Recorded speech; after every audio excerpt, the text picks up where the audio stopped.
and I'll be your host for this open source operating system that will run everywhere. So, your PC, your Raspberry Pi, and your browser at the same time. What I've got it playing is the Bass Rebels Christmas music playlist. And if you don't know, Christmas is a Christian holiday.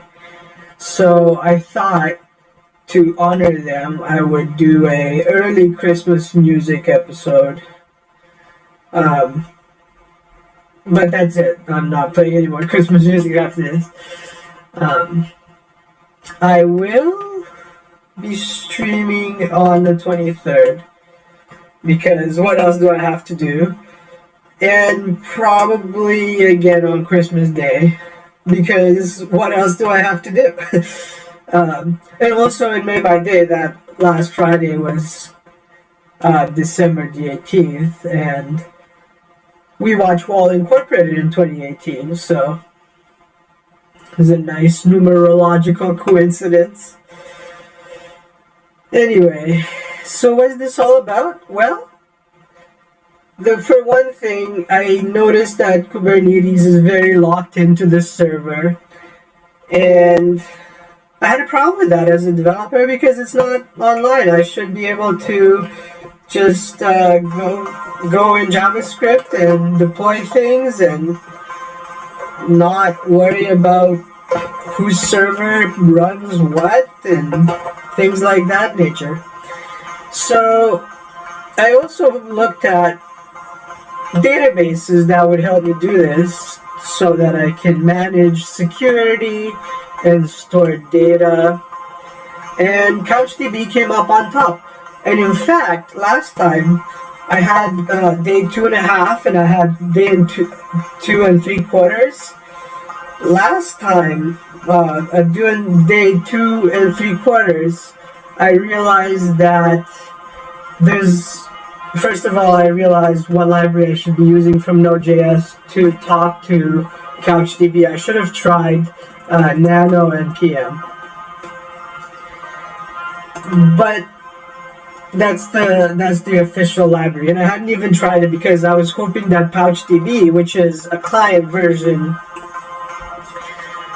of CouchDB, so it can run in browser, but the coolest thing is it performs synchronization to browsers, which I'll talk about in a few minutes when I talk about how pods are going to be administered. And I realized that for services, I'm also going to need shared volumes. So I'm going to have to just think about that as a previous layer to services composed of multiple machines.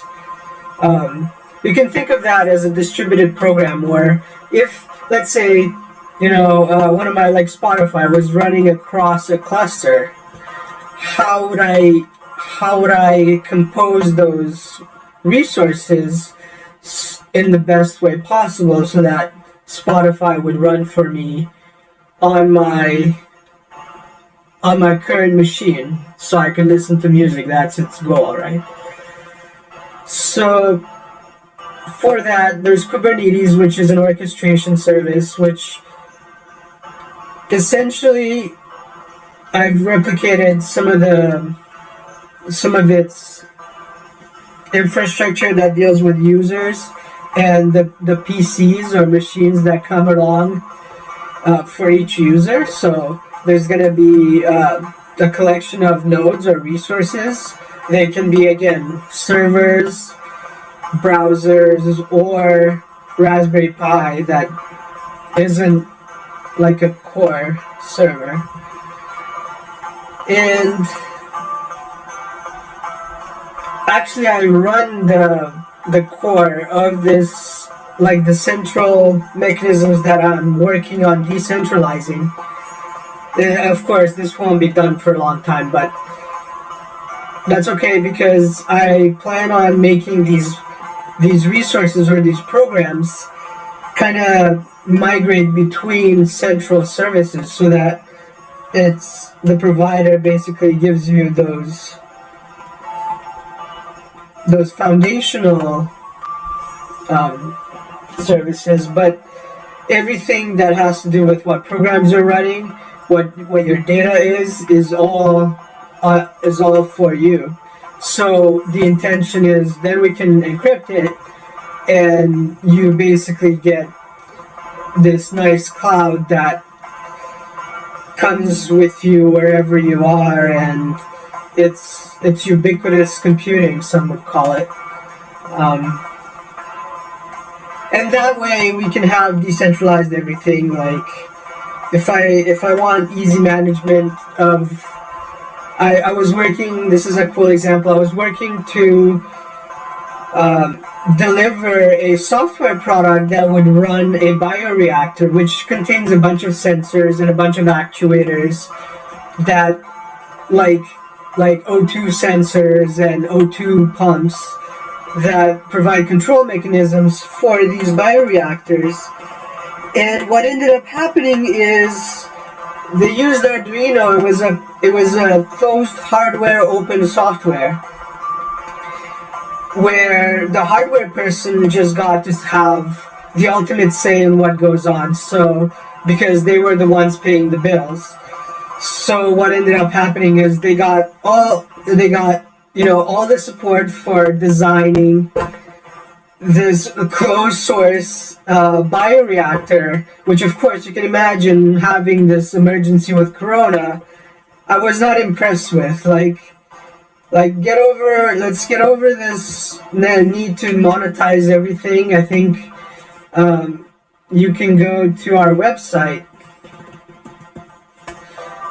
and you can find the video where I mention, like even in our intro video, don't overly monetize every micro feature. You don't get to impress the market like that. What I really think does impress everyone is holding to, what are they called? Holding on to sayings or things like the best things are free, like open source, the more you pay, the more you expect out of these services. So if you micro monetize, then people are just going to be turned off by your ecosystem, and you want to join the free ecosystem. And then it's really obvious when people in paid ecosystems try to manage like open ecosystems. It's really obvious, like in the case of Google and Microsoft, when it just doesn't work, and I don't think it ever will work.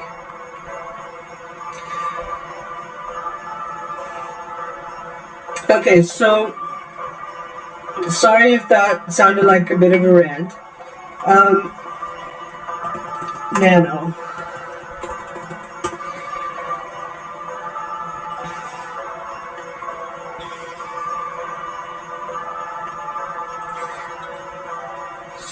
So somewhere in here, NanoSQL. I also found NanoSQL, which is cool, and it has some use and popularity. Unfortunately, it doesn't integrate with CouchDB,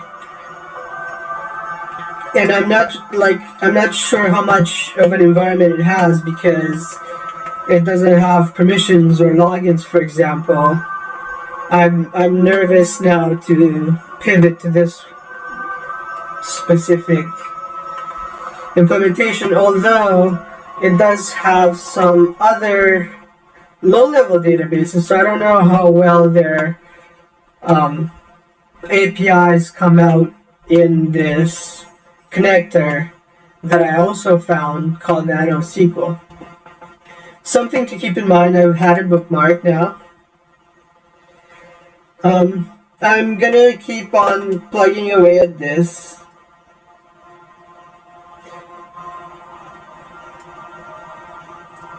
And I'm gonna write down two things for pods that are actually important, like a low level. So design. So pod.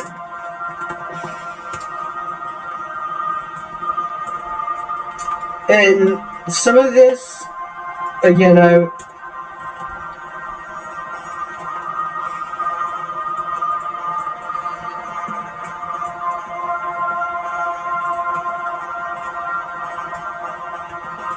okay, maybe I'll put this after.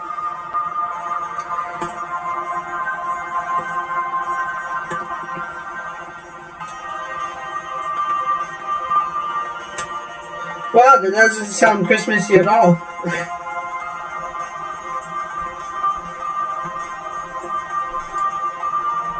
I suppose it does. It's got more bells. More cowbells. Okay. So pod design. First thing is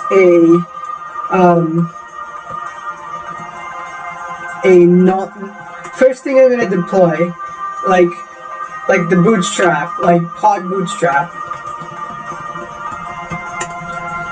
is gonna be a node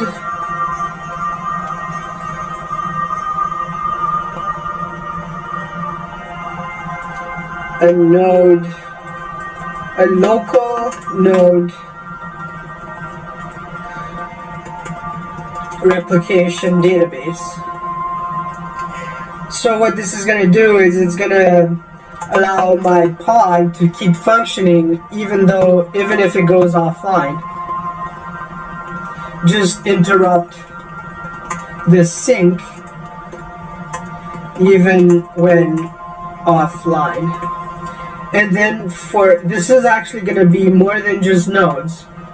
This is going to be 4 nodes for nodes. Yes, that's where the data comes in.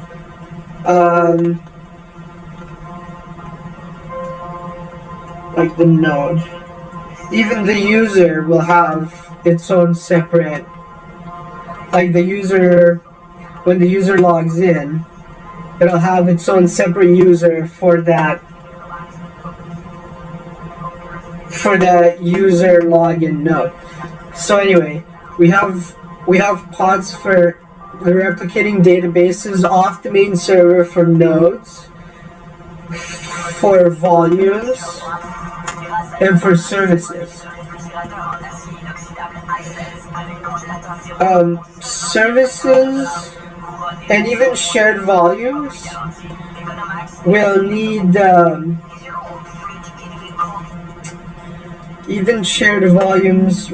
a shared lock.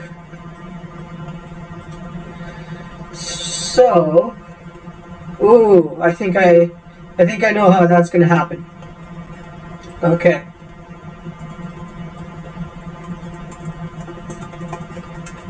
So userland. So that's going to be shared locks. And there's going to be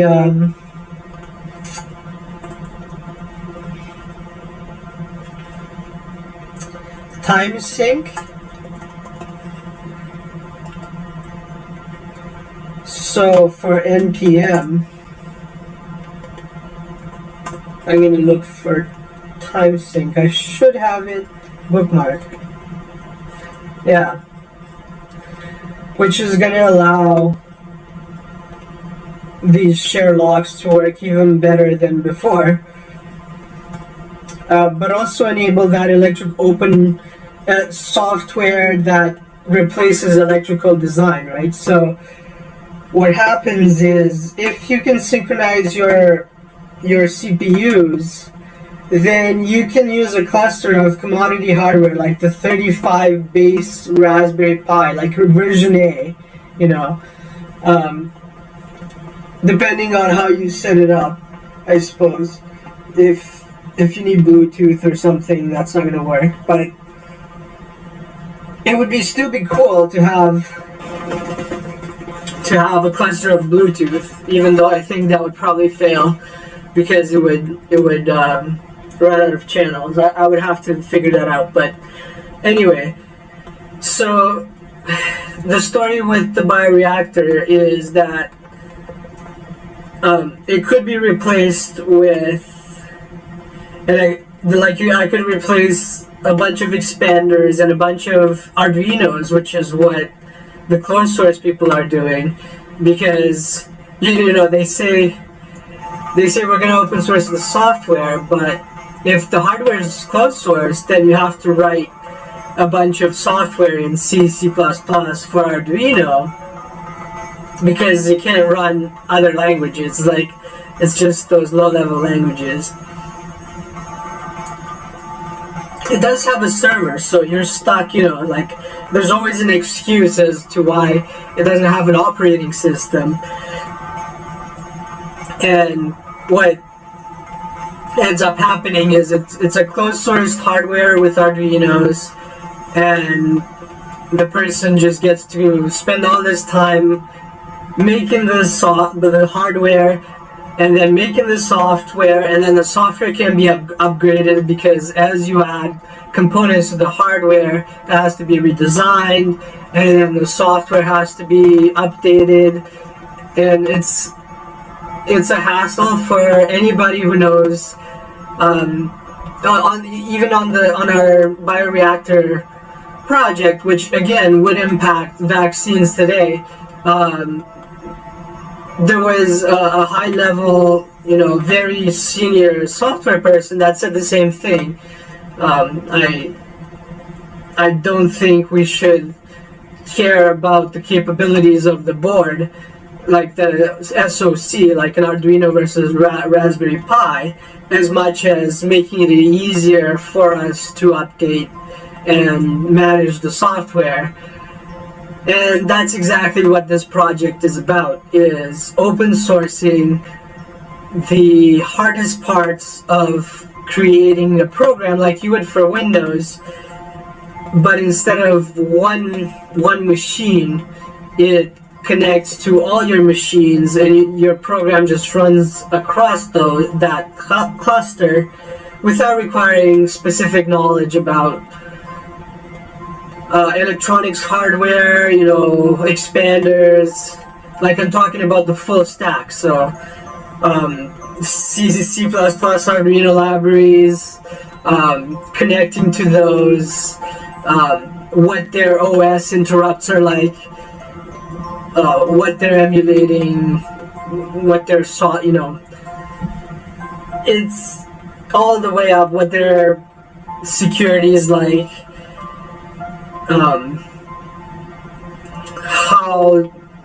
How do I go through ports, and how do I address volumes at the Kubernetes or orchestrator level above the OS, and ultimately how is software consumed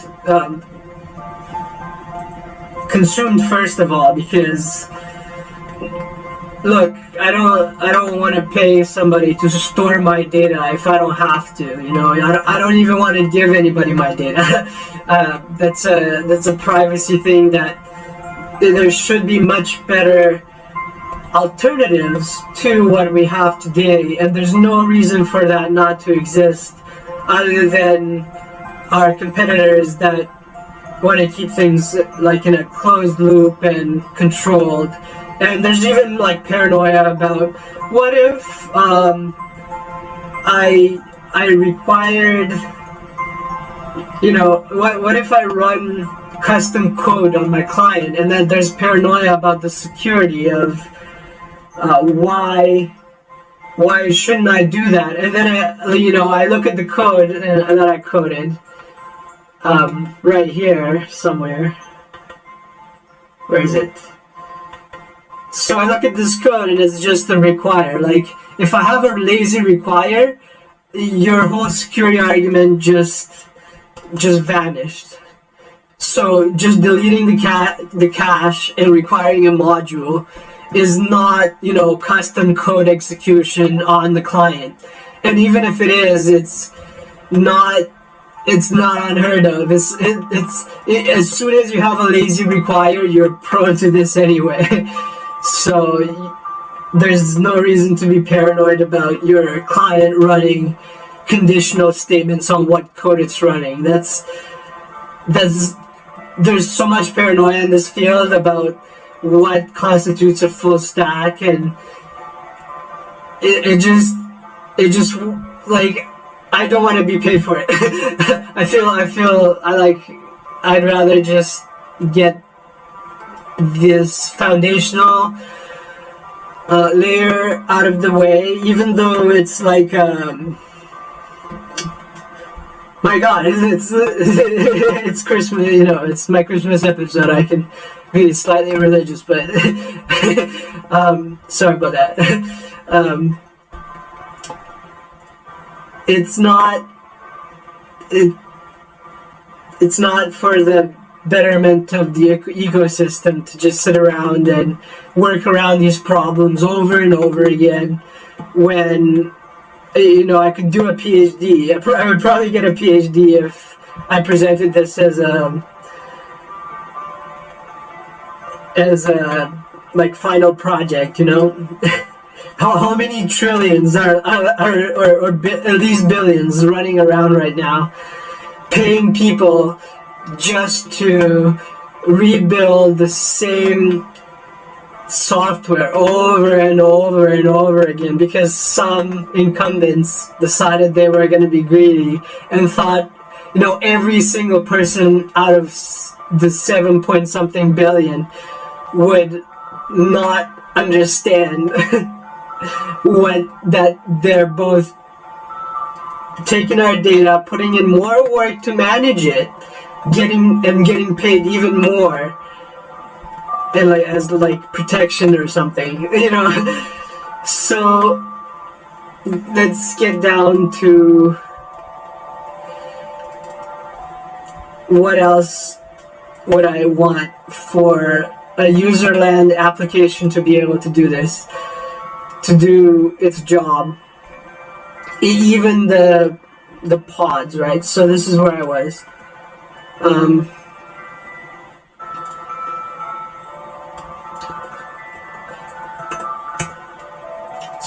So there's a local replication database, and then there's a pod runner.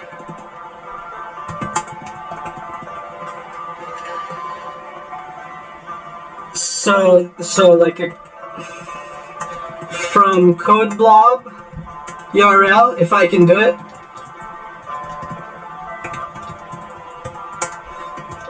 to require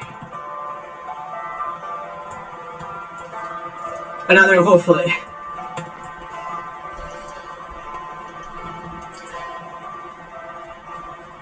And I can already see, I know I want to do time sync for that electrical design, so that each Raspberry Pi basically has its own controller. And the only reason why the things, the multiple Pis are doing their job correctly is because they're synced so well. But otherwise, I don't have to control them. So everything goes offline. They will work mostly the same. The only issues are with these shared locks.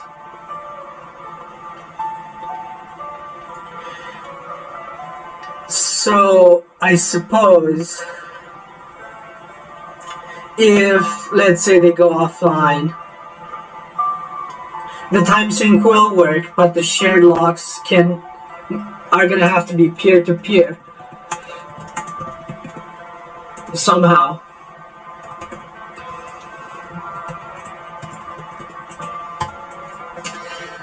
Supposedly you can write most, a control algorithm without shared locks, so usually I'm not too worried if they don't. So The share lock comes in, for example, when services are trying to sign themselves up for a request. And thankfully we have retry logic implemented in CouchDB. I'm not sure how that works with the fact that it's a cluster. I should check that. And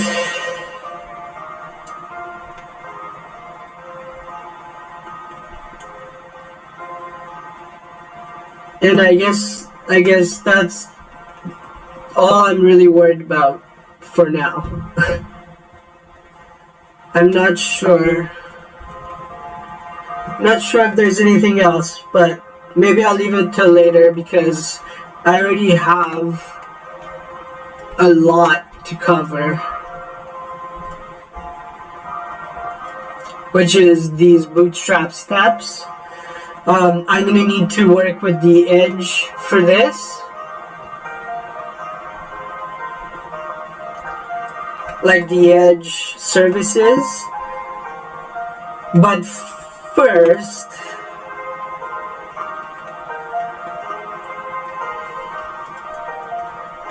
I think I'm going to have to reorganize the files because I think I can organize them in a bit better, corresponding to the edge and core and their services. So their services and their object models. So first of all, oh, and I forgot to do replication.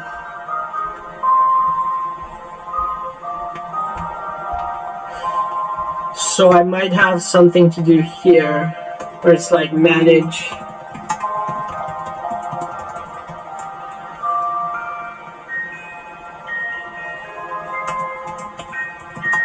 and clean up.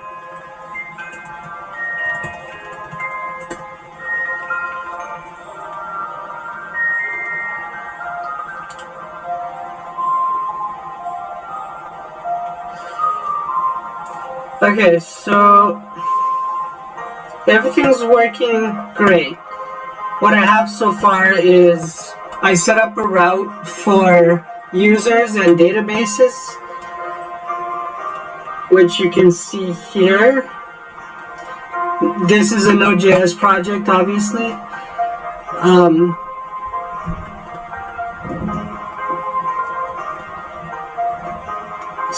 So what I've been doing is I've been launching requests, for example, to add a user to this database.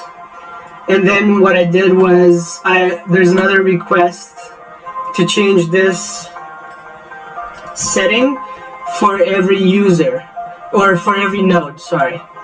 So for every user, my couch creates a database that the user can come and log into.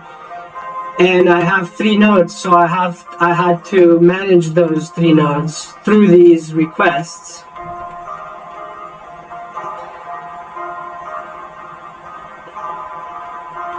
And I already have some requests to change settings here. So I launched this at every node of the database through that one endpoint that is proxied over from my virtual machine. And then I can add a user. So my service bootstraps an admin user to create a database for my admin user. So this is bootstrapped, and then I enable the adding of other users. So I launch this request, which creates this admin user, and then that creates its own relevant information.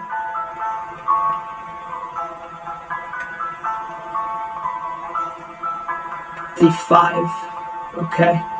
And for some reason I keep ending up with, whoops. I keep ending up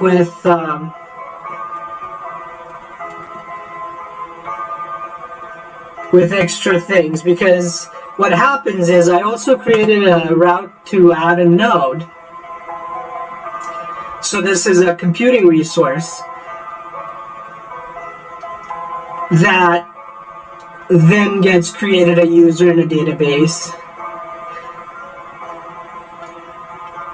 like so, and then gets replicated through the database internal replication system up to the admin database.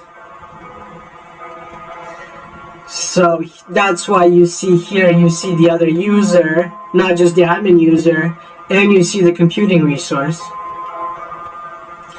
Which is cool, because if I send this command with I'm using like I allow my promises to bubble up when they throw errors, and I run like this, and what happens is it's really easy to catch the database errors that happen when I try to access those databases, and that made my error handling really simple for these two routes. So now if I try to re-add a user, it'll just give me the error, and it's very easy and simple. I do plan on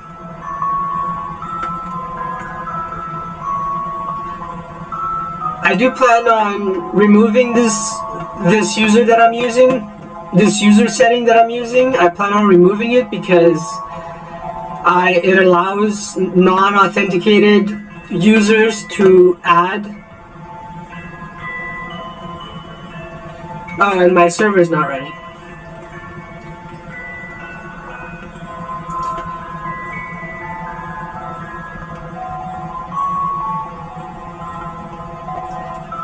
And it's still not ready.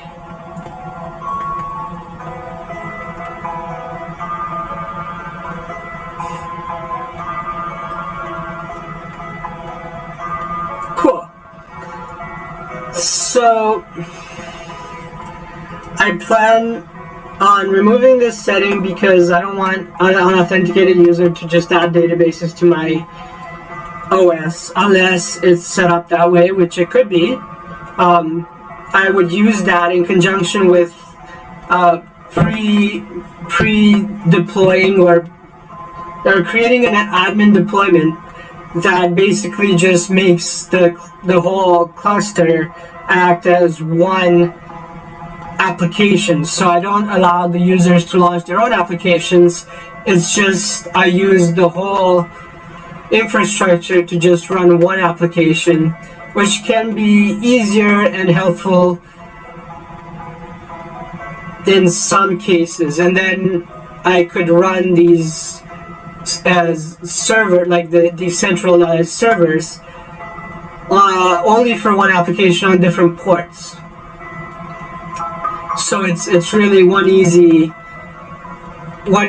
to deploy package, no matter like how flexible you want it, or how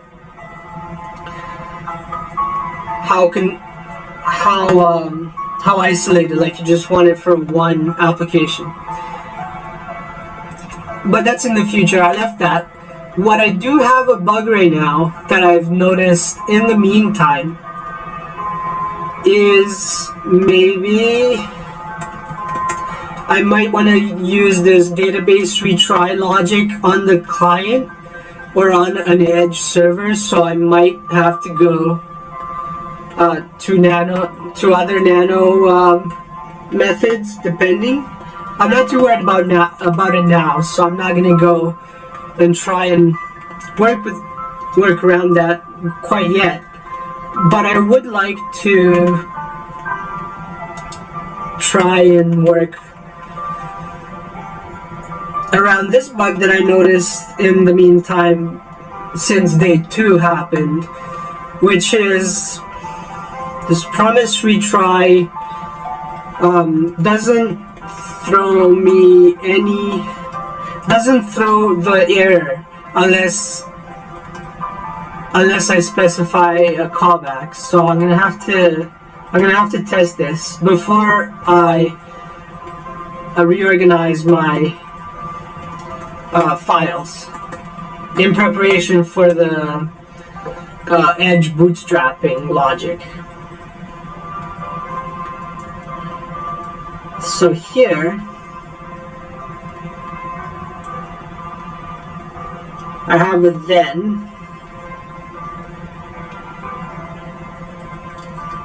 and I pass it 2 functions, which is like one of the stupidest APIs, I'll be honest. But I'm sure there's a good reason for that. So because like I don't want, there's like a then and then a catch, and then there's this, and then there's just, try catch, and a wait. So there's too many APIs. This needs to be simpler.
Flat promise. I think it's in user.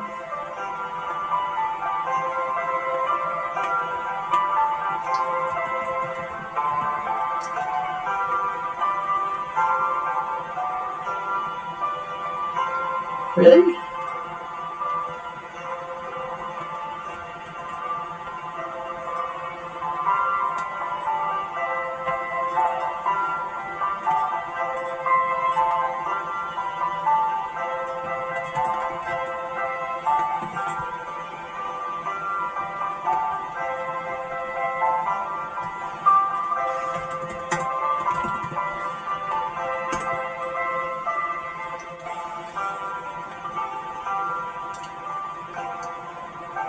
Oh.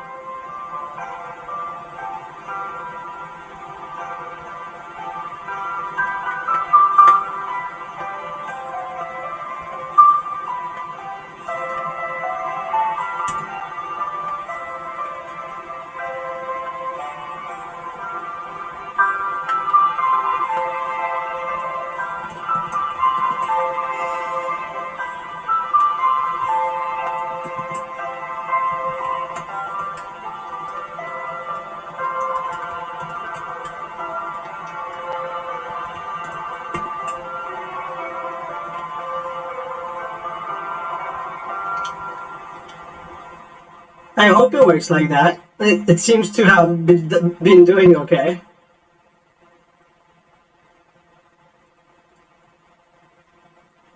Is your old fridge giving you cold?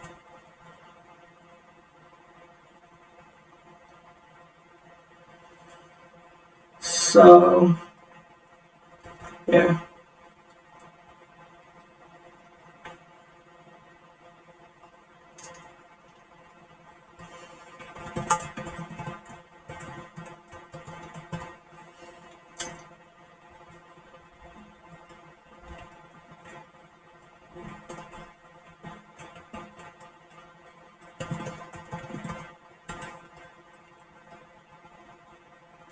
resolve.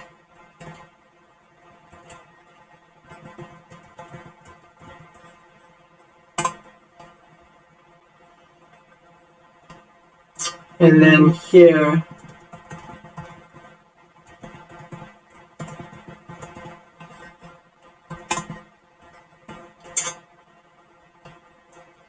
and then I'm going to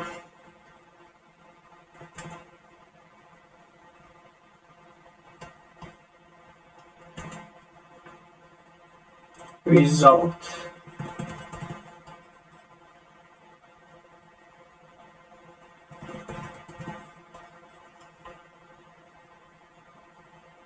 No, I don't need that. Okay.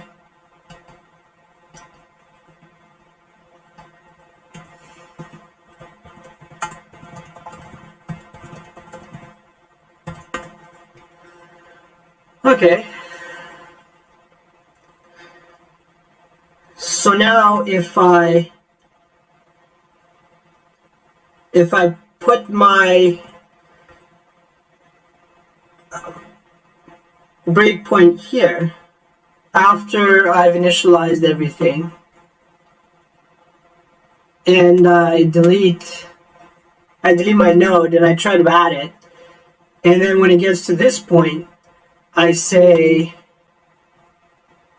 wait, let me see. Let me make sure. Node. So I try to add.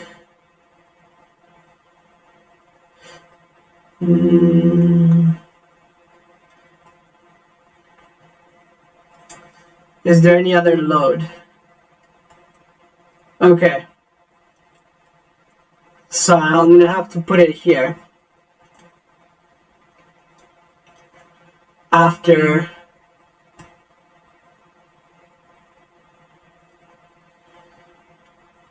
load. Okay. So I can just do that. And now, I don't even need to rerun this. And now, I should be able to see that error. Okay.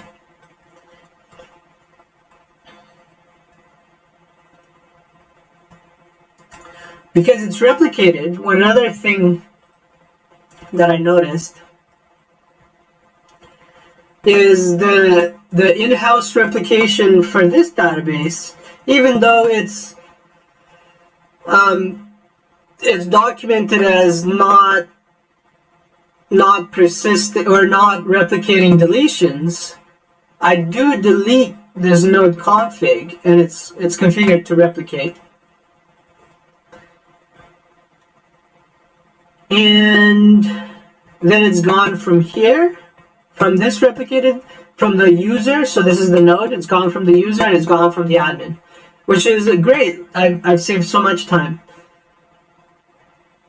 And I also will delete this user, but first of all, I'm going to manage this property, relational, the relational link between that node and that user.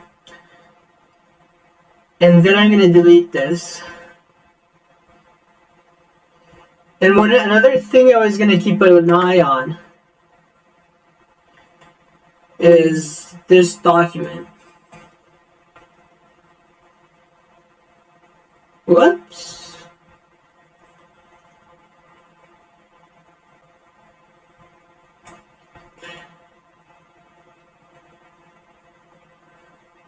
Okay.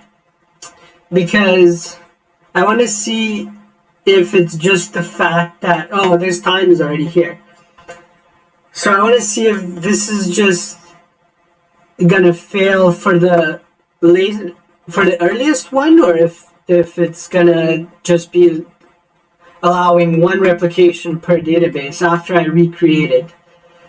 So everything's cleaned up, and I'm waiting here. Oh, but I need to rerun my server because I needed to compile my change. So sorry, you're gonna have to wait. Okay.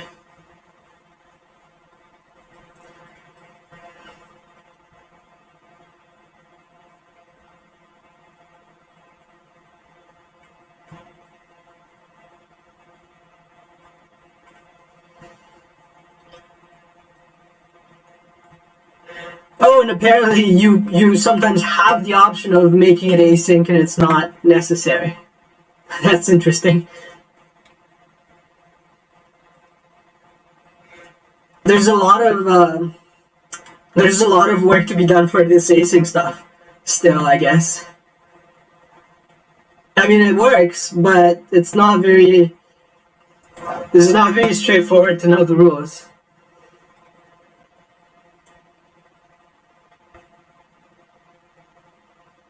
Okay. So now I'm going to run this node.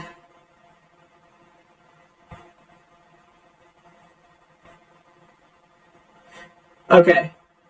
So now I'm going to delete this database. Nothing in it, right? Cool. And then there's... Oh, no. Cool. So I'm just going to delete this node. And hopefully get that error that I've been hoping to get.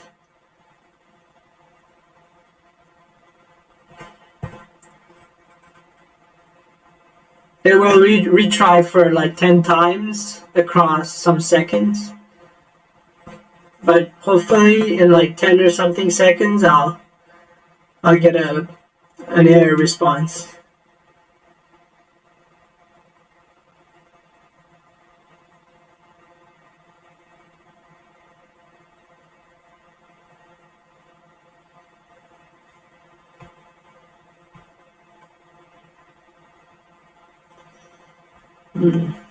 Let's see if I can catch it before it returns.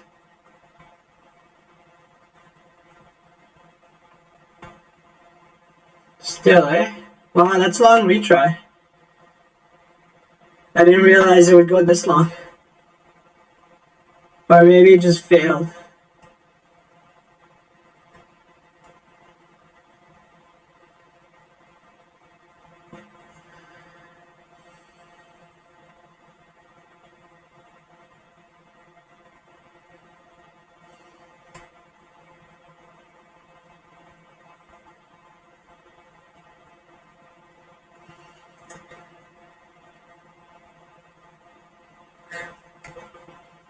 So this should throw before it even gets here.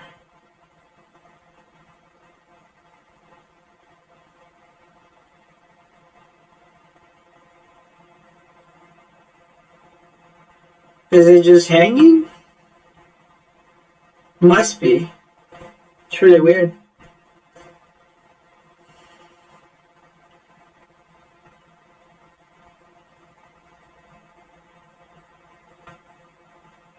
Let's try that again.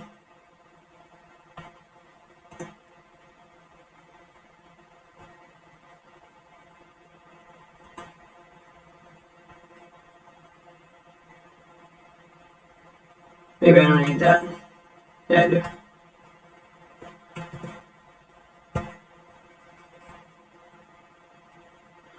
Okay. Let's try that.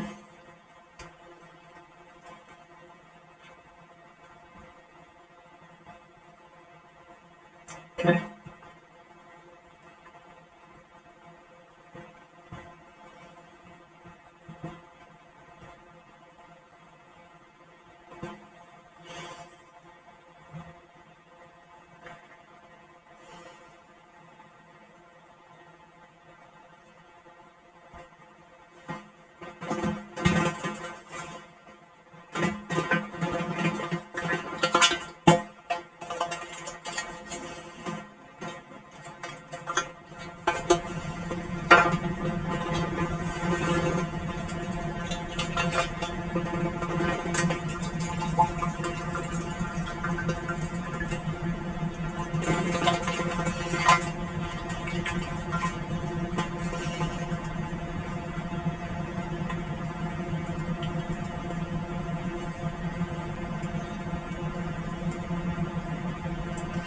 Okay, so here I send a request.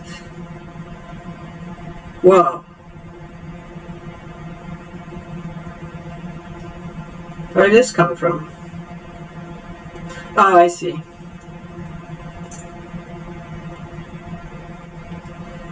Hold on.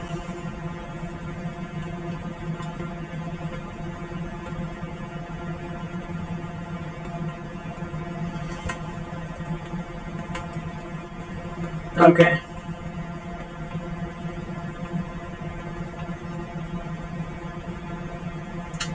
And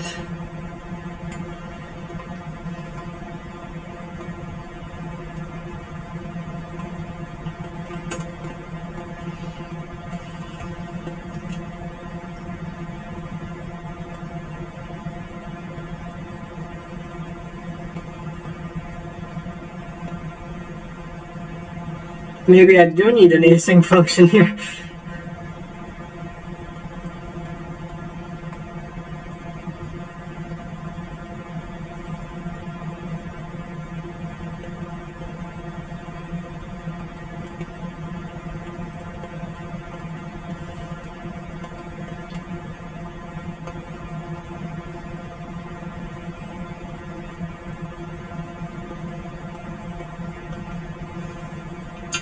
Let's see.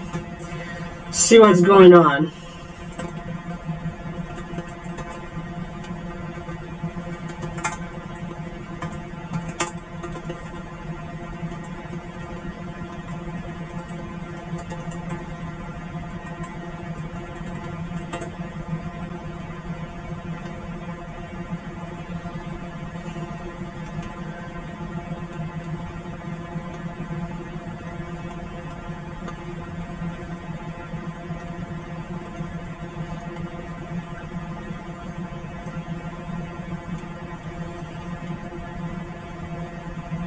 So they should never fail.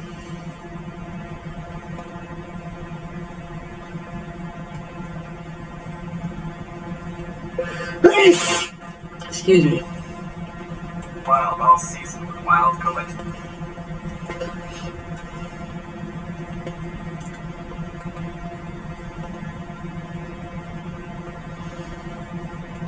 Torn Pot.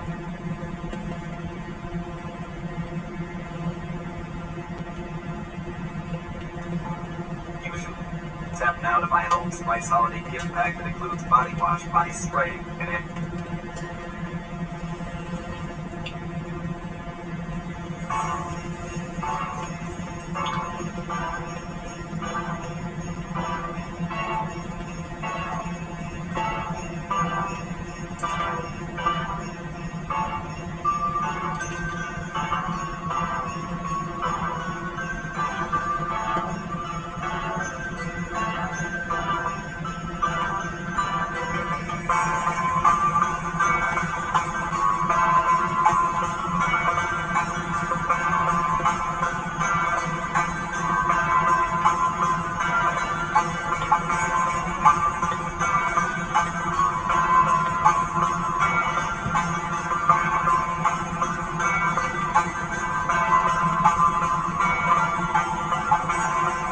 Okay, so the den works.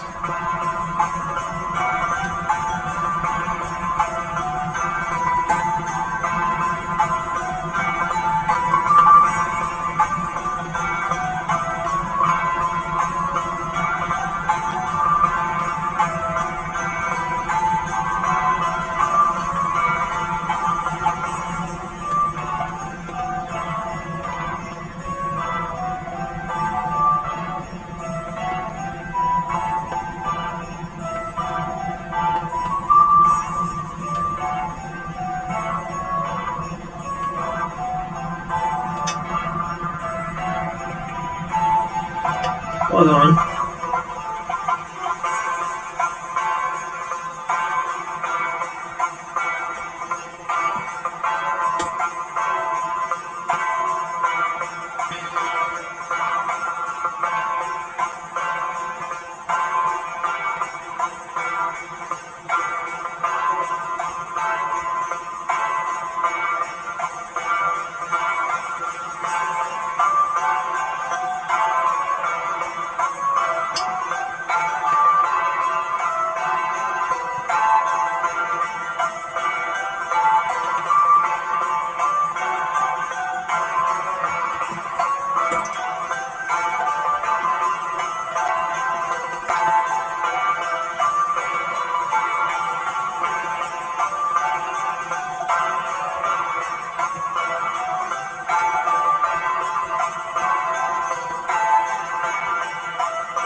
This better work.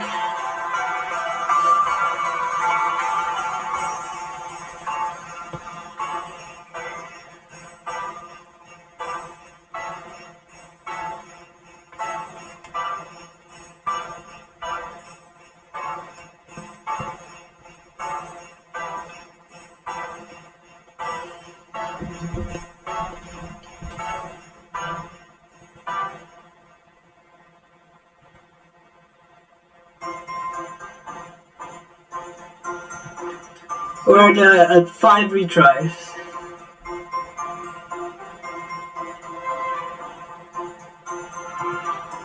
Six.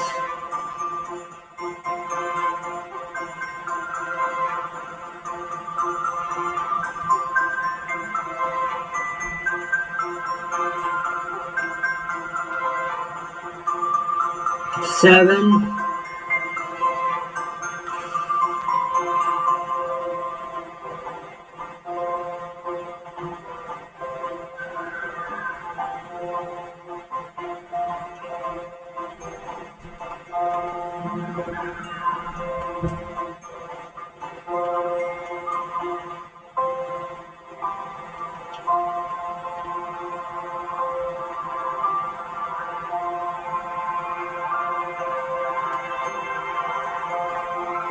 8. So now we're in the minutes.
Nine.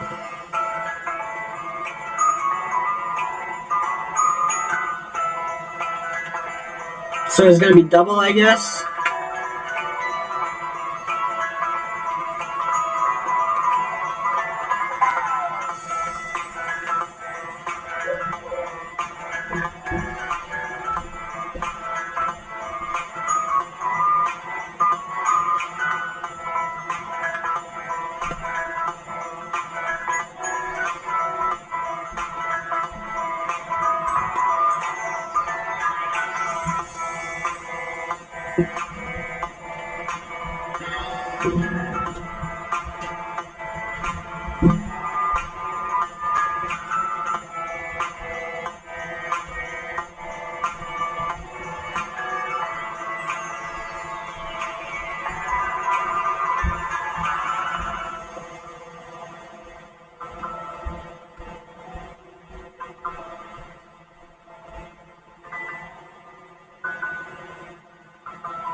Last one is gonna be like 5-10 minutes, I guess. I'm gonna have to change that.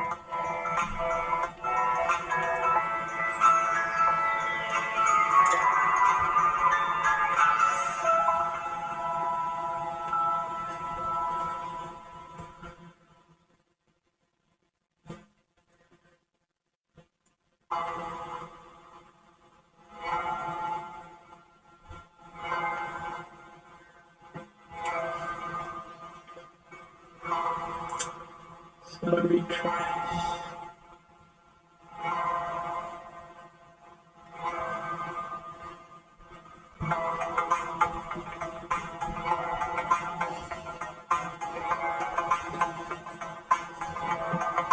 I think I'm going to put the number of retries to 8.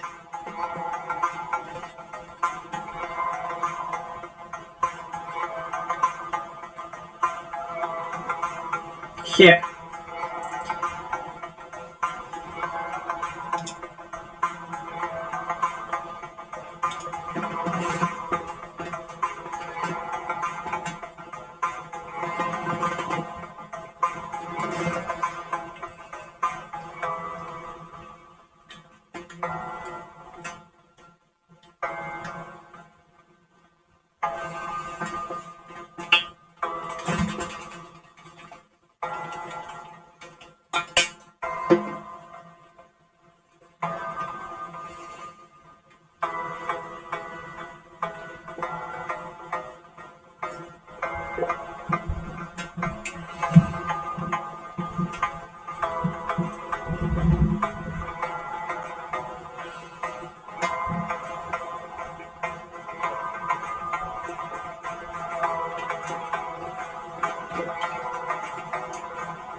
Alright, I'm gonna be back in 5 minutes and see what happened. Just because I have the time now, I'm gonna take a quick break after this hour of working. Unless it decides to go in the next couple of seconds.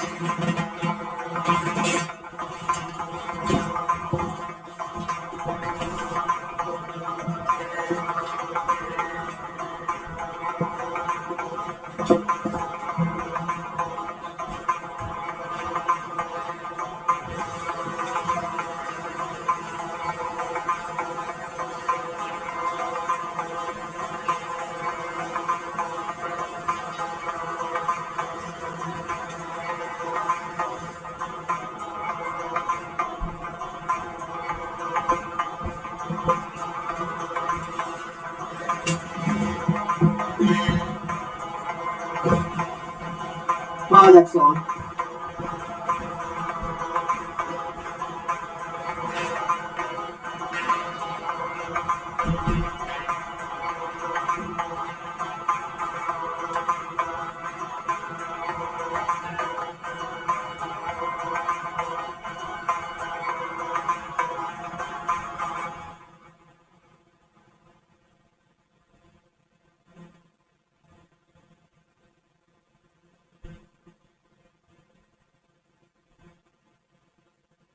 Is your old fridge giving you cold sweats?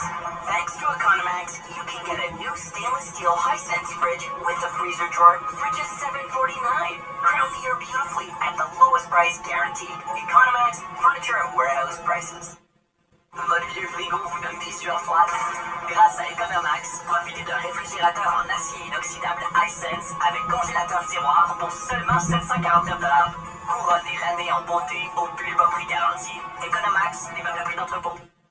About a decade ago, the U.S. government decided to do something they'd never done before. Today, more than 60% of all U.S. taxpayers will be able to, for free, prepare and file their taxes online. They thought they were creating a free online tax filing system.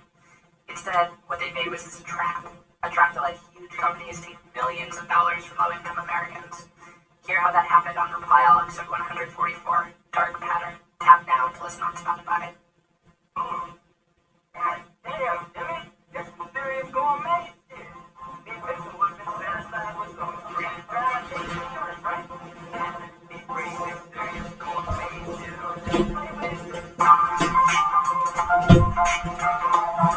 What is happening? Oh wow, yeah, no, I'm not waiting that long. This is ridiculous.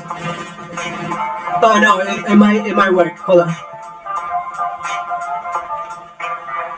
No, I think I was one retry behind. Okay. I'm gonna put it to 7 then.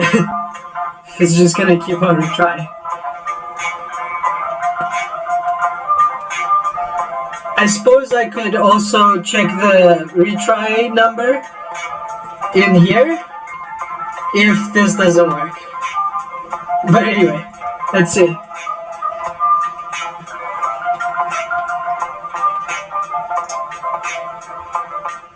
Catch. Whoops. Catch error. This might also have something to do with it. Okay.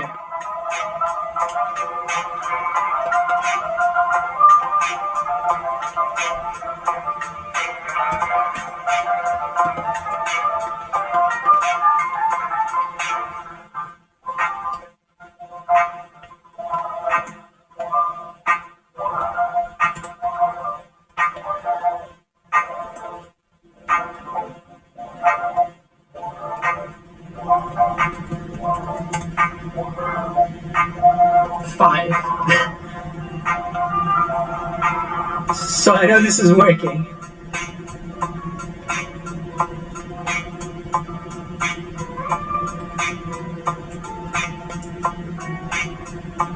I just want to see this work.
Okay.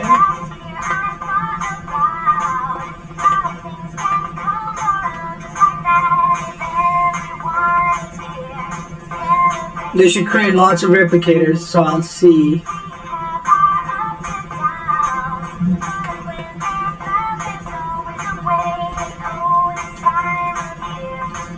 I'll see if any of them interrupt each other.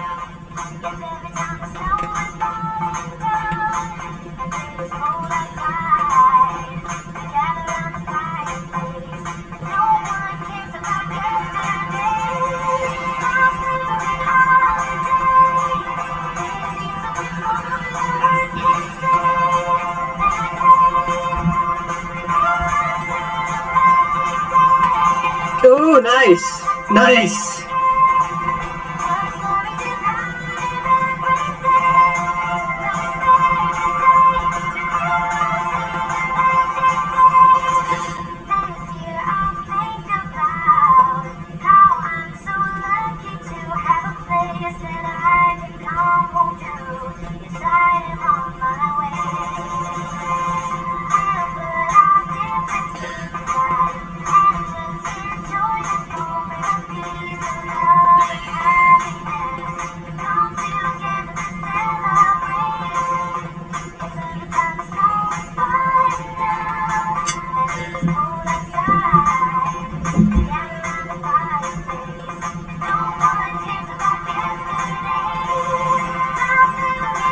I don't know what this is about.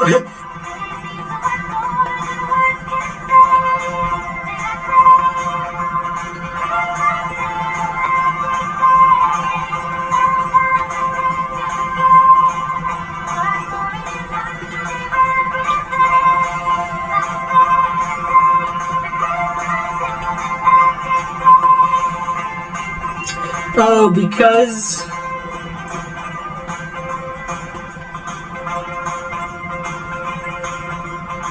I changed my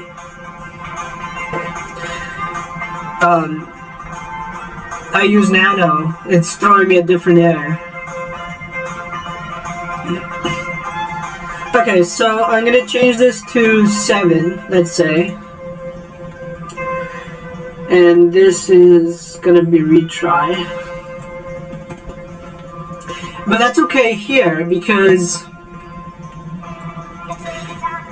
in fact I don't want that error to pop up if like I don't want you to know if I couldn't create the database. Excuse me. This will only happen from Pouch. So that's cool for me for now.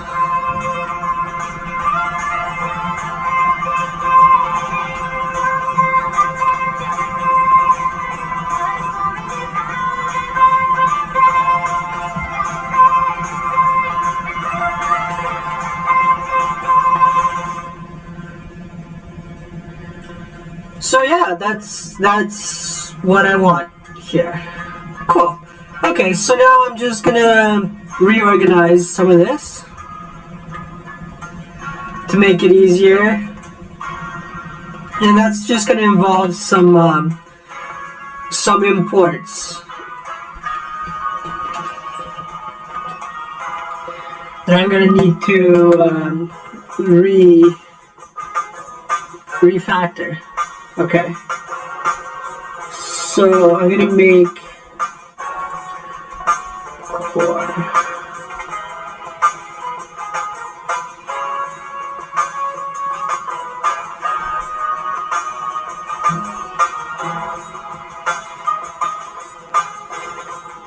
And I'm gonna need to refactor it all the way from over here.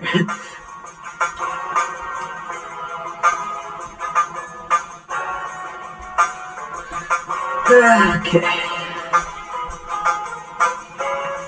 I don't intend on making any mistakes, but I get the feeling I should take an archive of this.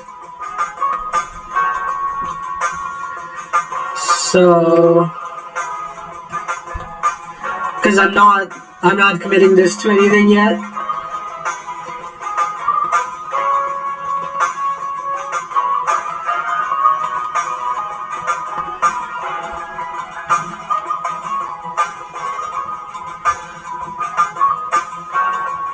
Okay.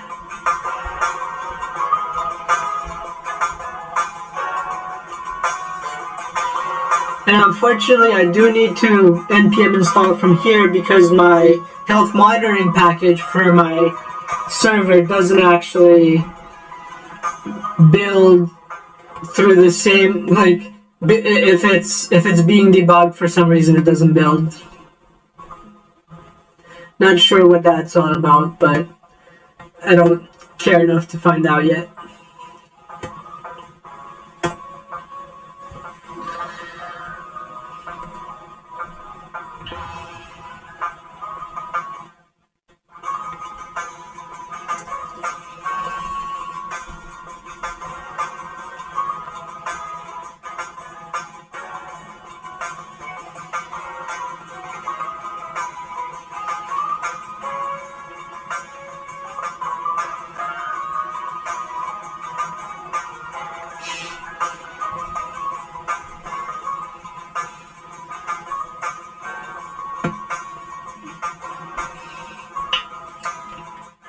I'm sorry to all the people who aren't getting the vaccine because I wasn't consulted on on open sourcing that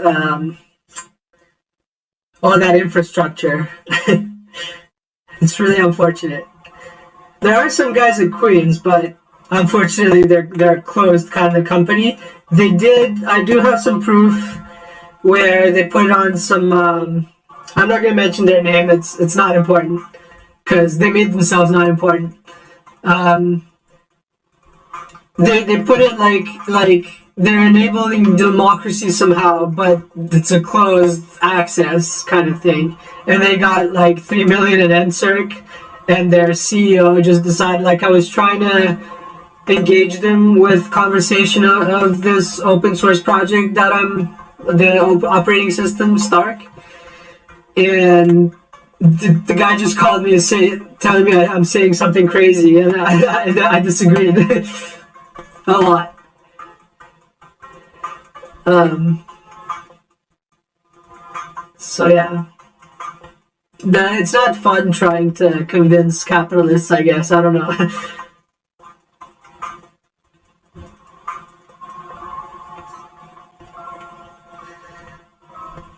That their business model just isn't headed for anywhere good.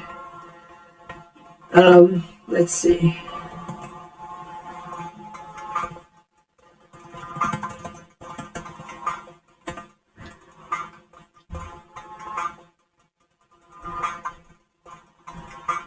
Okay.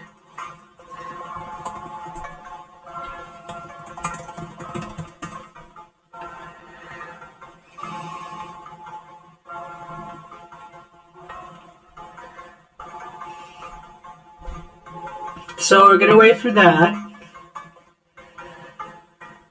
In the meantime, I think I can start changing things around. Like, this is not gonna try and build it.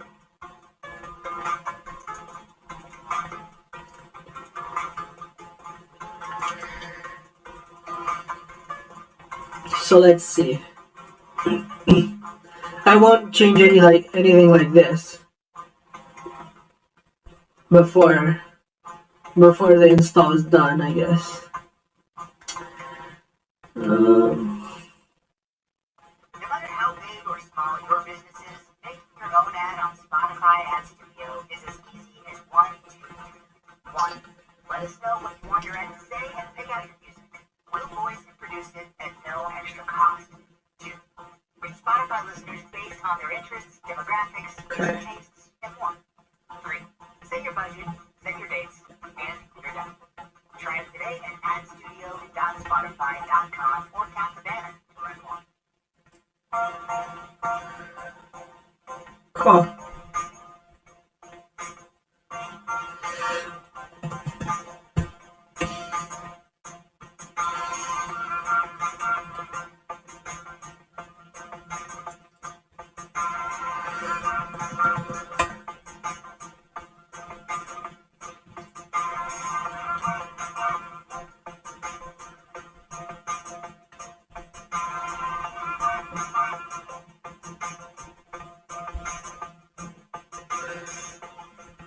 Core.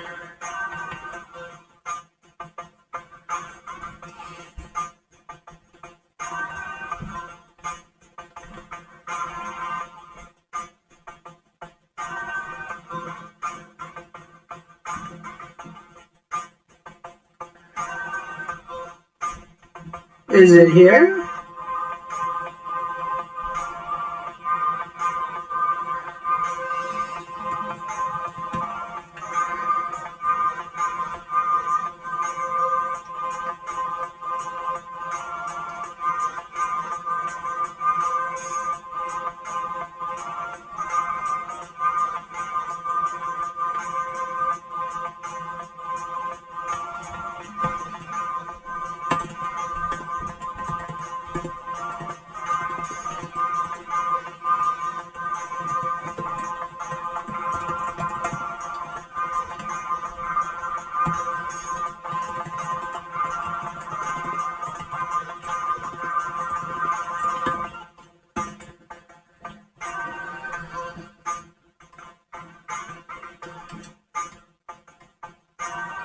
I think that's that.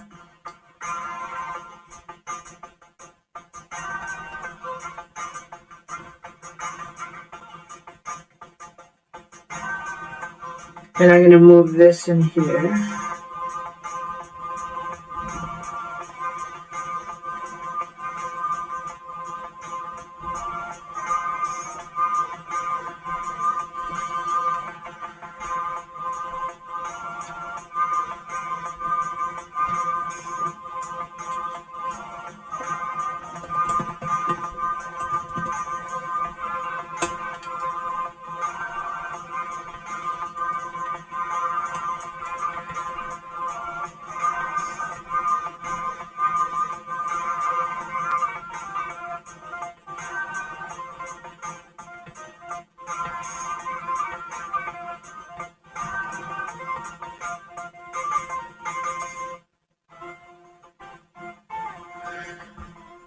Okay.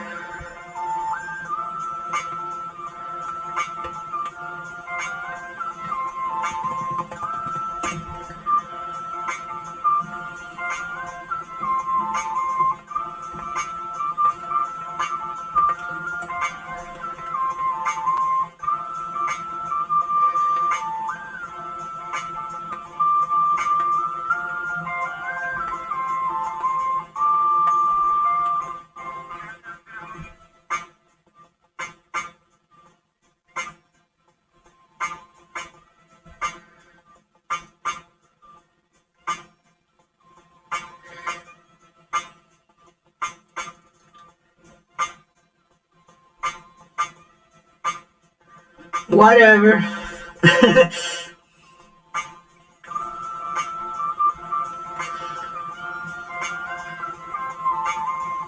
I'm just gonna fix everything and hope for the best. If not, I'm just gonna revert.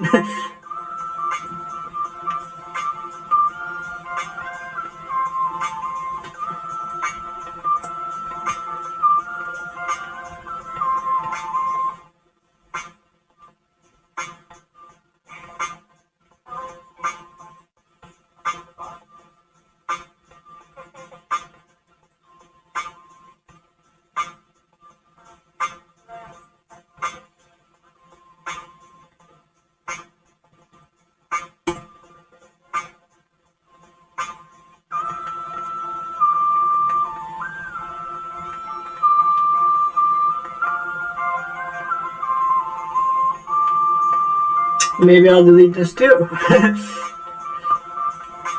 Package lock, please.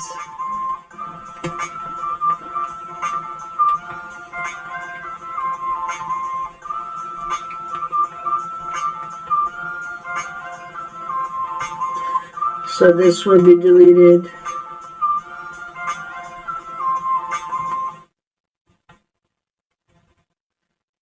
And this will be deleted.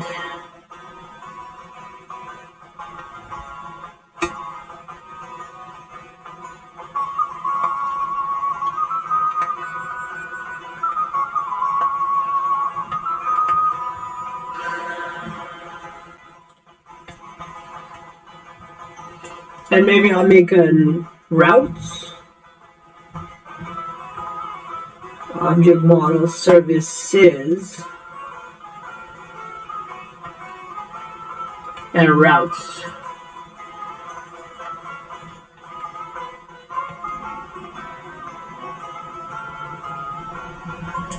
And routes.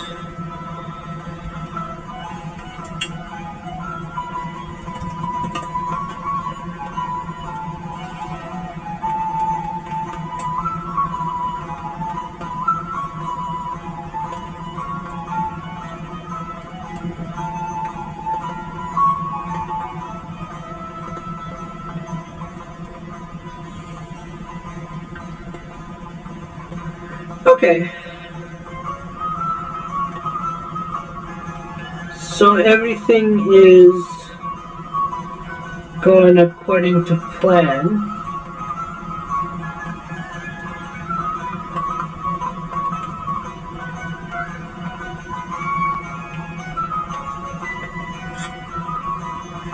Okay.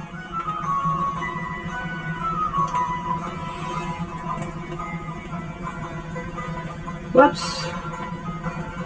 File save all. Okay. So now let's see. If I do an npm install now, will it complain again? Oh no, okay. So the post install. Where's the post install?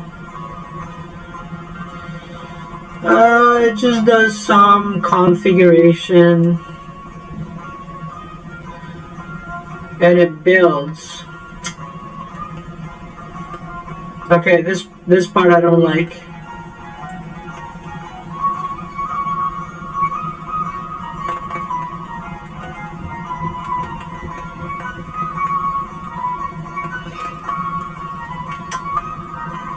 I guess I can skip this. And you just do an npm install this way.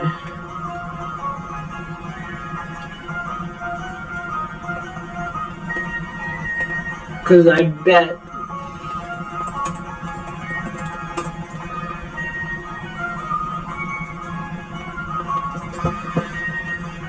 this will work properly for this package.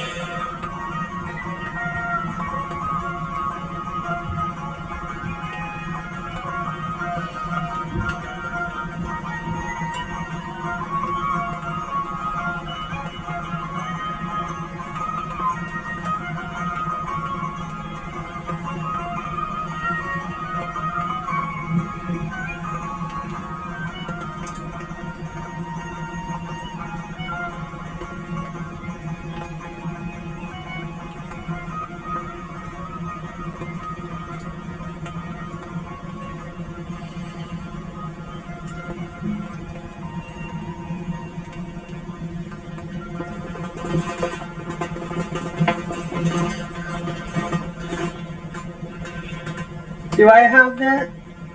Do I have? No, I probably don't. TS lint.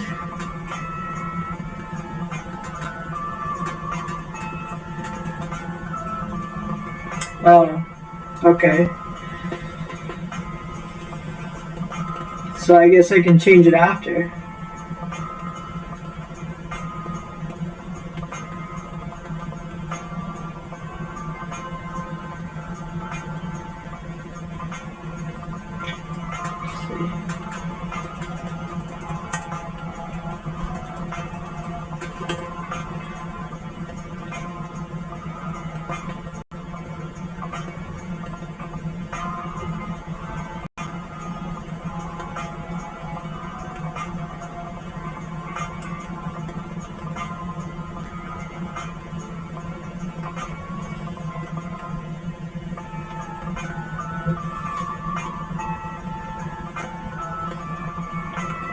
Is there TypeScript support?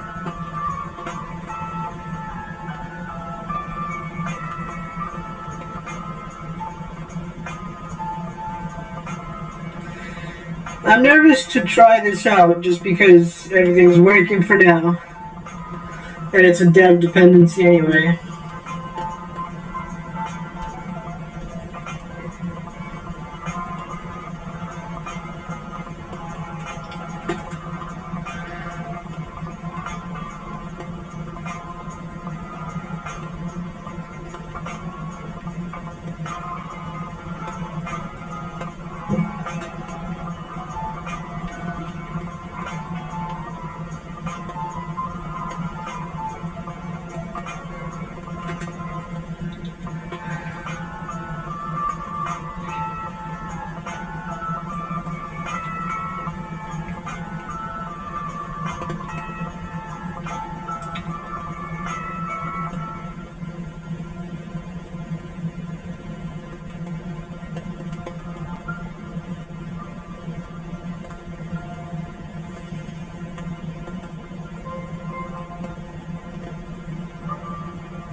Okay.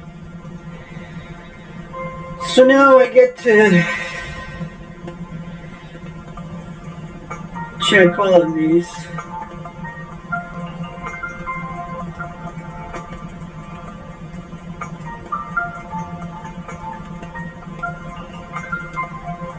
Core.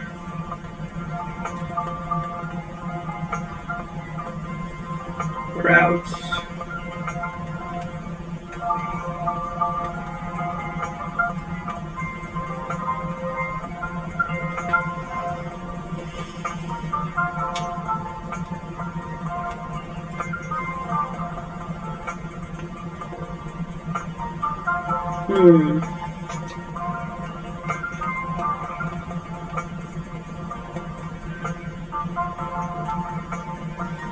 Import user.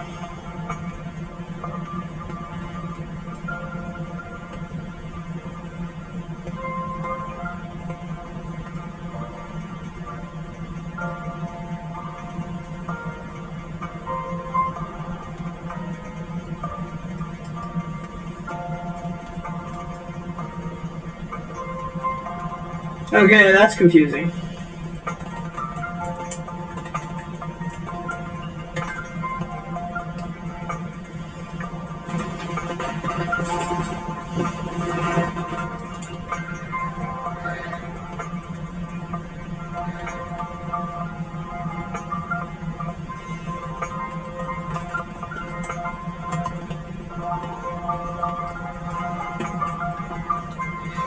This might be through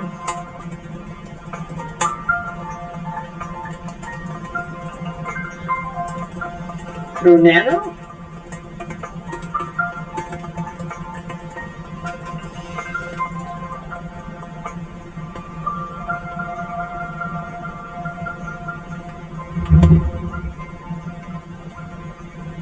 Through Nano? And then this one, no user. Yeah. What's up, Betsy? You want to say something? That's you, Arnold.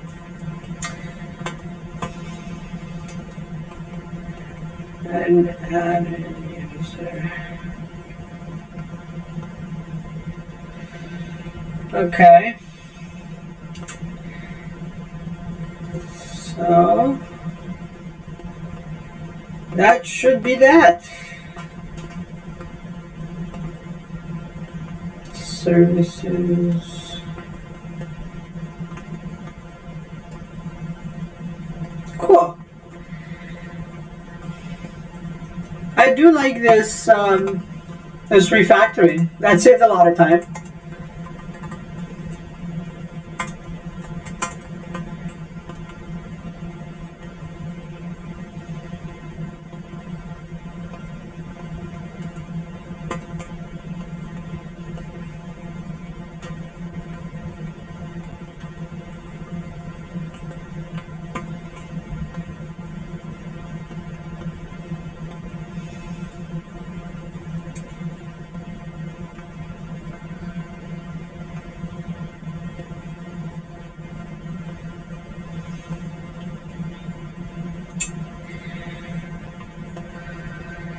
Okay, time to close everything.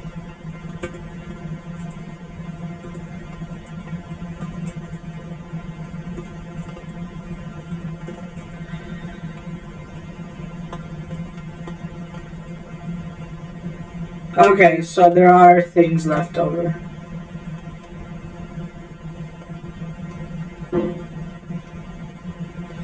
Services.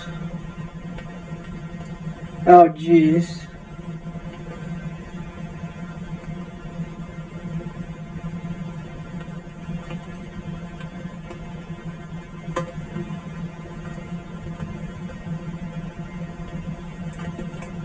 Not sure what happened there.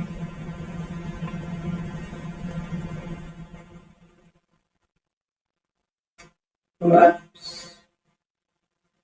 What's going on? Same problem.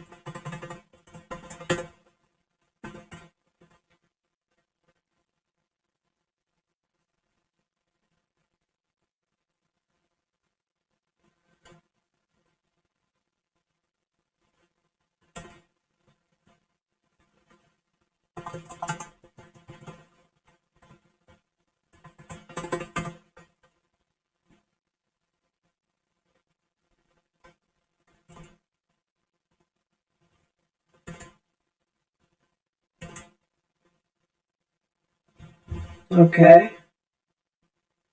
That's a warning, I guess.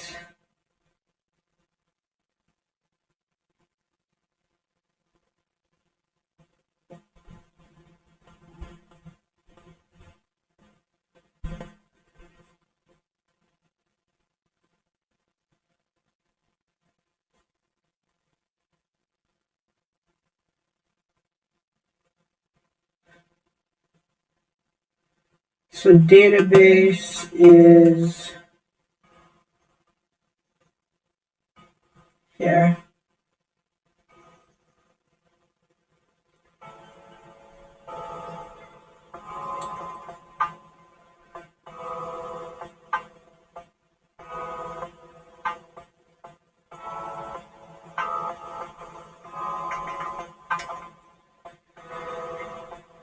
Okay. So I'm just gonna build this.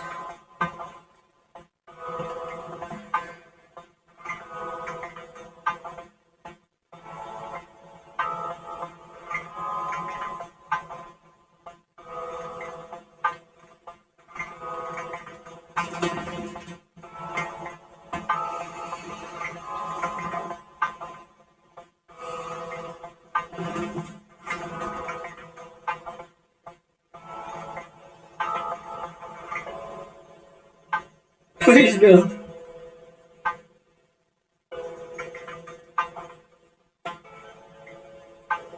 Whoa!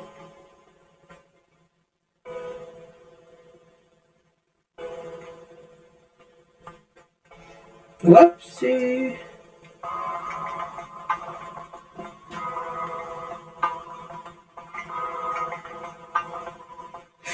The bundles.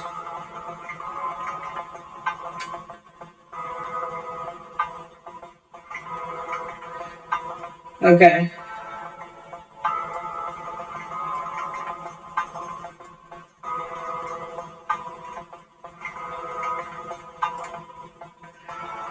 These are essentially my live code reloading. I just keep them out to because they're gonna be reused. So I'm trying to put them all in one folder for now.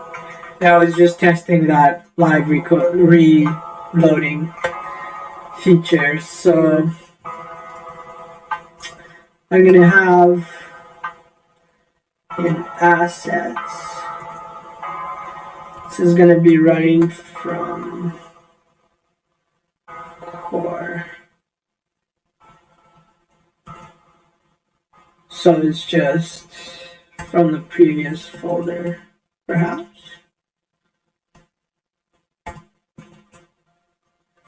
Like so.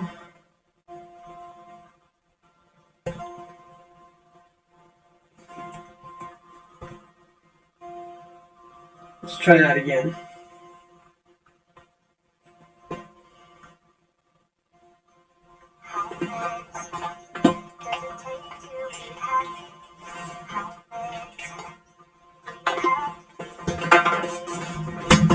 Oops. Sorry about that.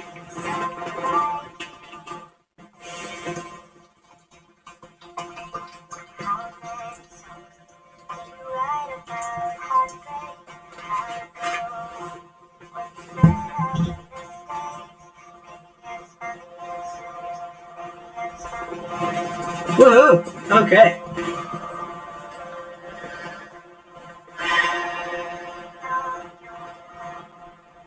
So now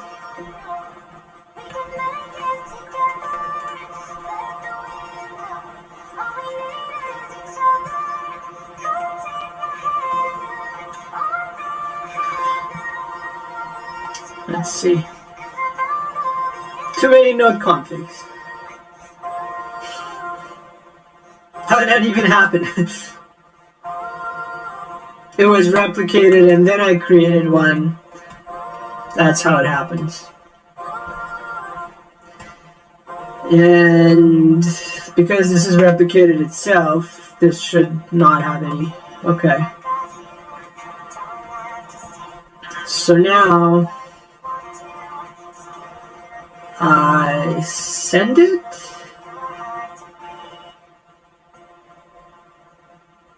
Cool.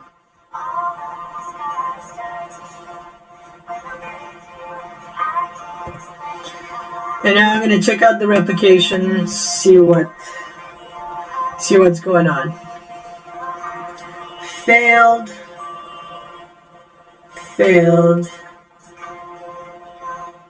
Retry.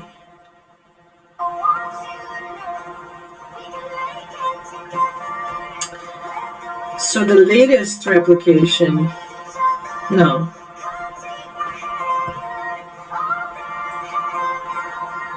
What even is going on? 241 failed. So apparently, if there's too many failed ones, then I can fail the latest one.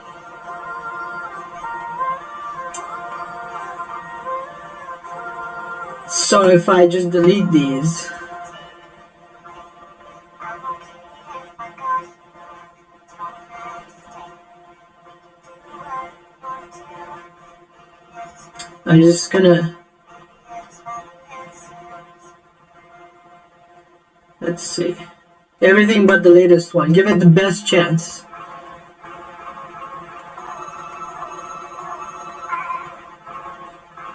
And I'm just gonna save it. Ooh, and there is a status. Oh, cool. So I can manage them. That's really nice. It's in the replicator database. Right. Okay.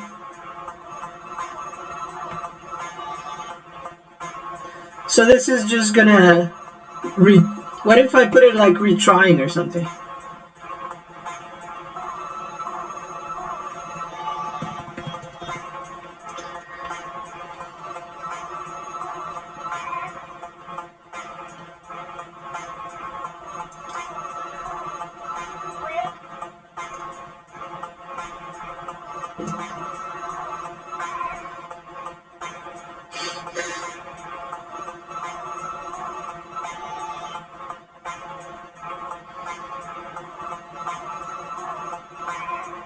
Oh wow, it doesn't even have a status if it's successful.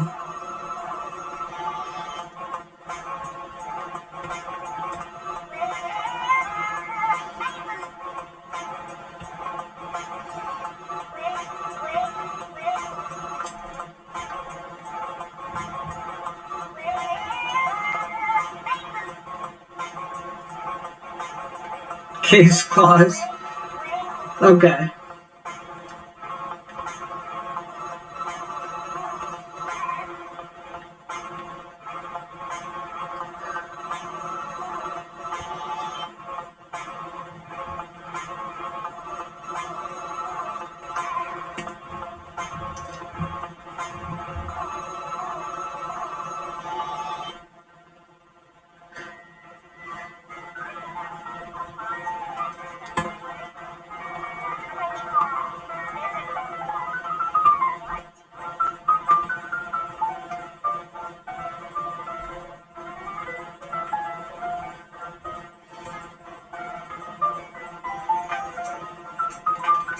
So I add this.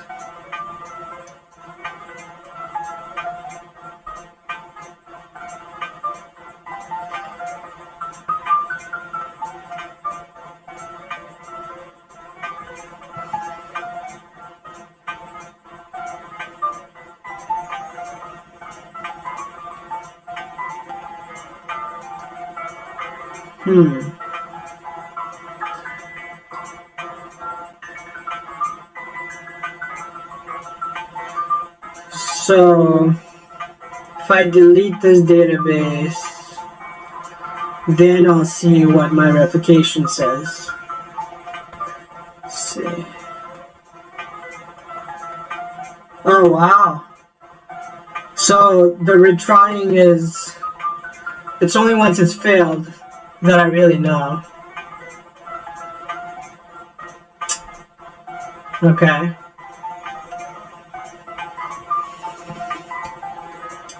So I'm gonna let it fail. Otherwise there's no status. That's awkward API, but okay.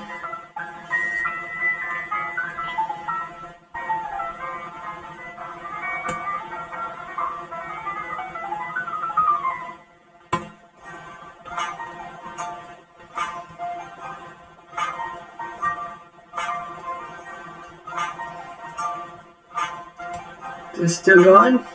Yeah.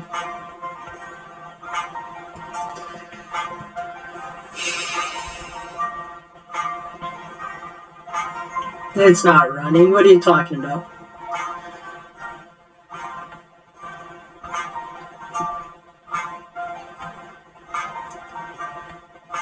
Okay, this is going to take a while to fail.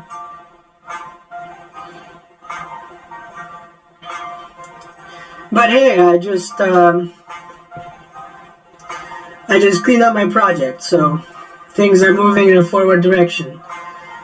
Now I have these two assets to deploy. I have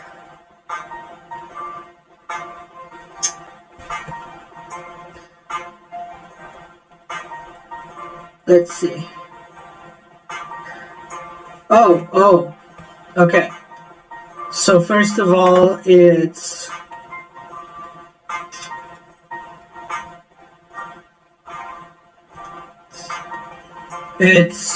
registration.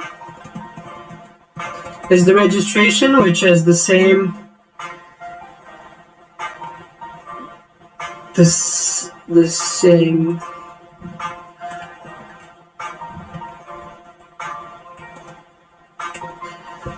I think I got the order mixed up. So, first of all, I want to be able to load the assets, which will be my requires. And then I want to be able to load the registration asset, which will use an HTTP request to call out to the server that it's configured to and receive its username and password, which I later on want to store. Registration and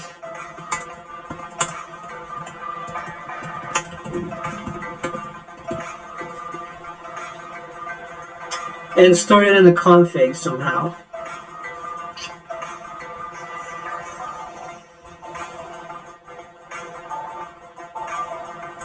Anyway, long term.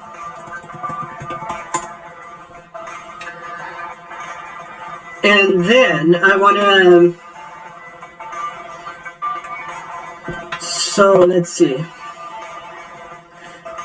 My server would actually launch this as a, no, I can't. So the Edge client would know its own registration and long-term storage.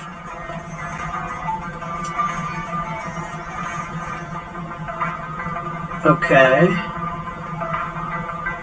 It would know how to run things. It would then register its own Bootstrap pod for registration and long-term storage. And then once that's done, it would spin up the local replication database. And maybe because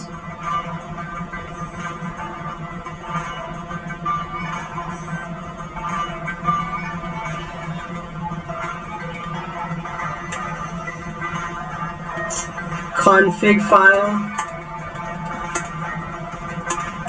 on hard drive.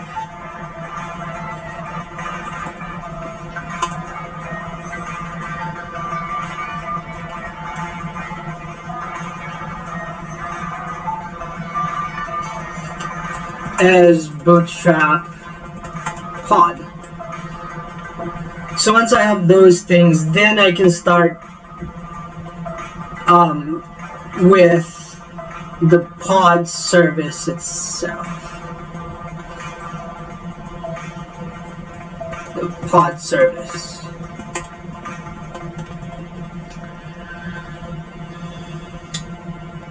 Yes. Or maybe I can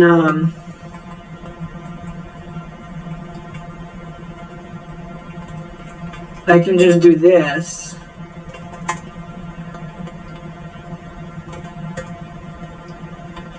And I only have two things to really code.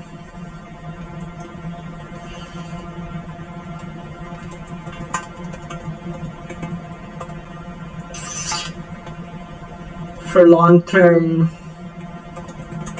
and migrating resources too. Okay, and then I can start a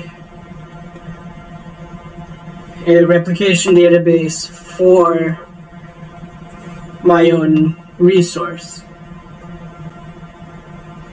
Okay, it's been 2 hours. I'm gonna take a quick 5-10 minute break till 3 something. And then in the next hour, after the next hour, I'm just gonna play a game of something. Probably Minion Masters. Okay, see you.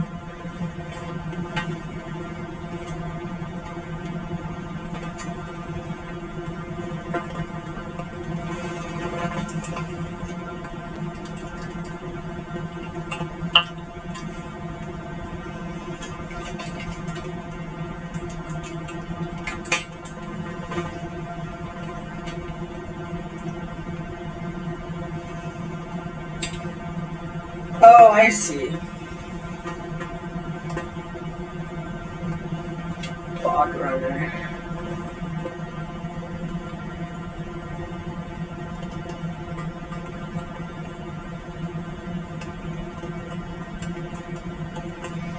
The pod service listens to the bootstrapped node DB. Okay.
Okay. I am back.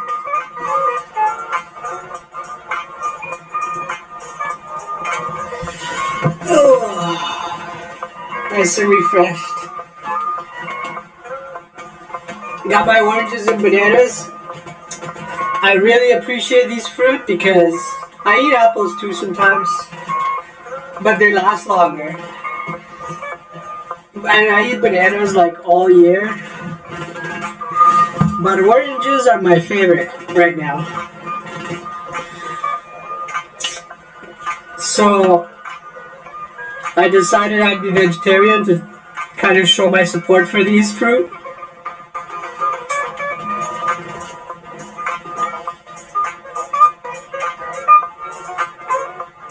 And it really worked out for my overall health.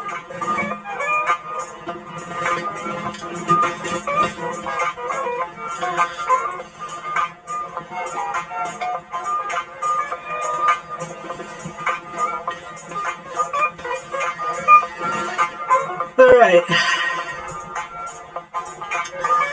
So now I'm doing the edge. I'm coating the edge.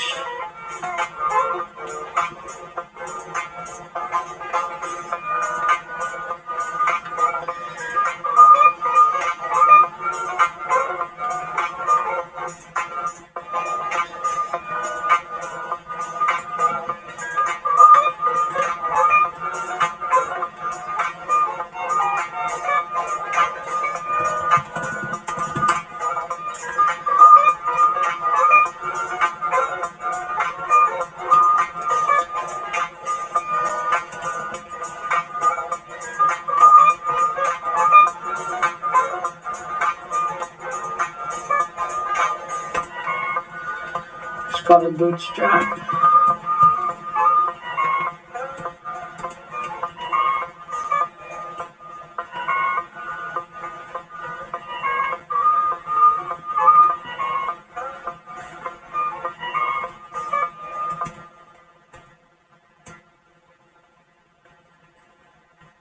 Okay.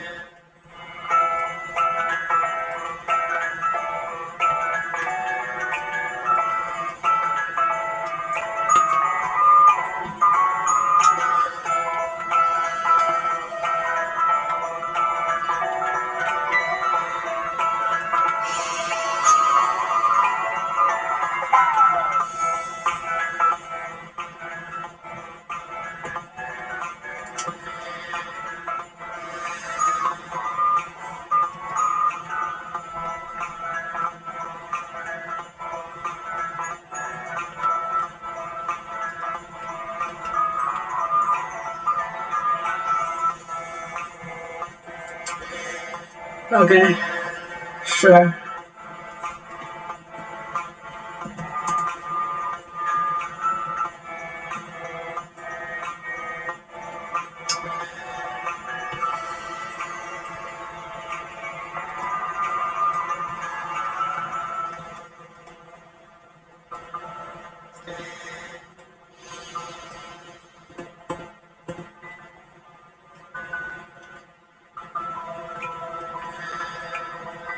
So I have this pod runner, which I'm gonna call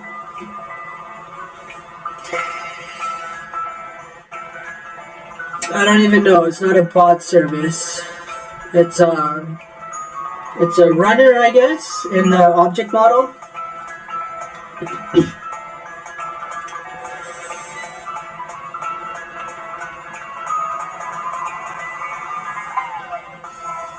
Let's see. Can I do blog? Can I make blog URLs in Node.js?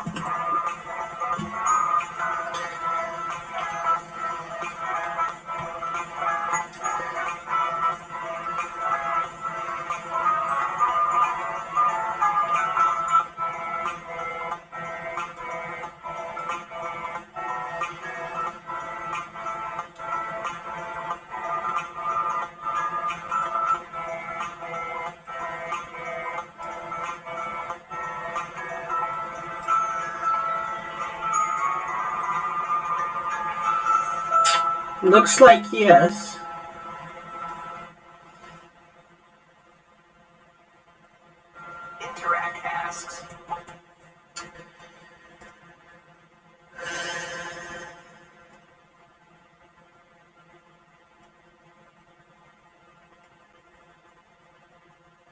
Oh.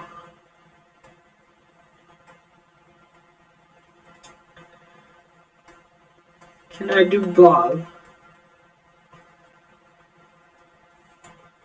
Shop local.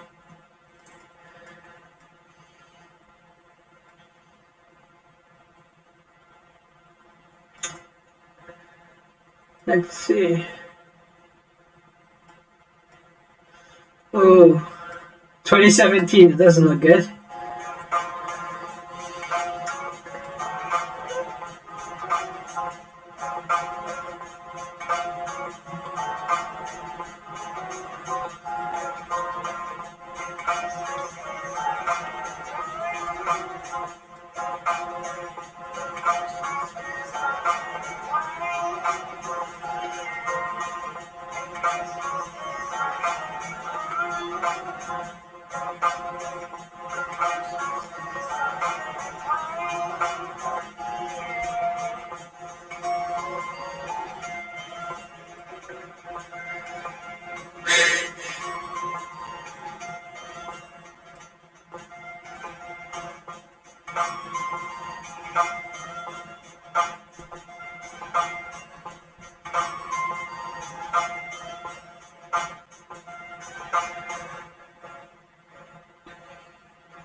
Oh.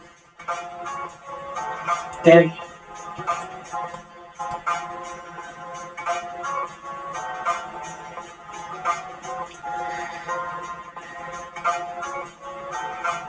Fetch blob?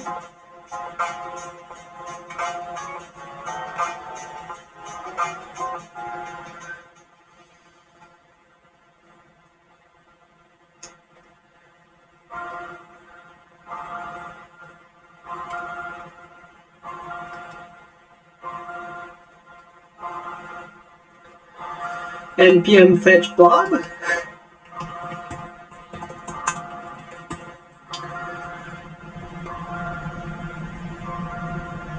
Oh, cool.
Oh, okay. So, what I really want is URL.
No.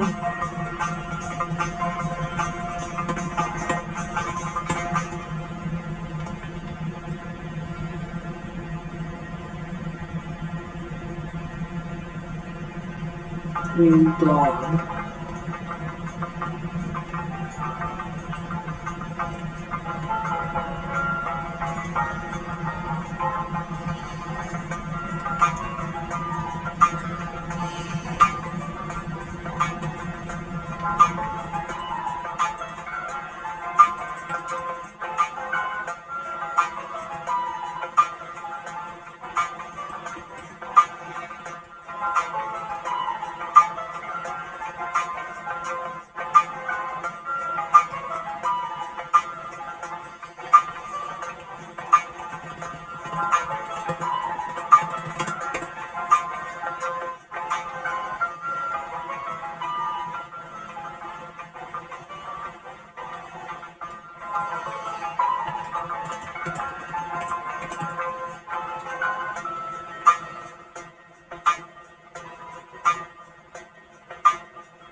Blob URL.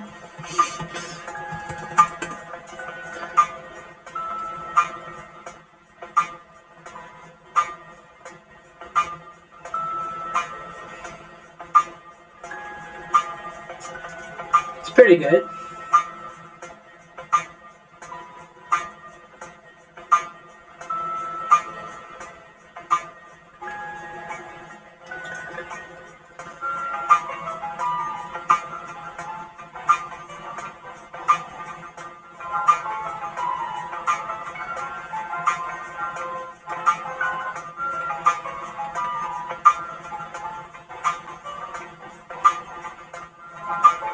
Nice.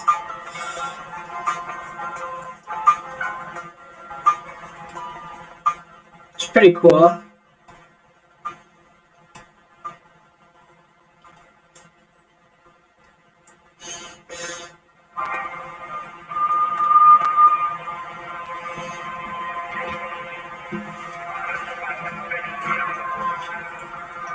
Might have to use that someday.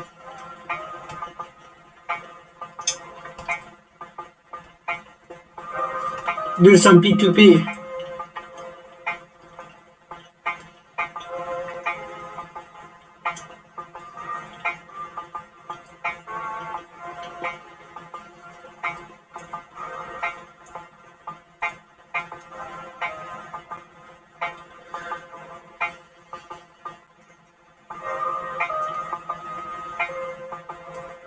That's really cool. I could do music and videos.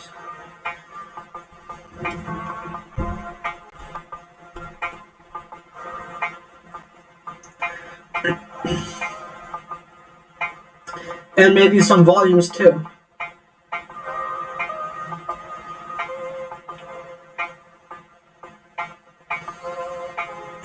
Did I book? Yeah. Nice.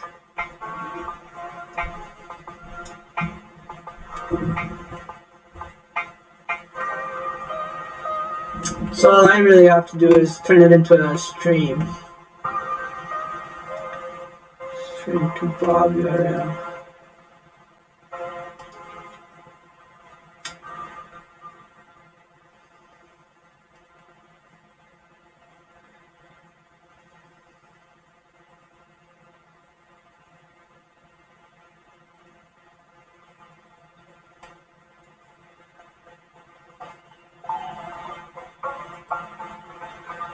Oh, cool. Is this for Node?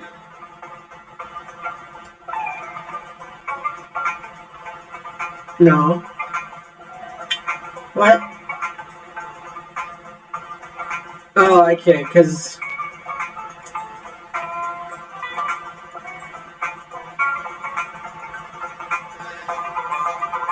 this is on the server, but it's the client they're talking about. Alright. sounds like I'll be creating it from a string and using this library. Because this one, even though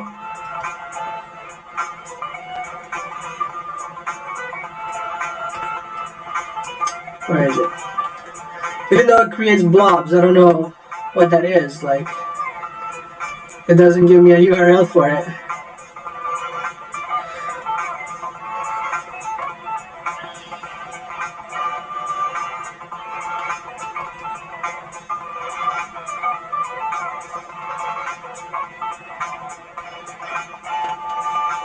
What's Tom exception?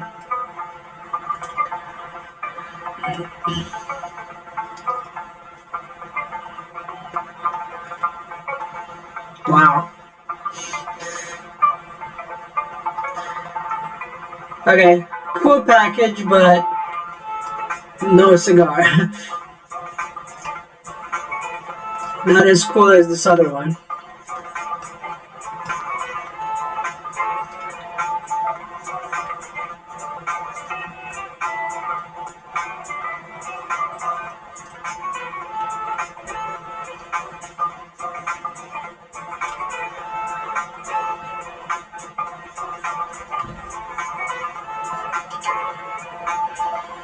Okay. So let's see.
So, registration.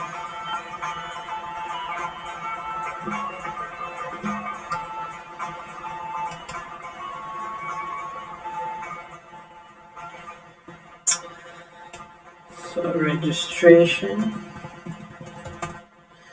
config file to save all that.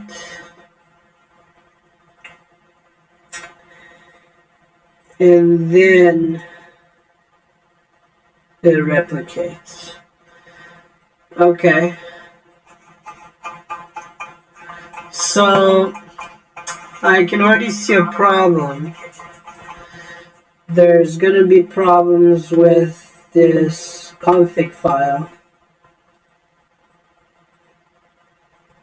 Config dot, because there's gonna be a username. And then there's going to be a node name, a user password. So I have to denormalize or normalize the, I have to normalize the parameters. So that I can save. I don't even know. I don't even know how I'm going to be able to do this. So, let's see. It builds it in here. Oh, I see. So they're going to be expected, but then I just change the config at runtime.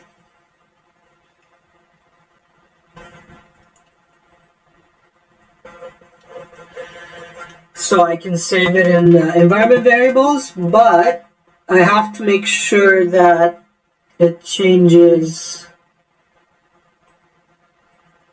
It actually changes the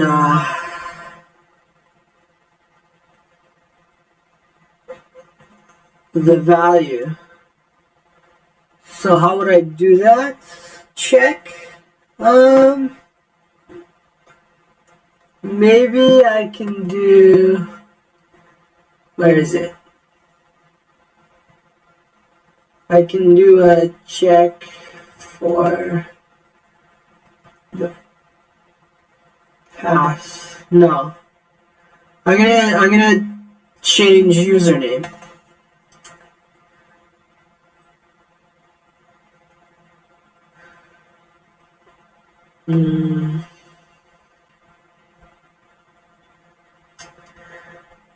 I'm gonna change username. So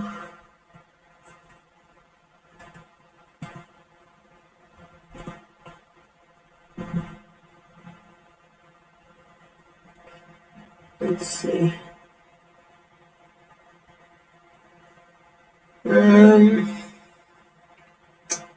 Change the username. Set X. I don't even know what set X is. I think it's a Node.js package, if I'm not mistaken.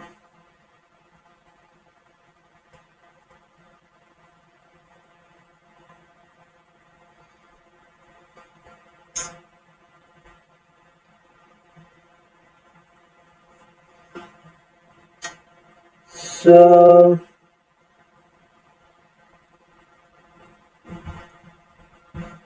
let's see.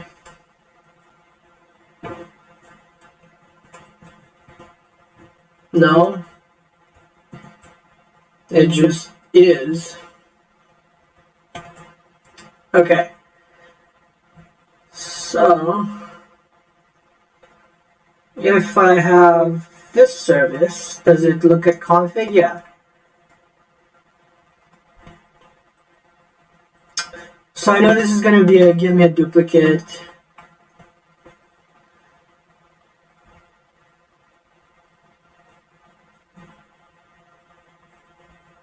Let's see if I can debug it and see the change.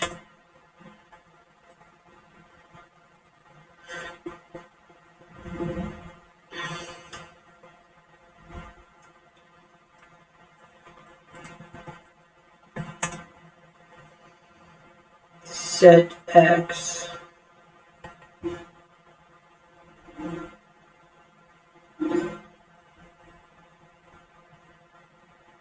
Root.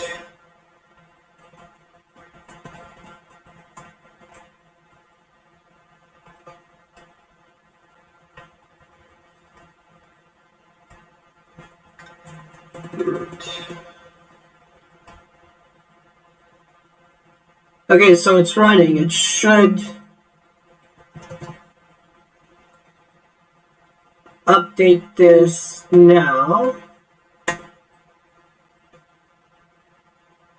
Okay. So if I run this node request,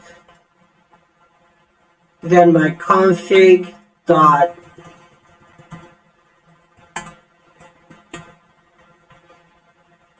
damn.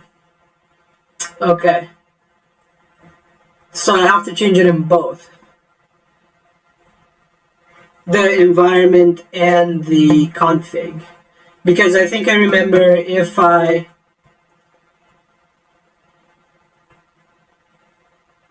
change it here, it won't matter.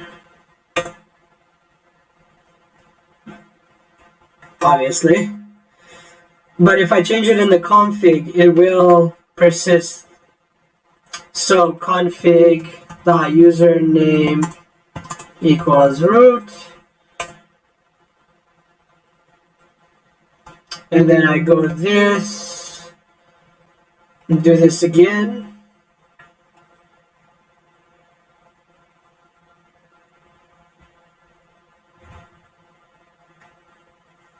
Come on. What am I waiting for?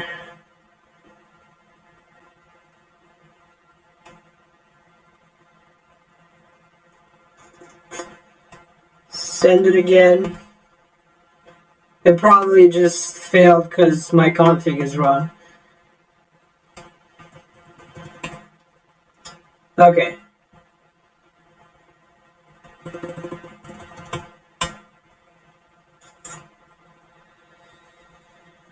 Okay, so I'm gonna need my secrets.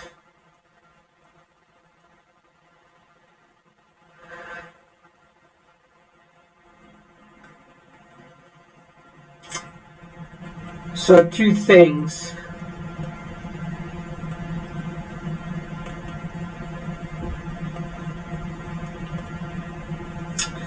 I have user name and I have user password.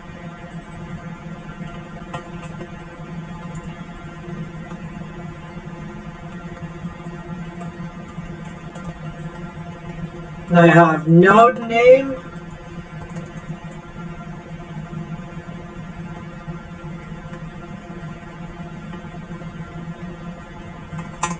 which is not set. This is just like random or undefined. And node password, which is symbols, which are not allowed.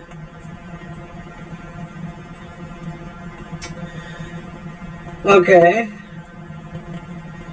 so if I run that, it'll set up my environment as if there's something wrong.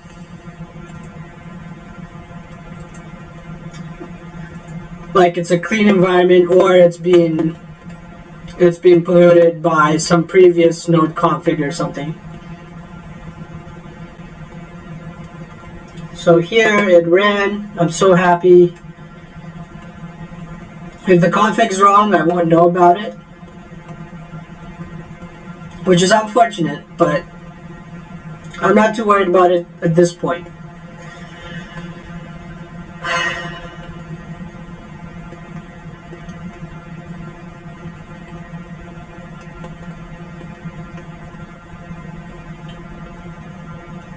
Okay, so I'm gonna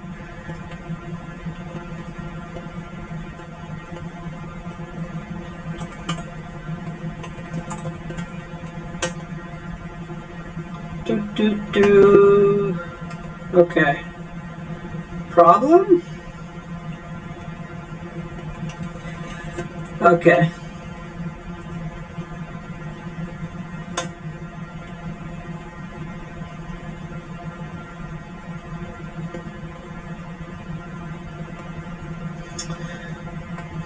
So I run my environment.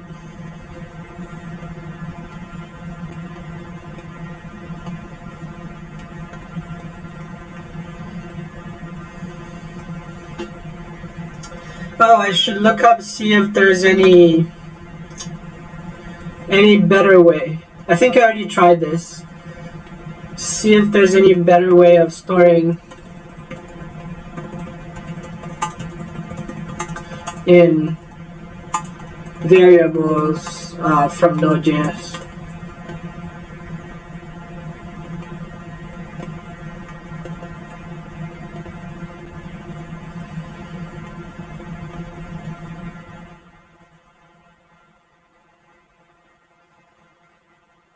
To the M package.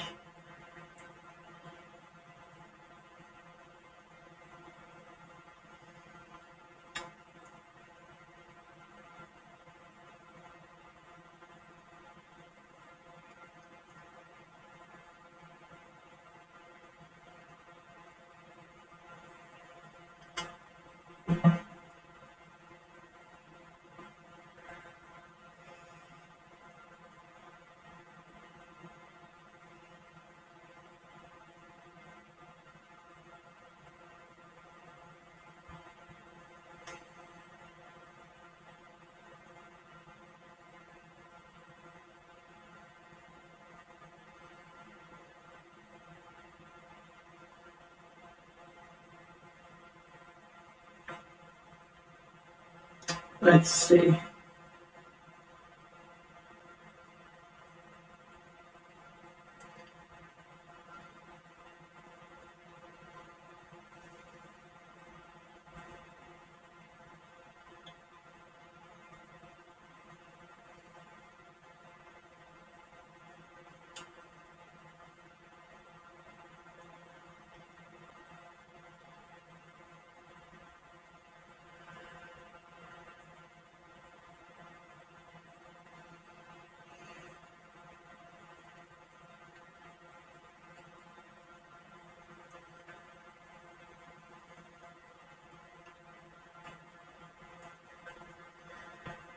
Environment variable.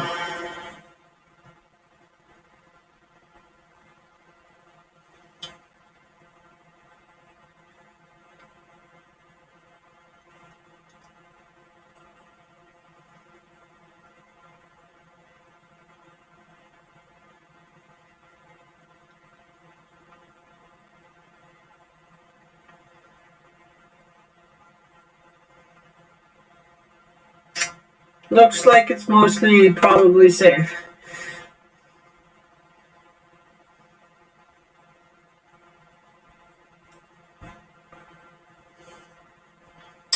Okay. So this is set X.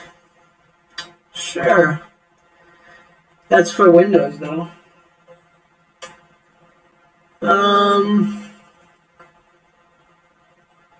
That's why I guess I need .env. So I can avoid having problems. The build is what?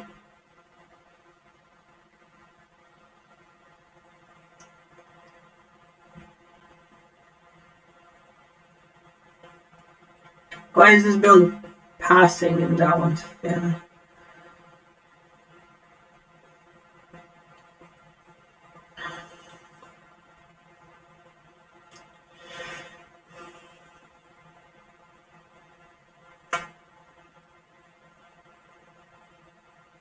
Require and configure.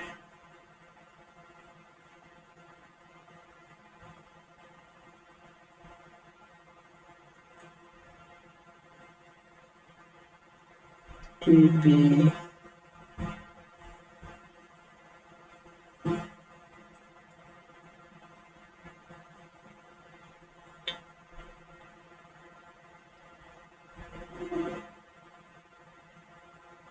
So I would write this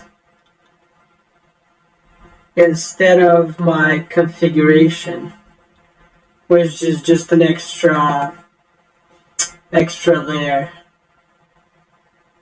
So I don't need to worry about that layer if I use this .env, this library .env. I think I'll have to do that now.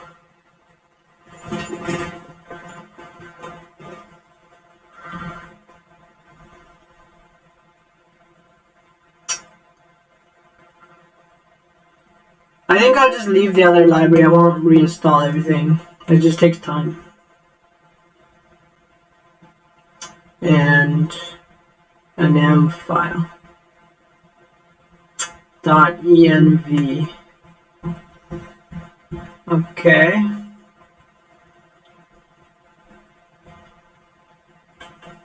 So process.env.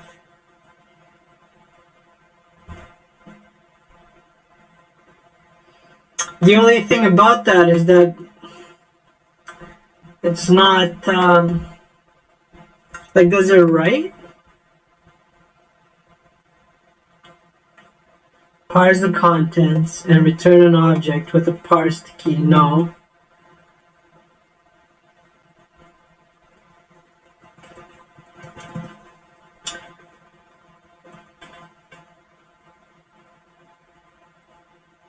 Variable expansion.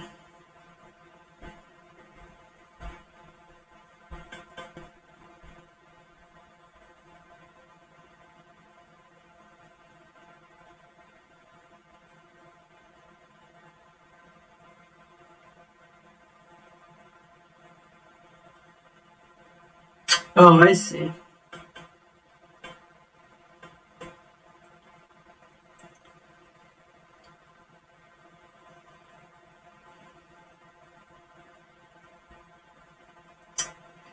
Write. How do I write this file? I know, it sounds stupid.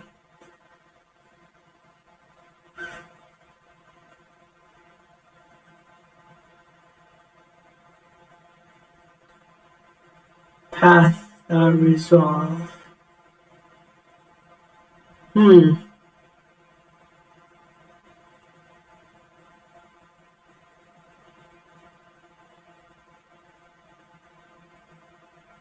Parsed keys and values. Okay.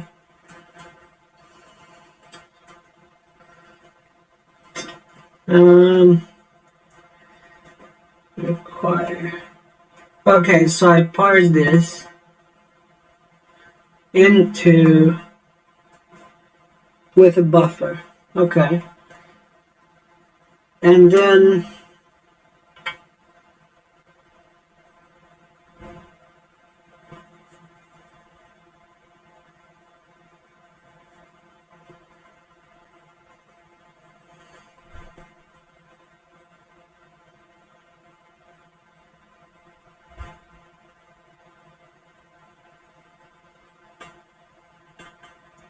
oh, cool.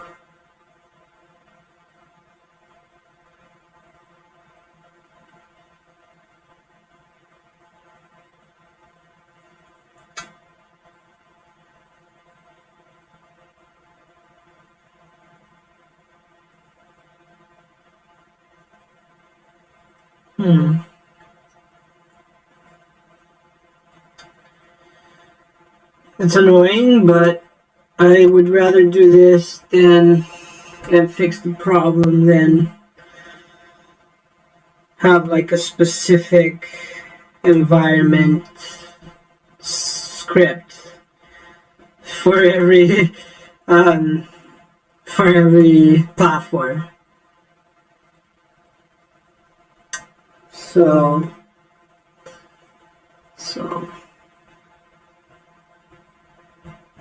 it's kind of like this.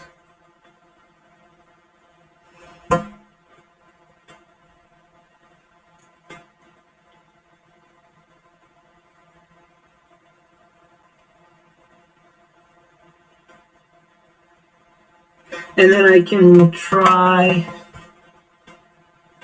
and write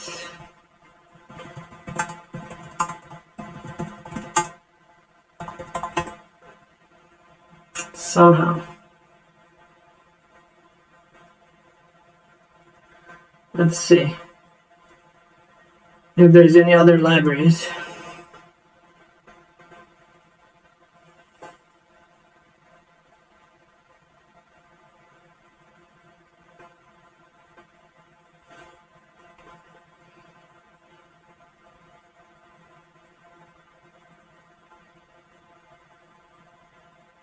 Yeah.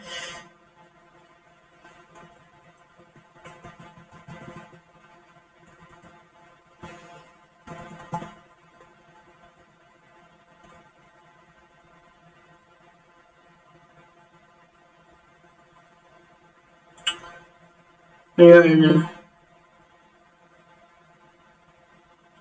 show to use.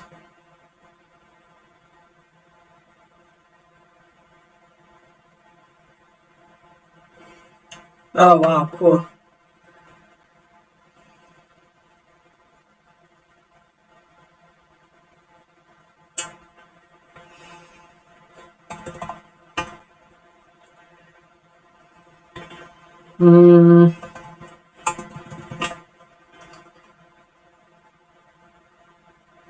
Oh, nice. Version 1.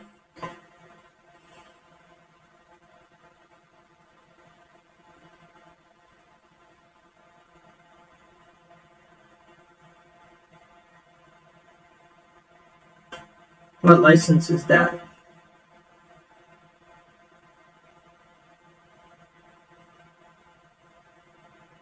Cool.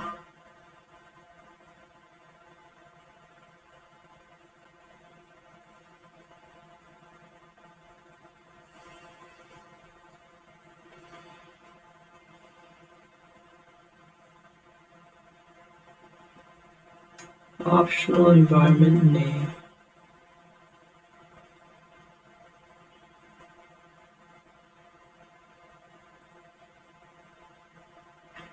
Done.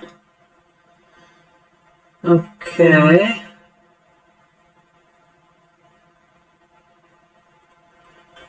Did I add .env?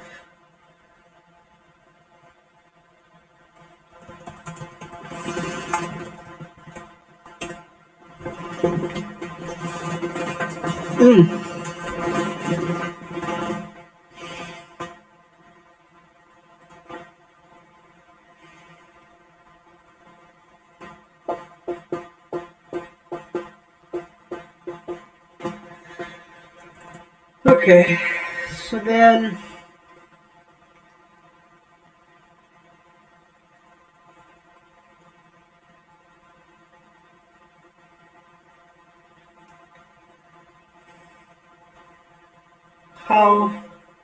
what's everyone using?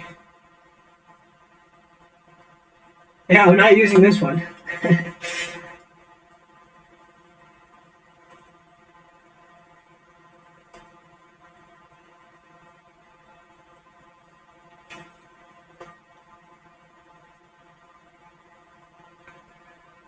Not even this one.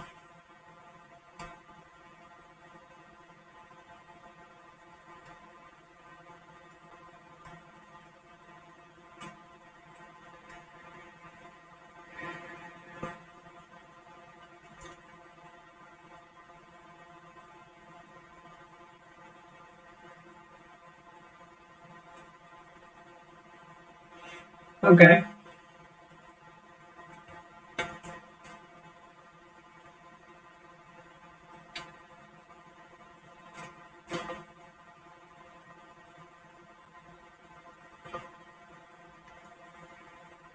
I wonder what will happen when I update like a subset of the variables. I guess we'll see.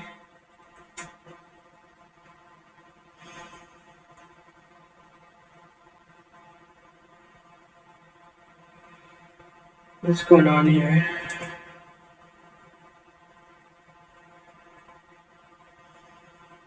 Okay, so the packages.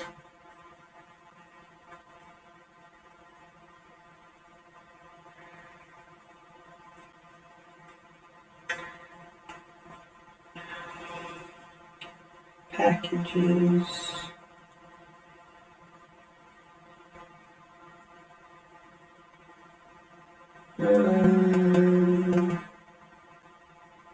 This one.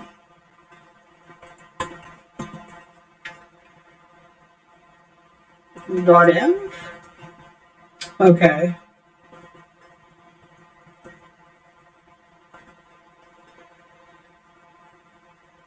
What just happened? Why? Oh, I never installed it. Okay.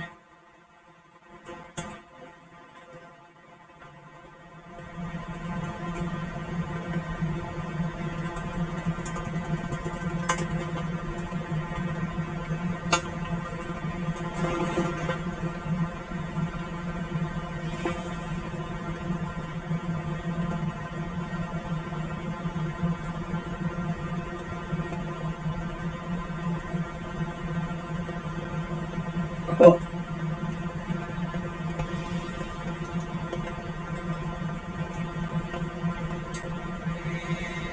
So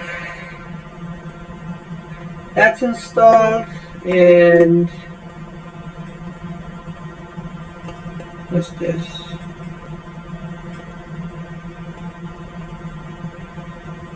Node.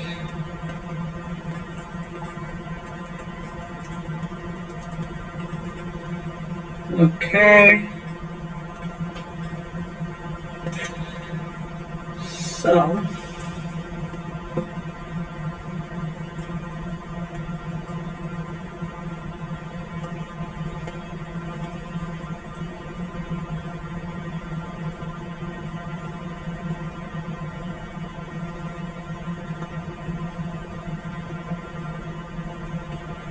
env dot process.him. Okay. So it's a bit cleaner now.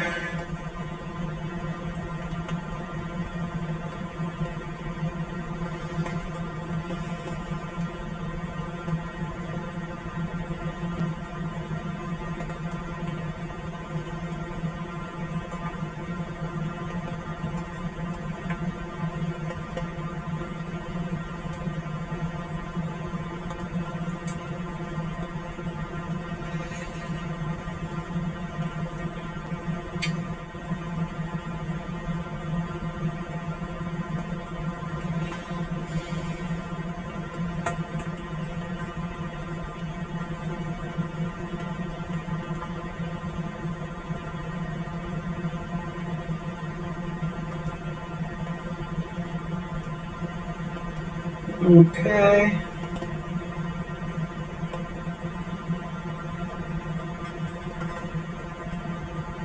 So this is done.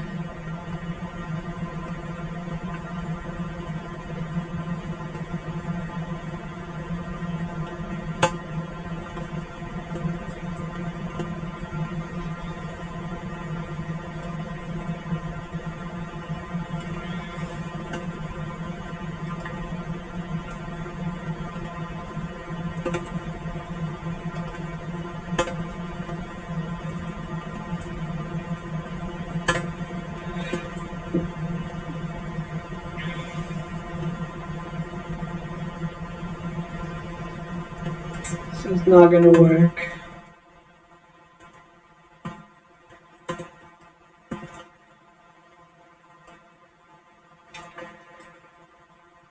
And I'm going to make a .n file.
Something like this, and I can delete the secrets file.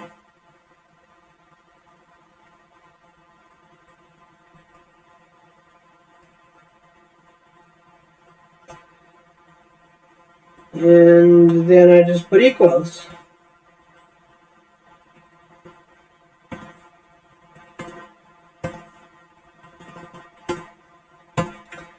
And hope for the best.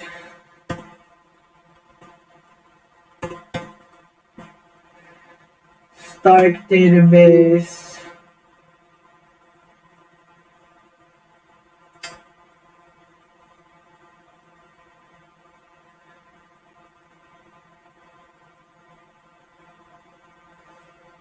Why do I have that?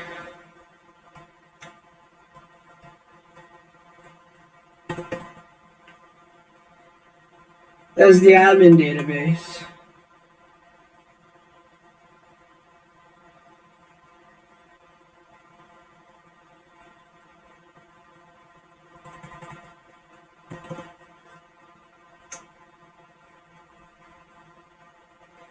So the core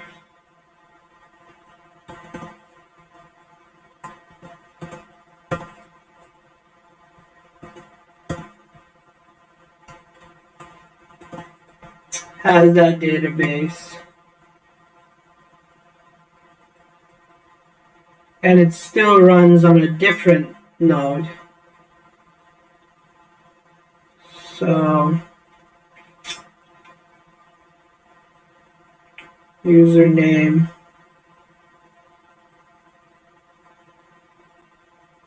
So just gonna call it admin.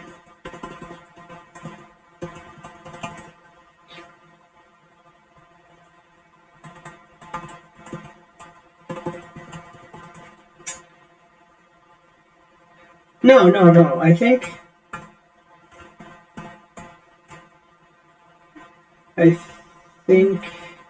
I can just do this. And I could do node database.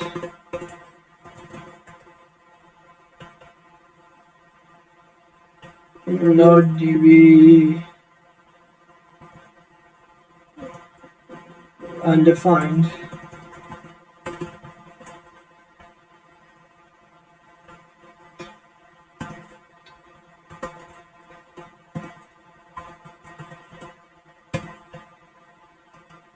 Okay.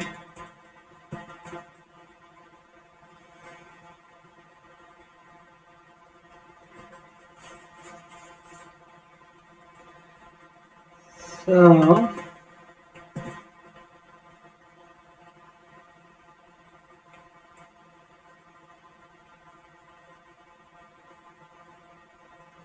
as soon as I get access to the database, I save those credentials. And if I'm an admin, I put my admin credentials. And if I'm an edge, I can skip this password.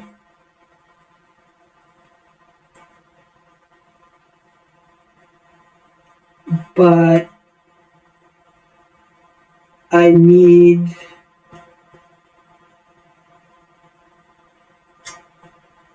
guess I don't really need this database because my database already knows, based on the username, it knows which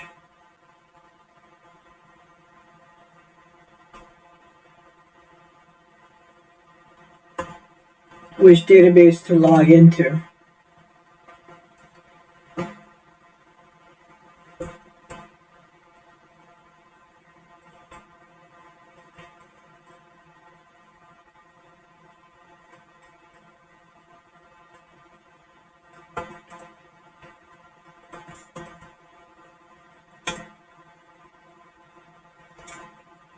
Okay. So Stark email password. Okay.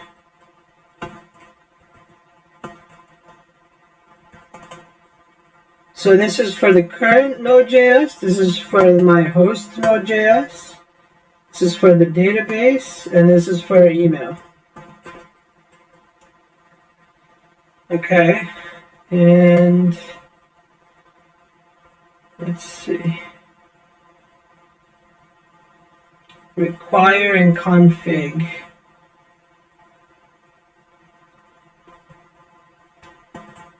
Those from here.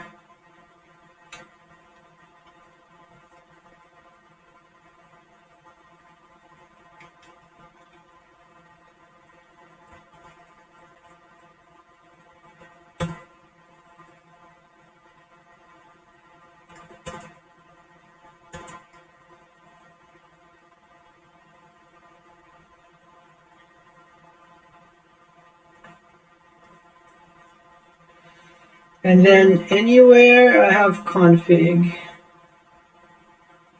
Config.config, I guess. Process.env.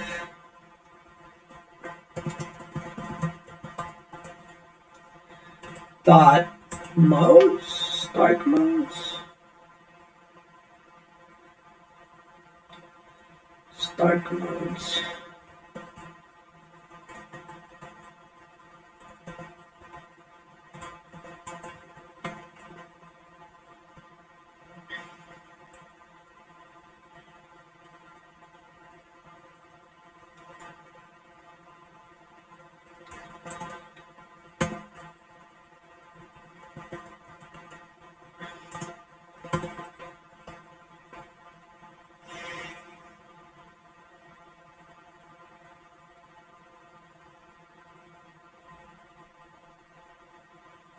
Oh, and I'm already writing this.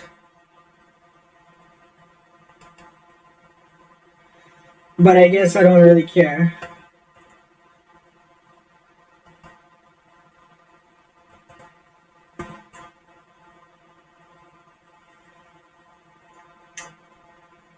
Can I even do that? I don't know. We'll see.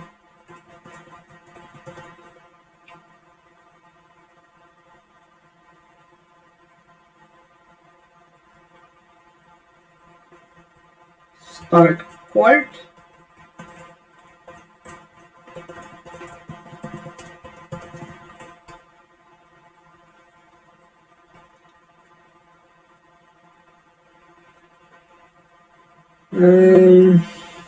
What else? Stark certificate pass.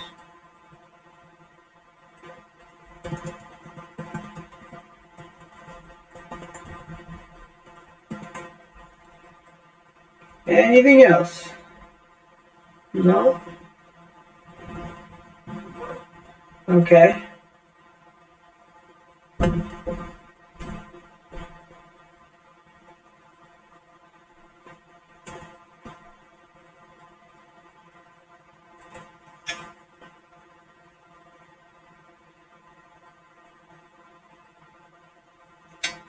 Something like that.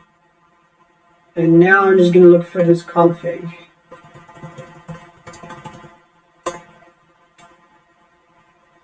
NPM bundle.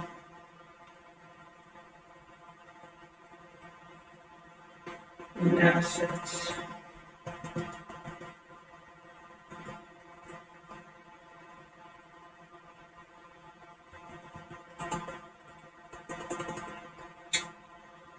Not required.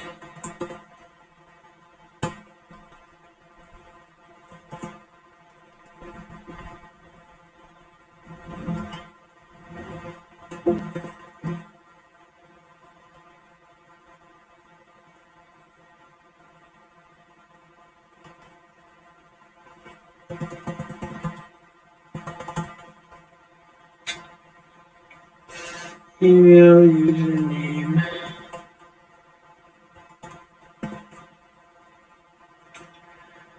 Okay.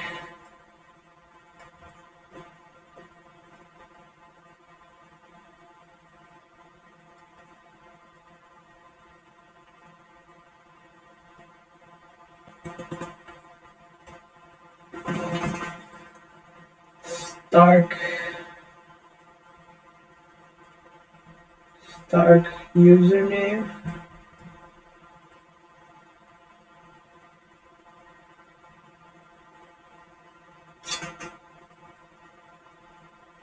DB name.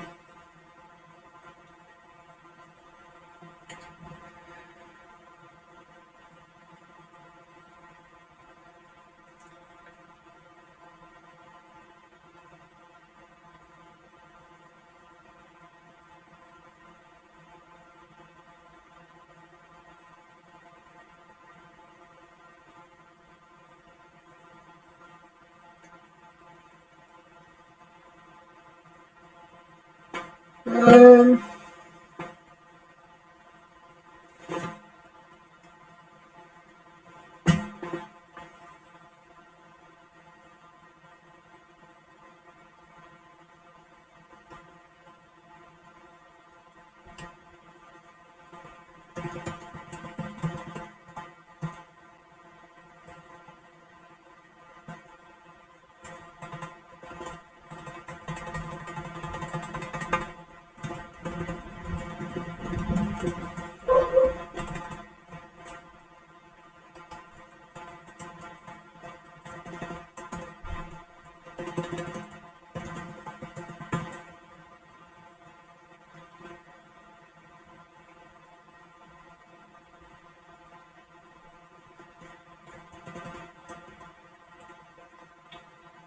Stark DB host.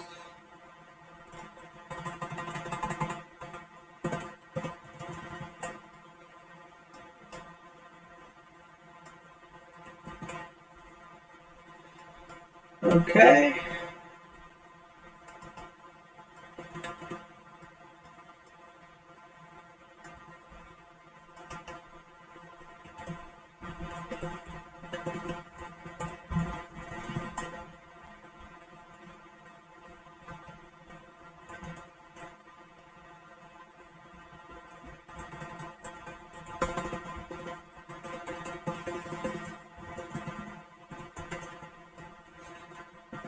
Cool.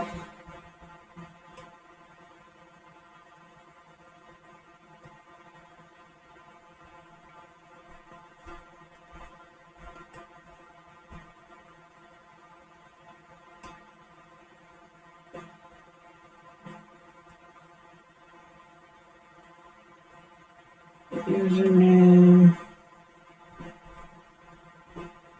Services.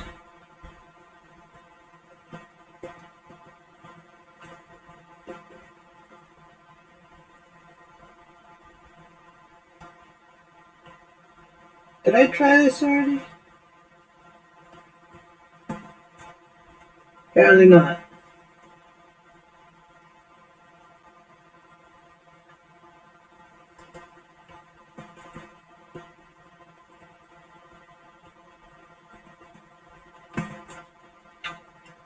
Anyway.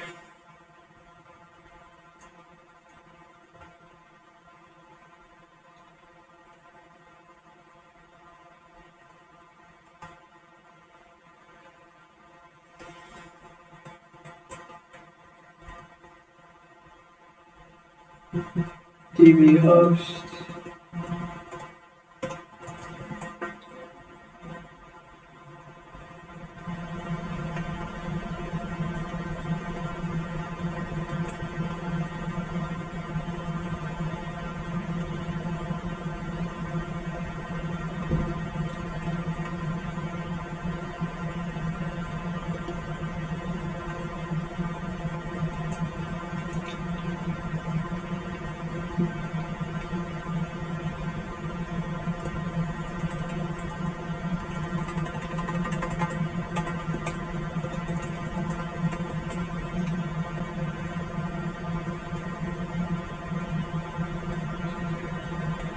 Okay then.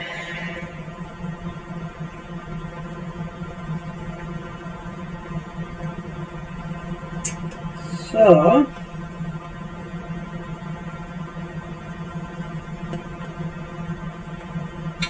I'm gonna be in my node service. And let's try and make sure everything still works. And delete my environment variables, which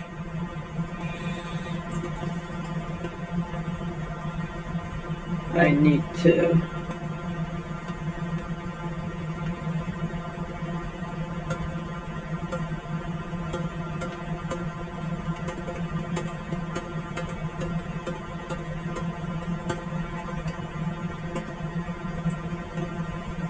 Cool. So this should work.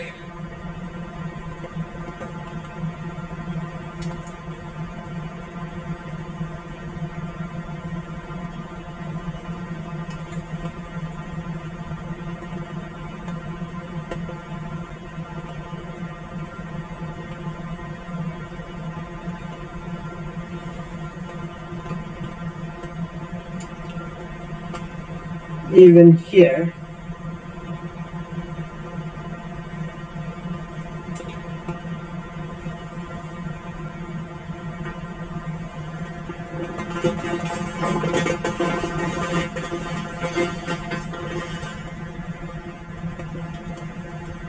Stark modes. Solid.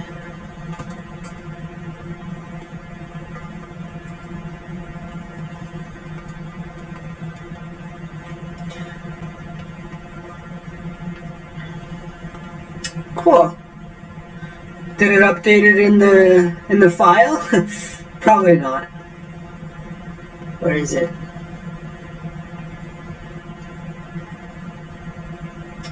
Okay.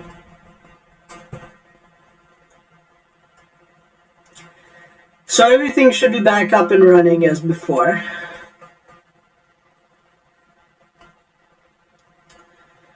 It's just that now I have my environment set up from that one file. And I can write to that file in some way or another. Once I, on the edge, once I set up my user. So hopefully that will give me joy and happiness with an easy access to here. So I guess I could try some of this soon and see where we're at. But first I get the feeling I'm just gonna have to write my require and get that part of the bootstrapping done. So it's probably gonna be this stream to blob URL that I'm gonna need to use. Is that even installed? Stream to blob. Yes. Cool. And then I can require from URL. Can I do that? Oh wow. Can't even do that without a package? That's gonna be annoying.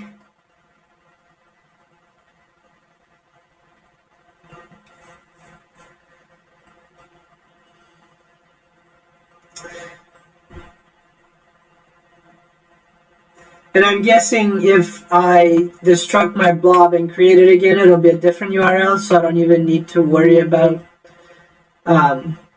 deleting it. But I should anyway. When I destruct the code, when I destruct the blob, I destruct it's required so that it doesn't stay in. I'm thinking about destructors. Alright, I'm going to take a quick 5-minute break. And then I'm going to play some Minion Masters.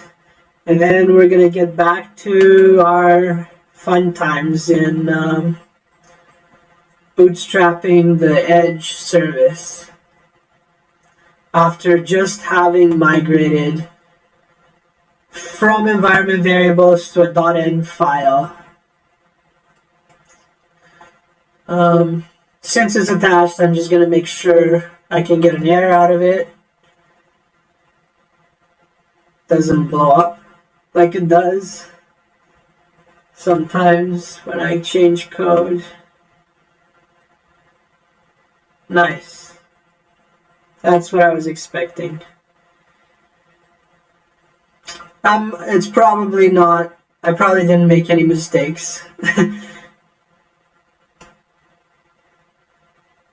Alright. I'll be back.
long is this playlist?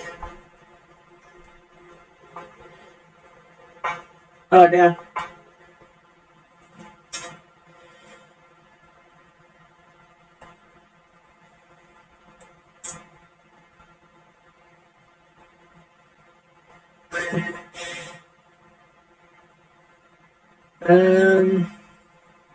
Let's see.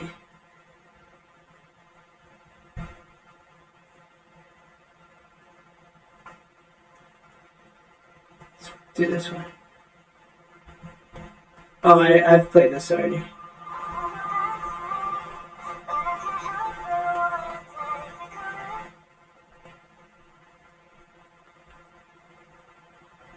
Cool.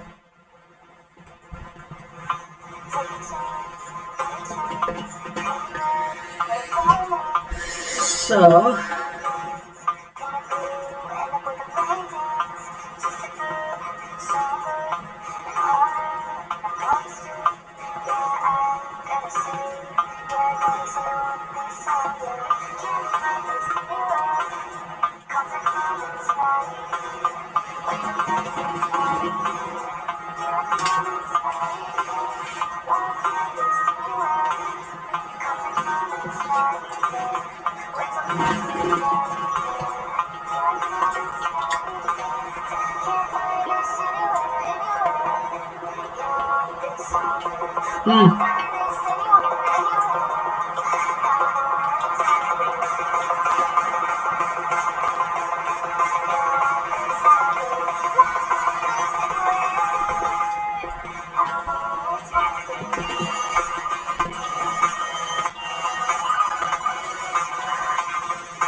Whoa!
Interact asks, what kind of story do you want?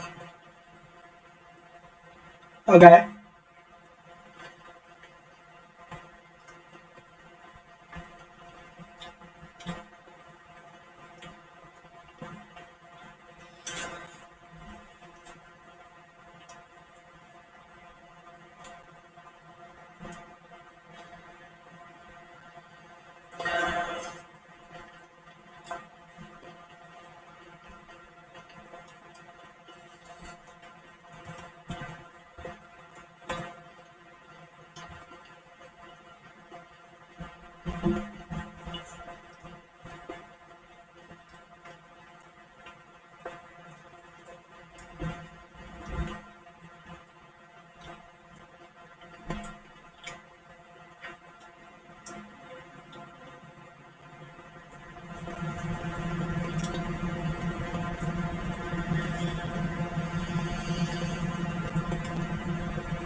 Why do I have to call it sick?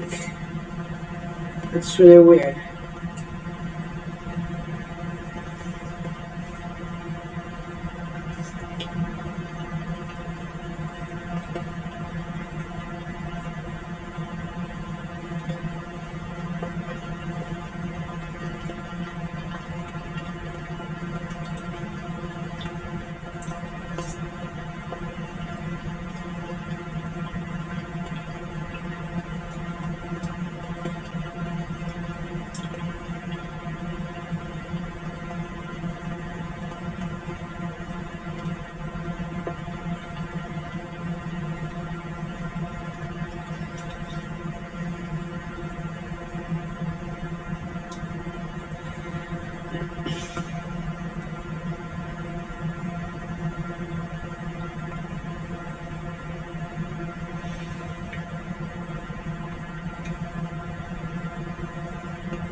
Like synchronous?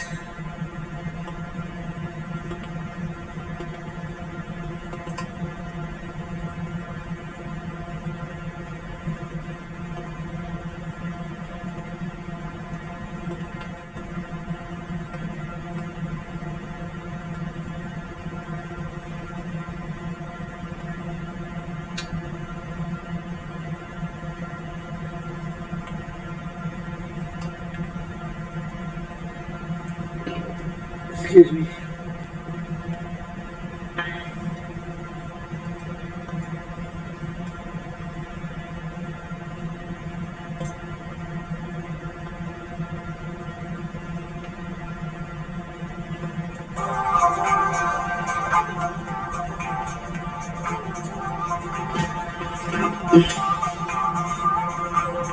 Fire from well.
I'm nervous about this builder.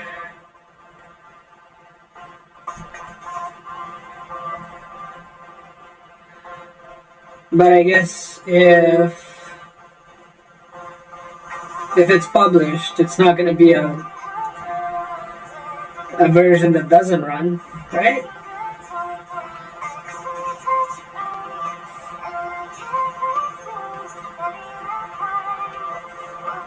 What version is this?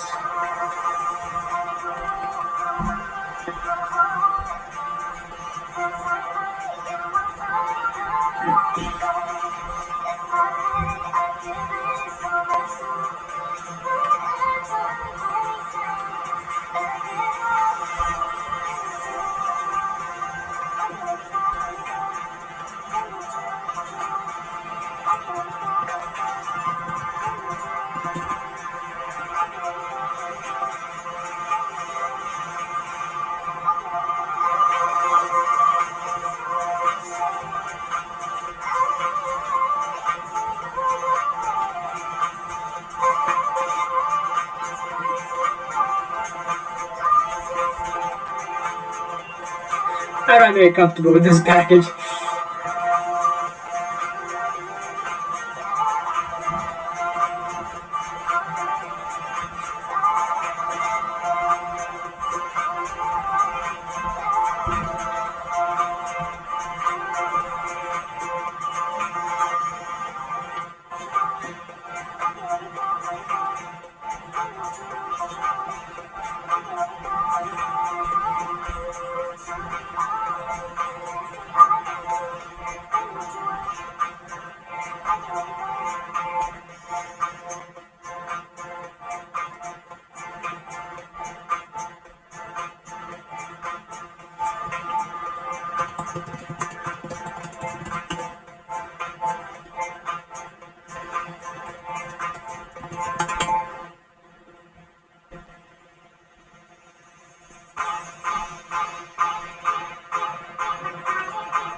I guess I'm stuck with this package.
Alright.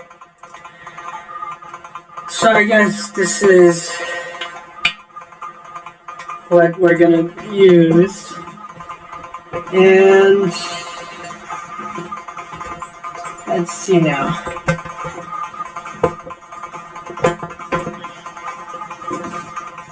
How do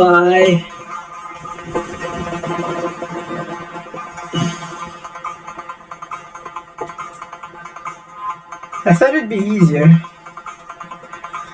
but alas, it is not. How do I?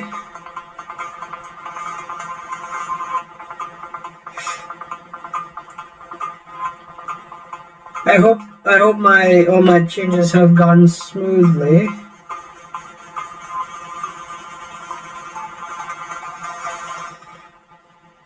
So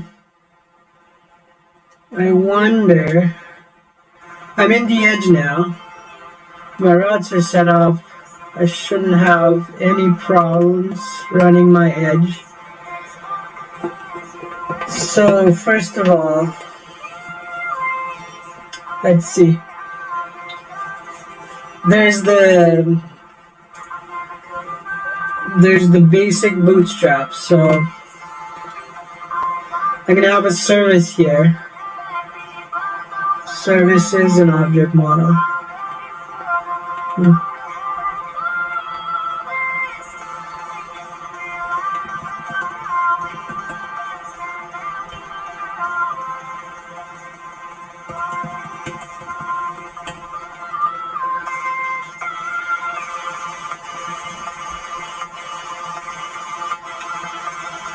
And there's not many routes that I can think of.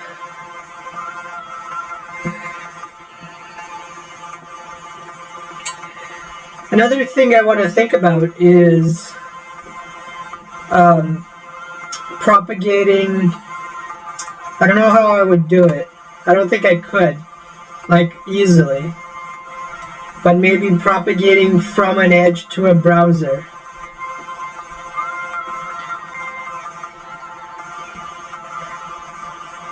So I'll add that at the end here.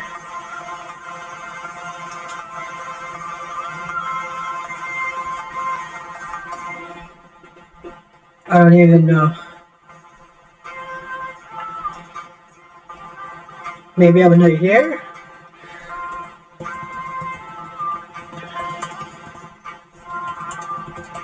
From an edge server to a browser. That's a good idea, but I don't know how easy it will be to implement.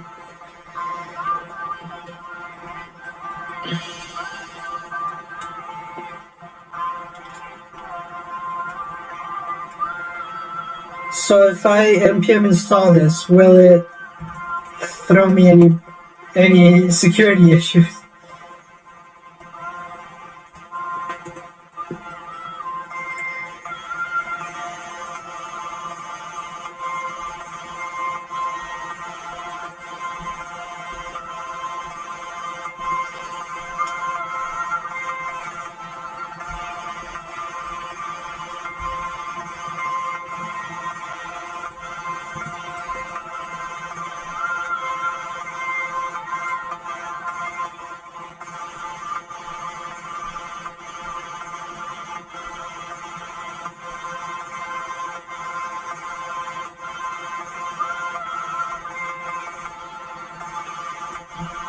No, apparently not.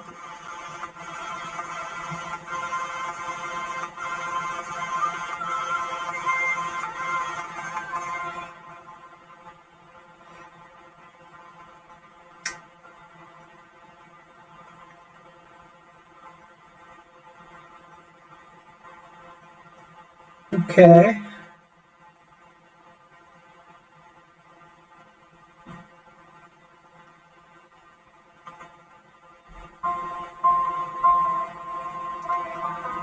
Where the heck is this package though? Like, I'd like to see the source.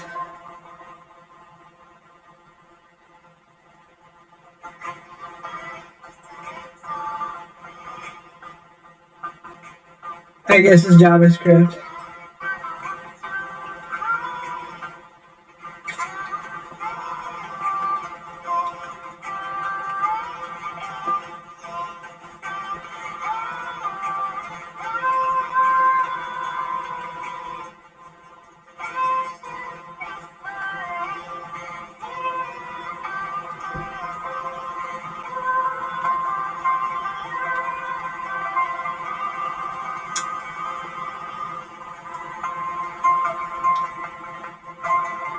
Alright.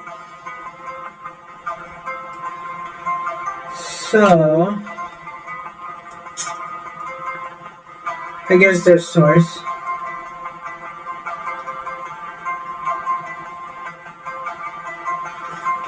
So the first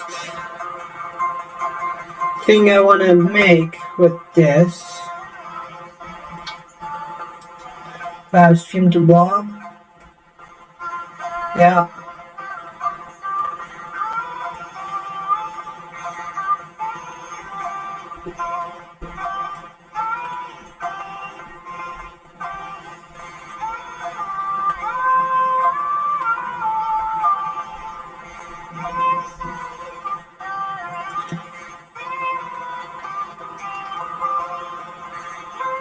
So,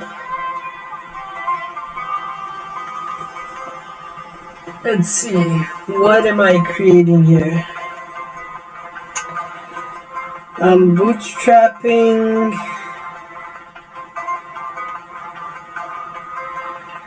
the pod runner. So I guess I could call that a deployment or something? No. I'm creating an executable.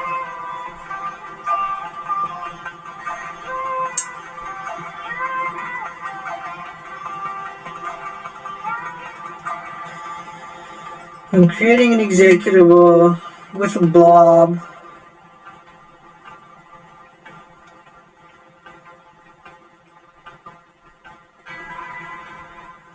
And then I'm using that executable to run this service.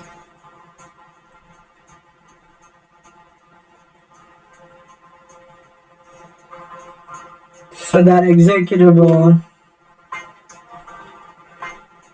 I guess it's a pod, but it's like a bootstrap pod.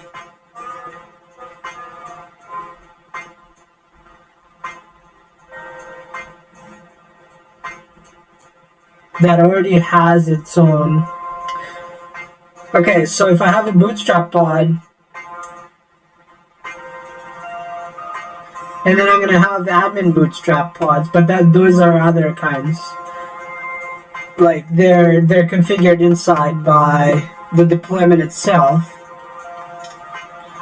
So I guess I only have two base types and an executable. Or a remote executable? I don't even... An executable.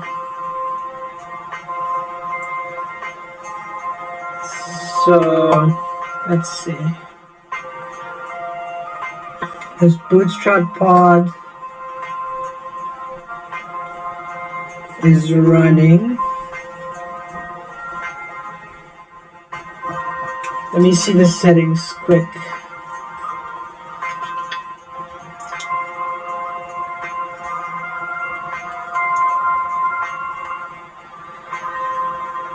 So I have the bootstrap pod.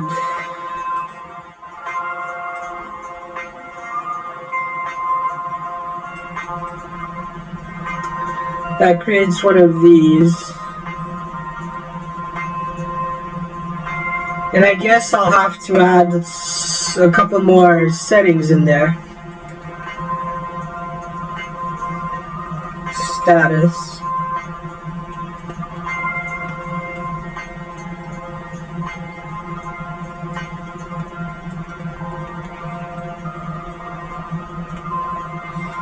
And then once I run that bootstrap pod, then I'll be able to listen to any pods that come in.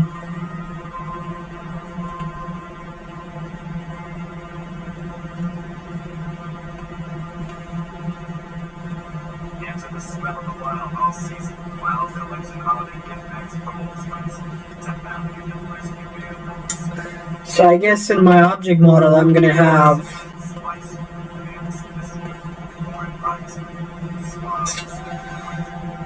because I need to change settings, so I'm gonna have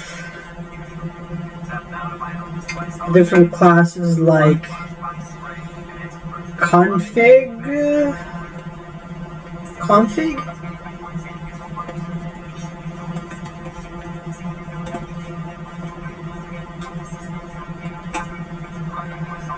So that it can update its own.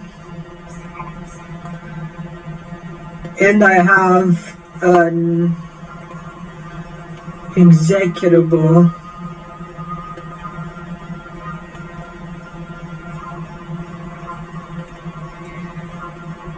and then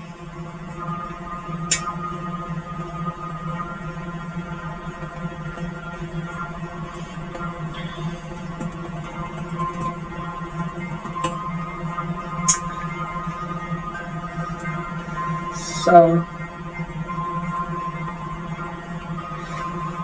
let's see. Okay, so I have an executable. Then I guess I need a pod.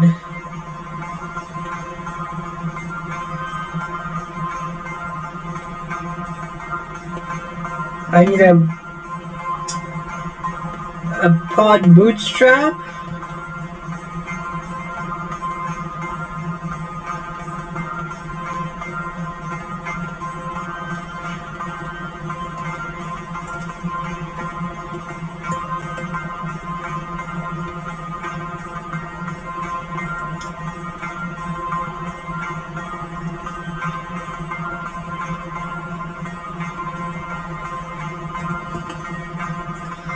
And then just a pod.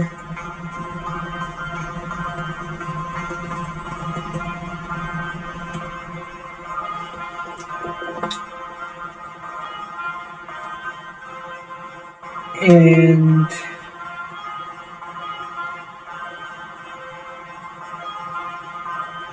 it's always running.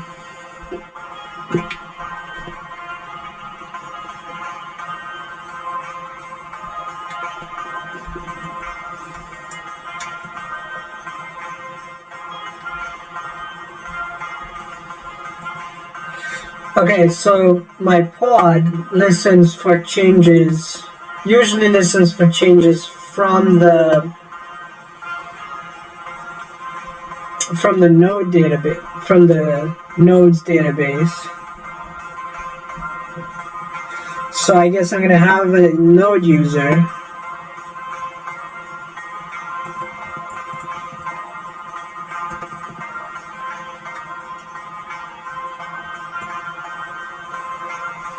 And I'm going to have a database.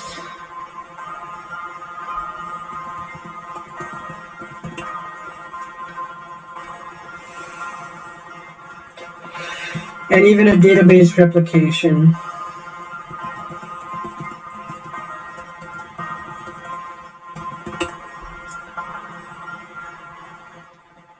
No admin user.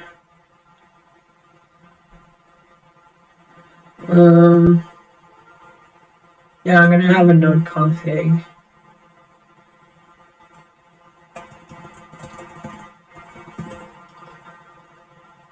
Node user.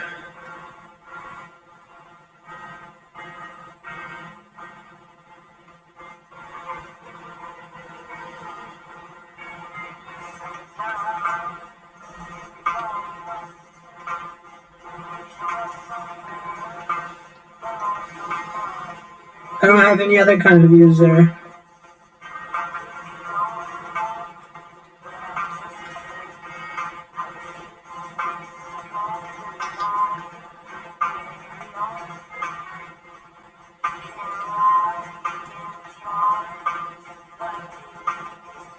I have configs which save.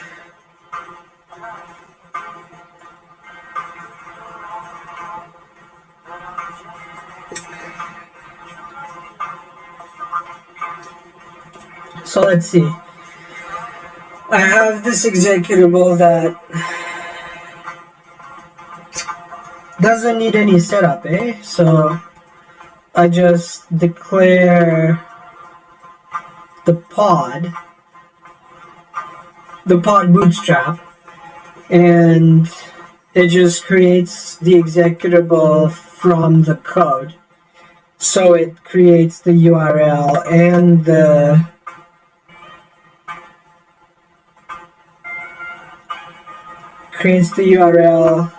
blob,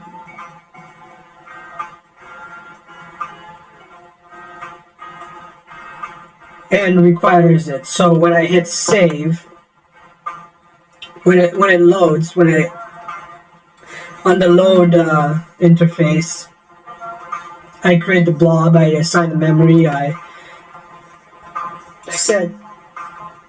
set up all the URLs, and then here on the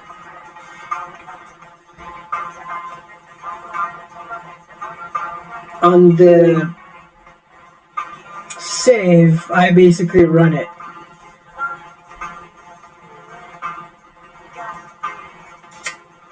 I think that's what I would want to do. And that basically gives me a overwritten pod for Pod Bootstrap that I can just hit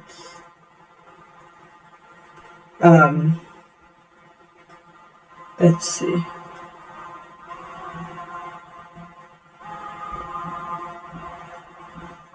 I can just hit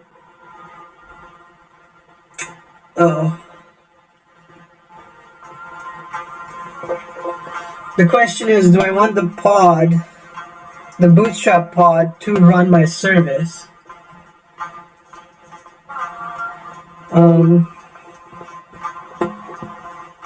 I guess I could define it as a service, but then I run it from the Pod Bootstrap.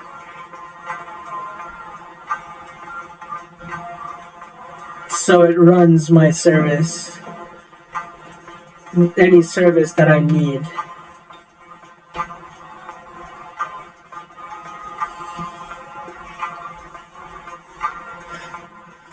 But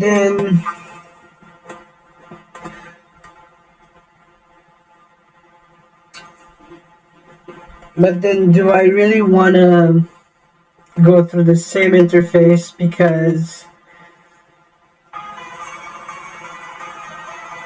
once I start the pod, I want to say what its status is.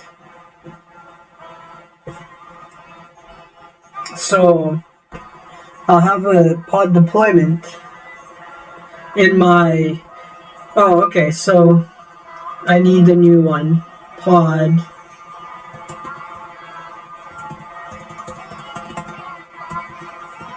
or pod config, I guess.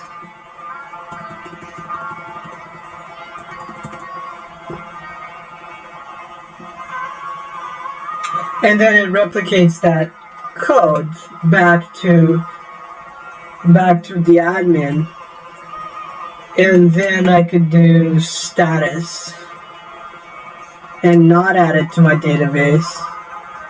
So I could reference the pod config on my... I could reference the pod config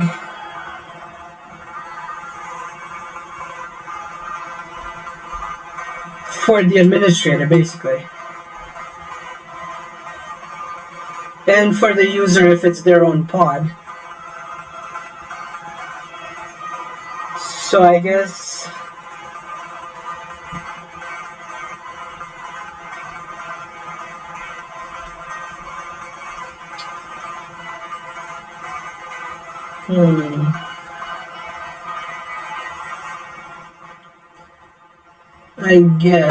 I have to use something called a pod status.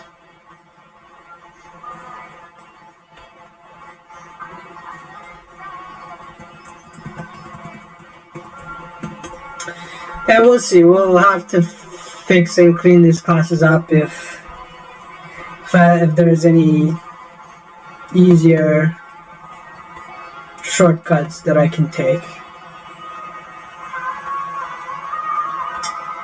I guess I can just start these like simple by writing the executable class Let's see if it builds without anything. Because I might have to take those files out.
Okay, seems like it's running fine.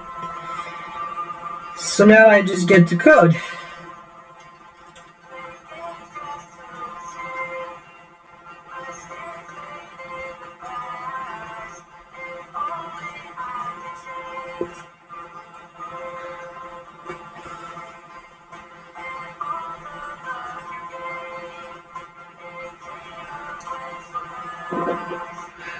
We'll see if I need to bootstrap outside of the whole pod.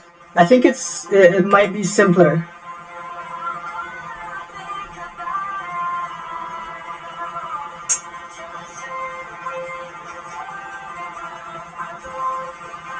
Let's see. So, because there's no config. So how do I know?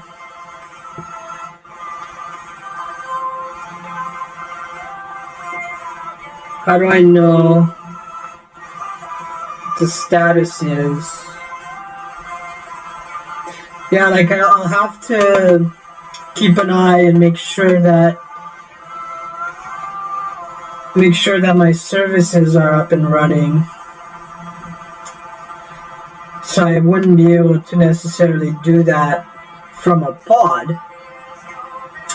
So I could just call that a bootstrap object.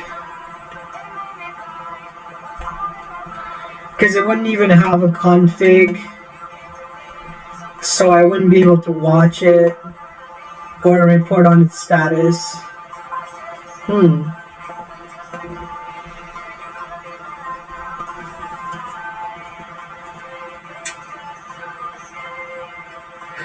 this is set up so like there's not a lot of watching or status reporting anyway. That's just kind of assumed to be working. There's no... Okay, so I'm just gonna call this a bootstrap and just be done with it. I'm not gonna bootstrap inside the thing I'm trying to bootstrap.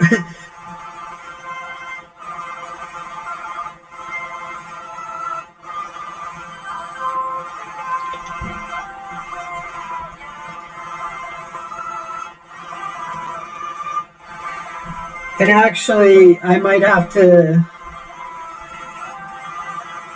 invoke a service.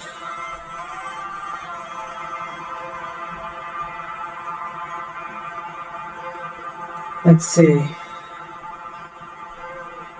Oh, because PouchDB will be running as a service. So my bootstrap object will run the replicator.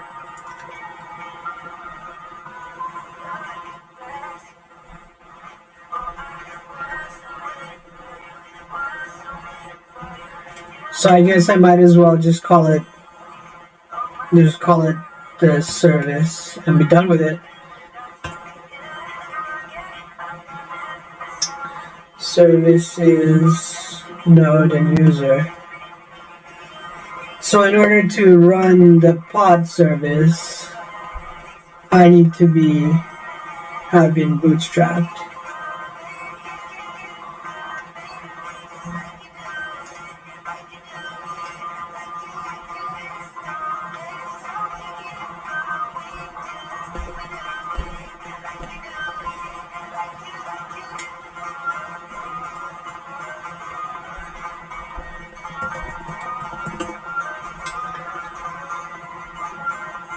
just to run this service.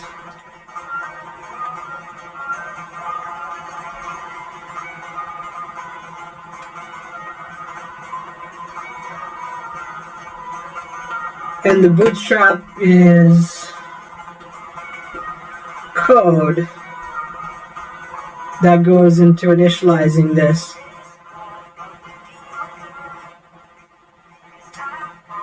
So when this service runs, it's ready to, or it's watching the node database for changes, and it just runs. There's no output. It just listens to what its configuration should be, and it follows its own configuration.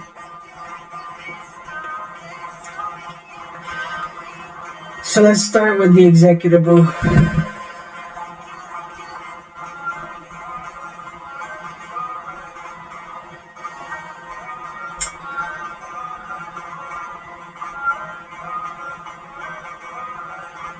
Export class.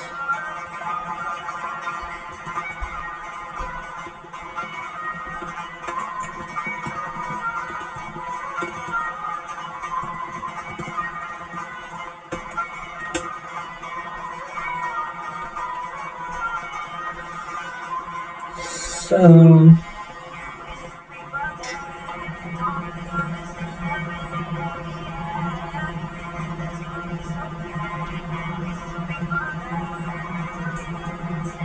arg invalidate.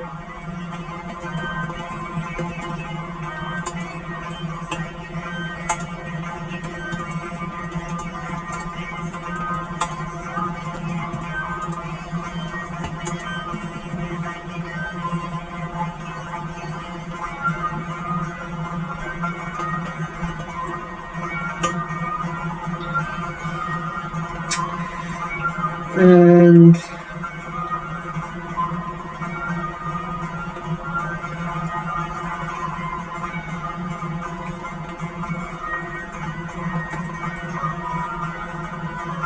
I need an object model, a validator, and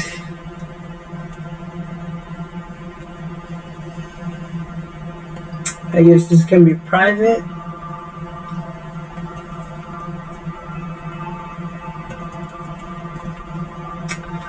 New executable model.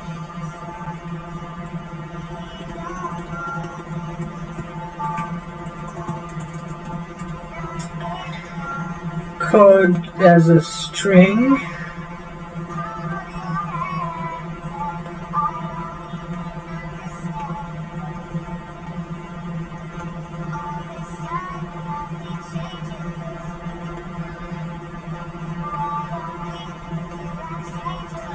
I guess if I had a code file, I would have a name.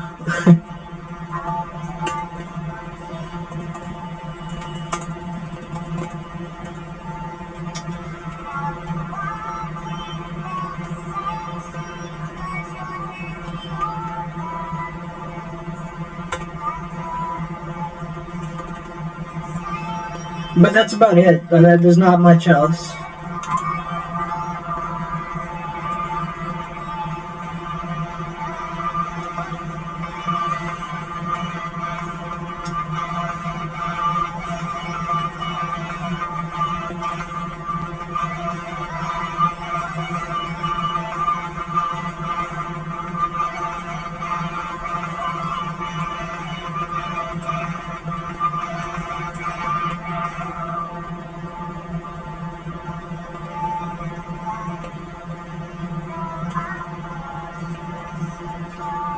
That's an await. Okay.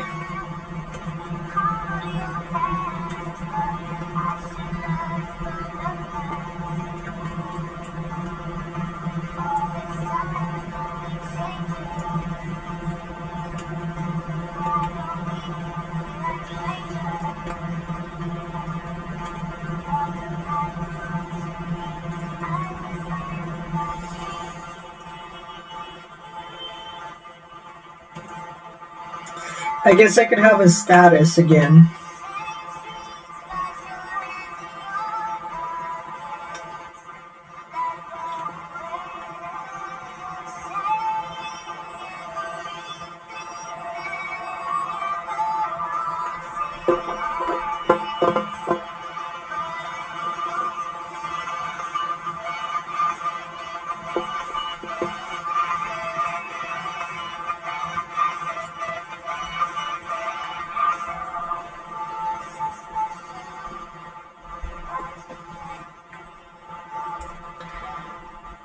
Um,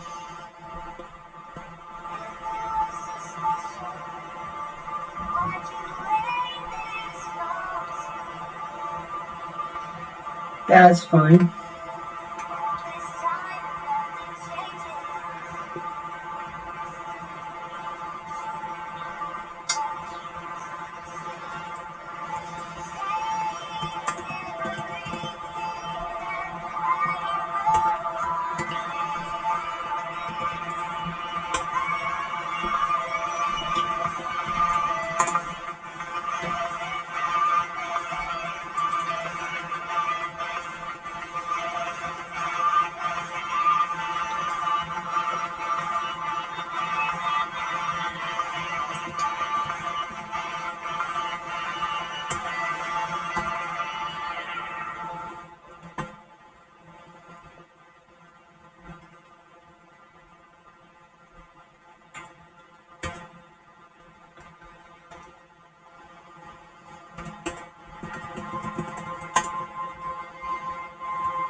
Did I ever look up how to do enums?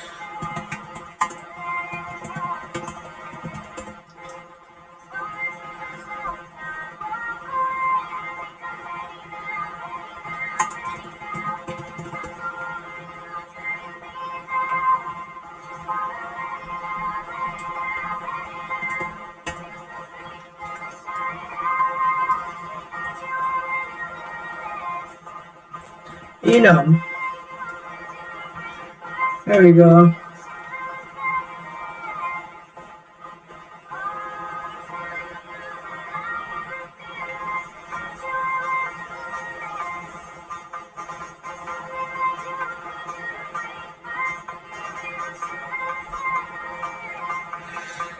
So I have to enumerate them.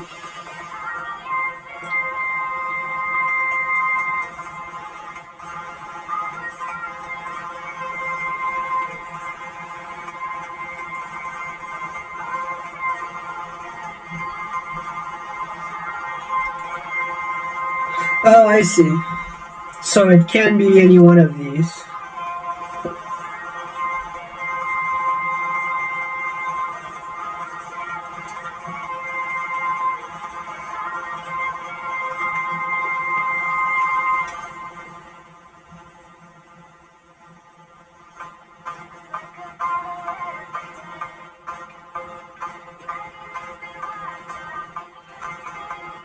That's it? No.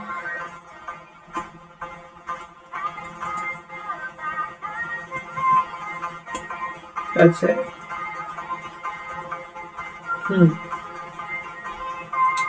So one of these.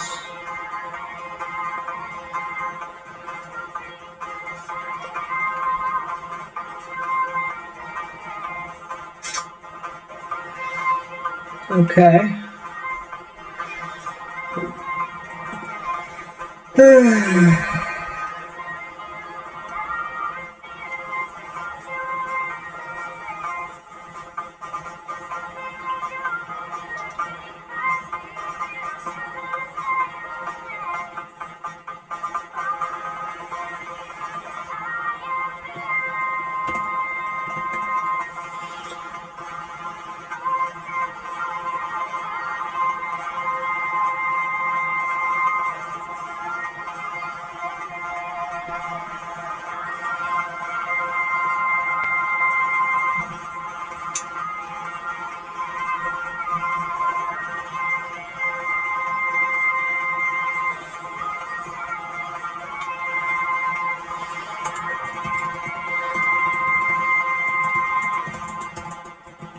Another thing is, how do I watch this property? Um,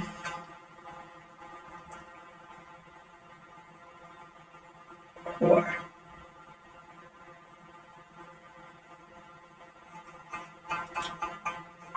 Arg. Be proud of what you make in the kitchen. Whether you're a first-timer or an experienced home chef, the Ninja lineup of five-star cooking appliances are your trusted partner in the kitchen to help improve and simplify your kitchen life. Click or tap the banner to enjoy the Ninja cooking playlist and have fun. How about this?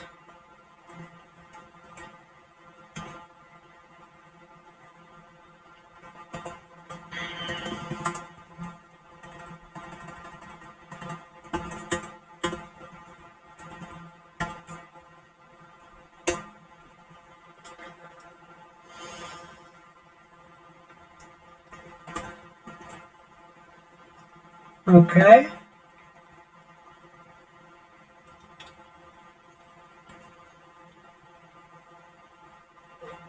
And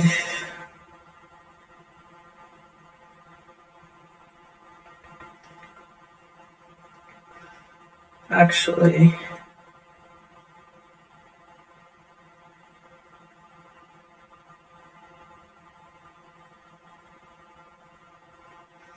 just gonna copy this. Arg.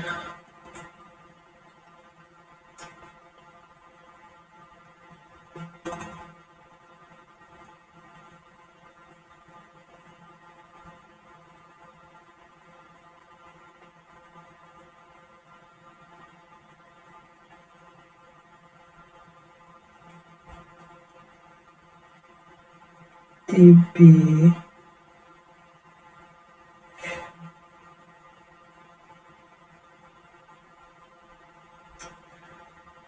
Arg. Okay, so I have an arg here.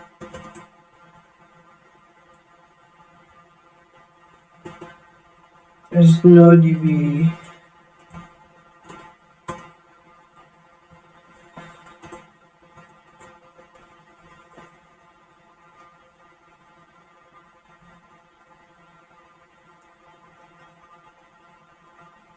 I guess that's how I could watch these executables, is through the database again. So when I execute,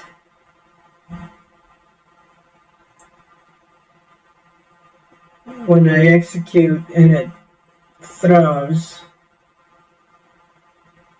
if I catch any errors from those executables, it pushes it into the database.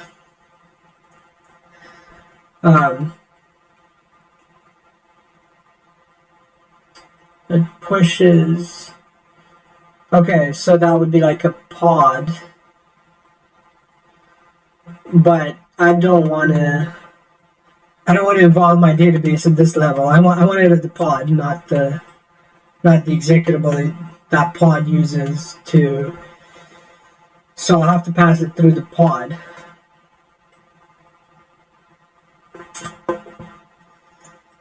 So I guess the executable is part of the pod.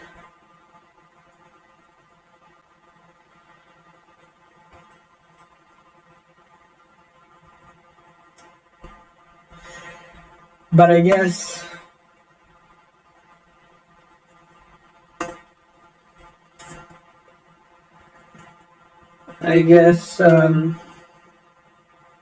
result.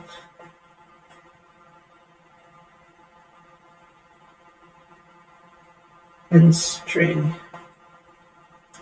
This doesn't have a database. So this is in memory.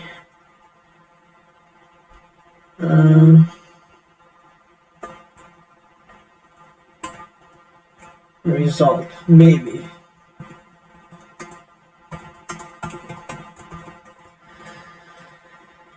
Okay. So then it's got a init function. Async? No. Wow. This async stuff is really confusing. Let's see. Whoops.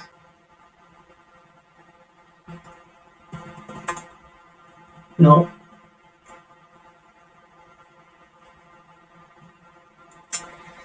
Okay, so this isn't even async. Oh, I see, because it isn't supposed to be async.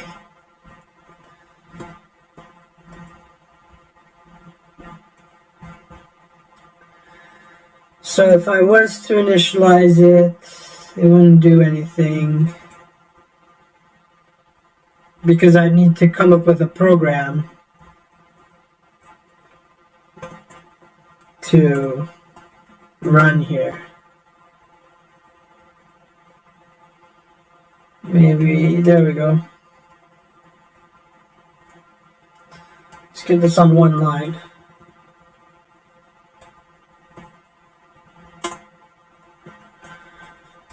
Okay. This is just for testing. I'm not too worried for now. Okay. This.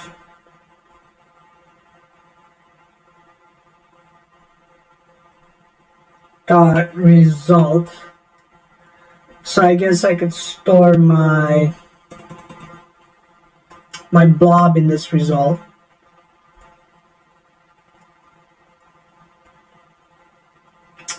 So I guess I'm going to need some asserts as well.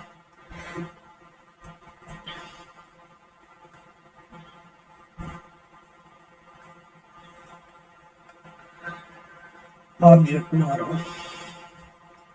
What else did I require? Array model. Oh, and then there's executable parameters. So,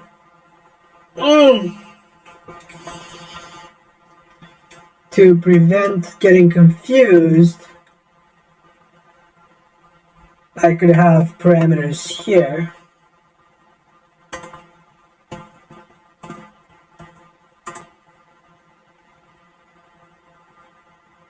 And this could be an any. What's an any object?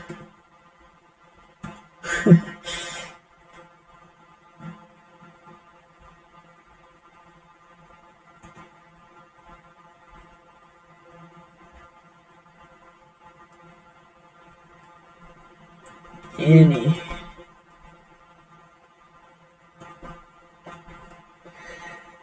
Object model.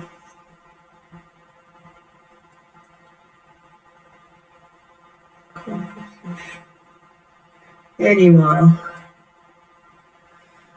Can I have any in here? I didn't think I could, no.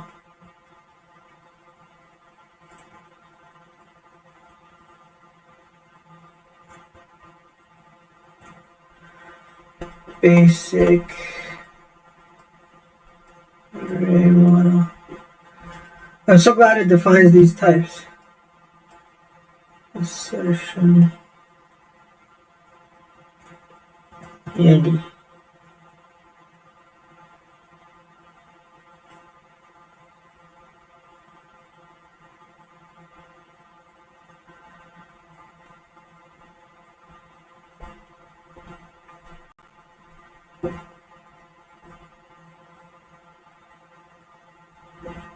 Function model.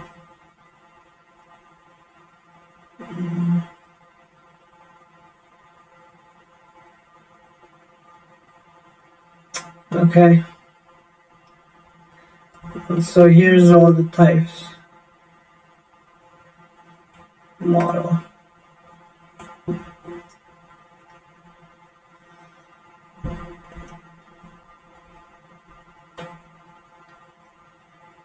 I have no idea.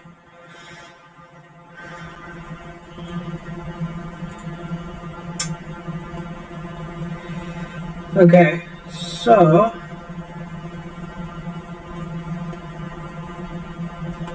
this is async.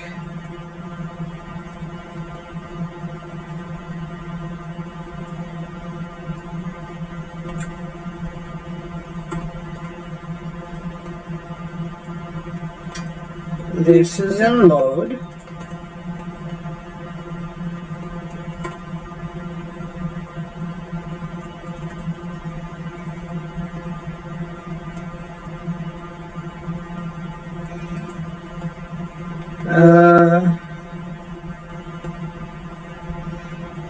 I don't know what I'm gonna be doing about this.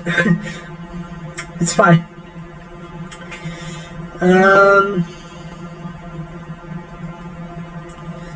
New executable model.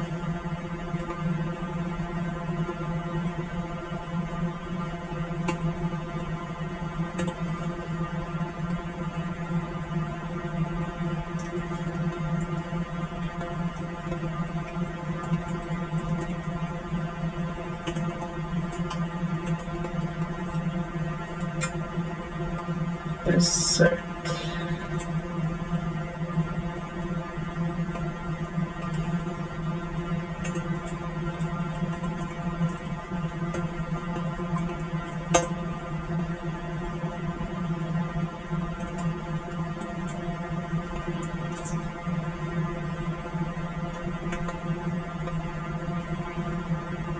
Code.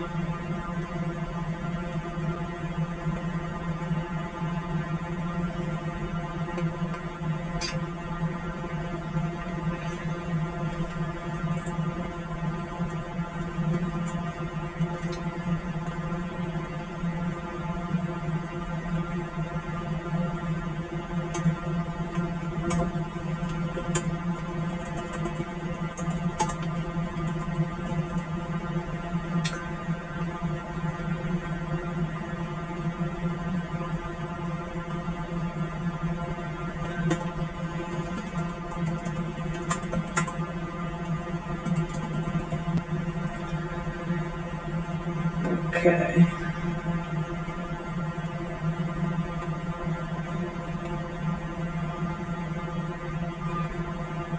Load.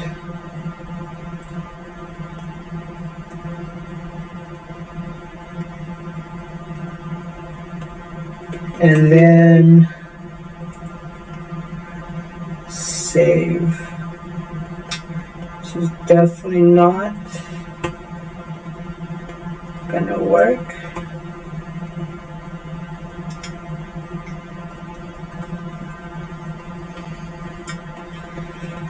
Okay, so this is a non-database backed model.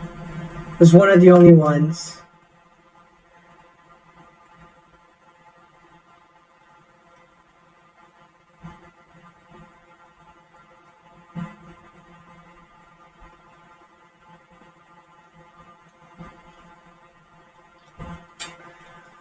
So now when I go load, I'll have to do a delete as well. Star result.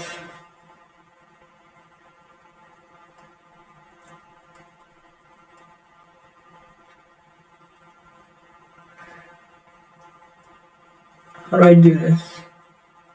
Let's see.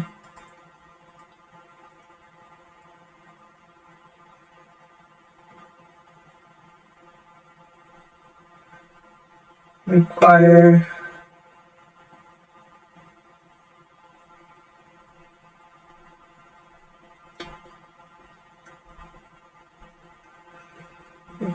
from URL. Let's see what I got in my distribution folder. Assets, no. Distribution. Assets. I have the I have the NPM bundle, but I don't have the JavaScript bundle. Okay.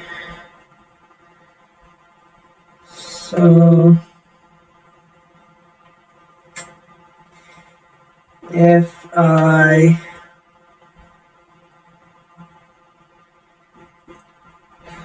this is just to prevent, I'll have to write my own file to this pod bundle. I suppose my NPM bundle is moot now.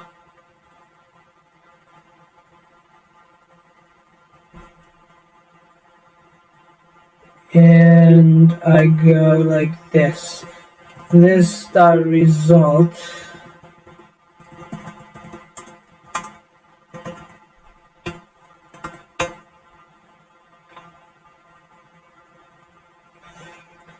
equals, let's see,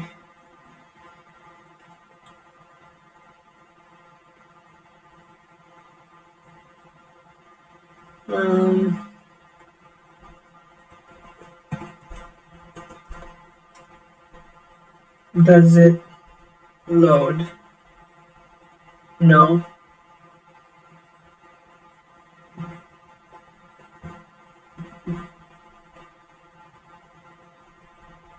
Okay. It's not gonna load. So that's annoying.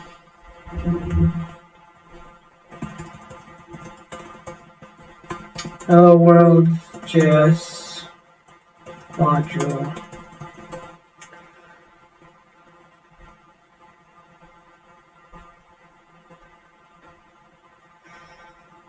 Okay.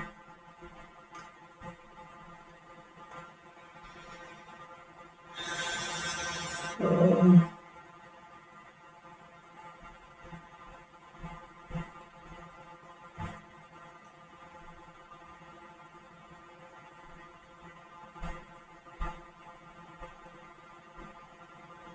hello world. Outputs hello world.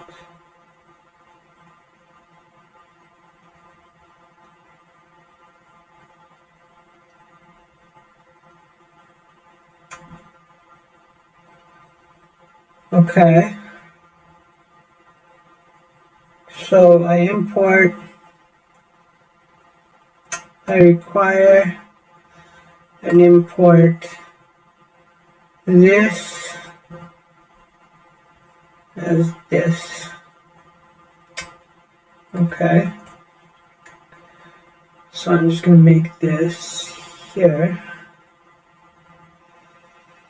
In my distribution folder, under assets, I'm just going to make a new file.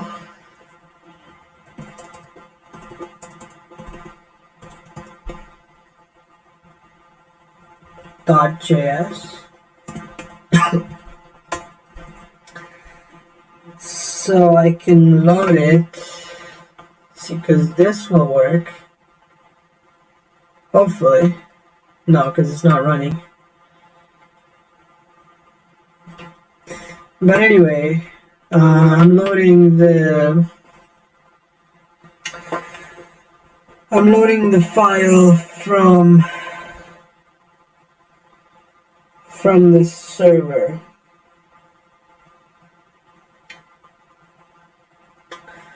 On my edge. So I just go and fetch that file manually.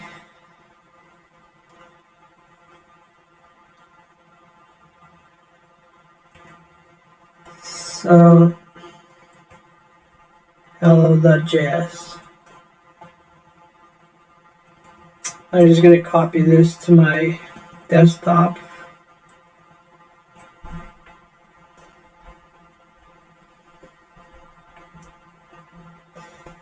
Okay, and now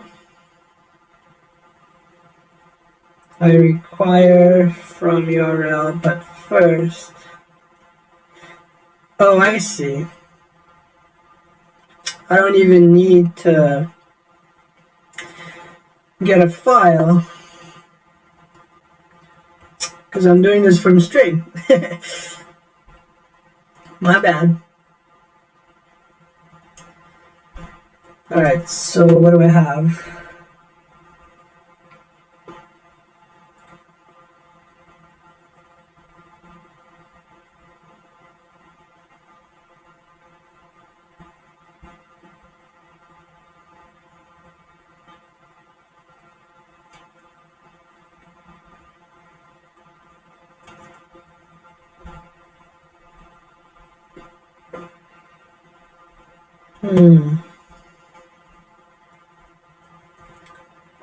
So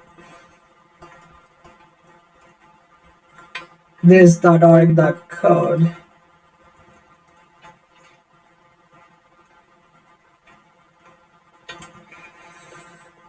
I go URL.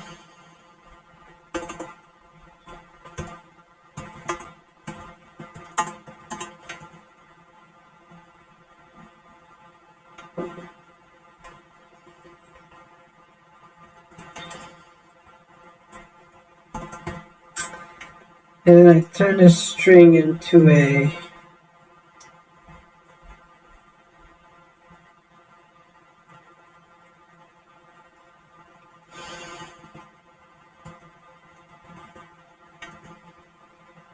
and then after I save, I validate.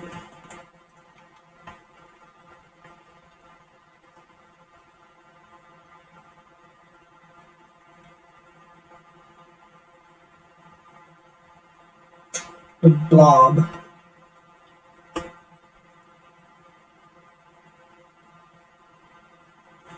URL string.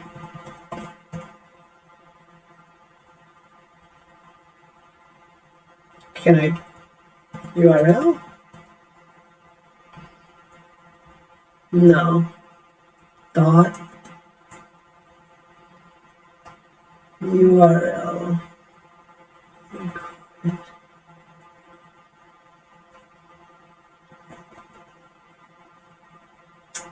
Let's see.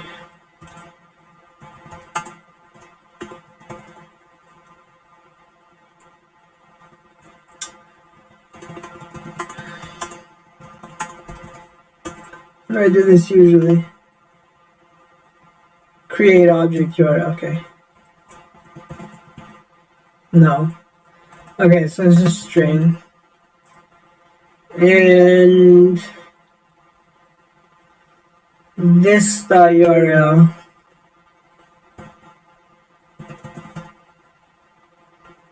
equals that.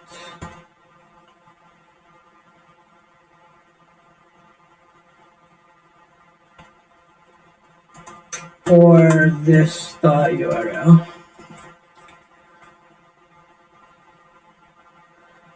So now I just have to convert string to stream.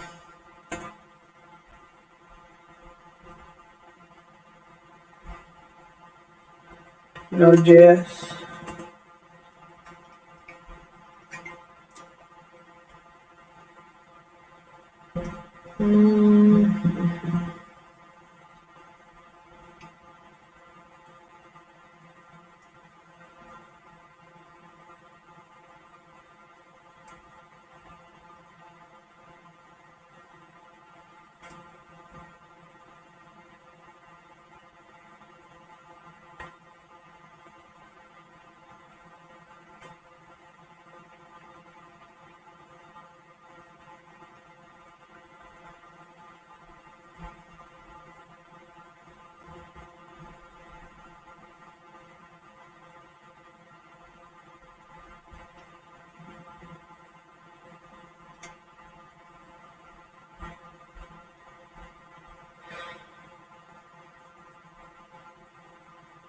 Wow.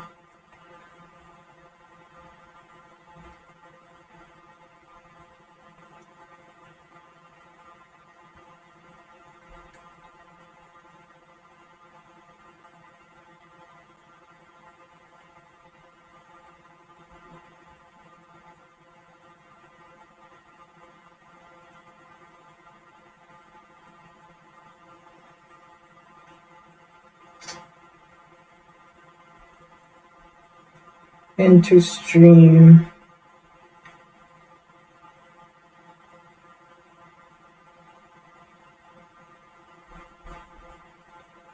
To readable stream.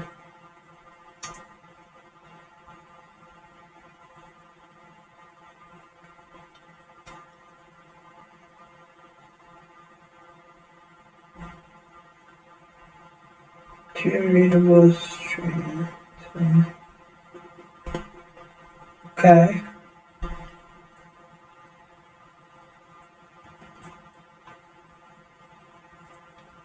Sure, why not?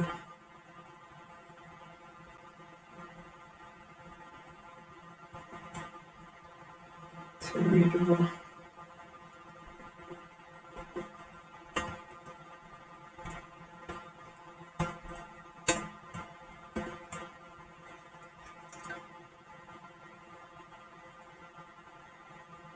Cool. So,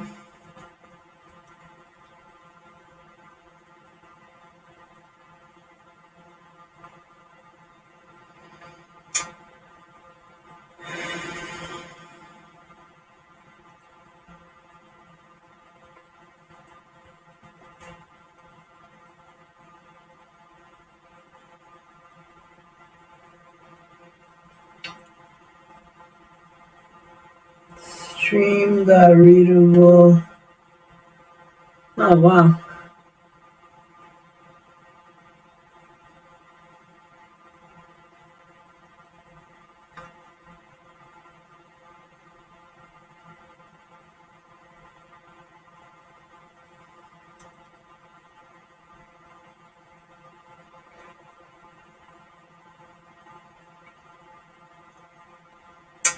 That's interesting.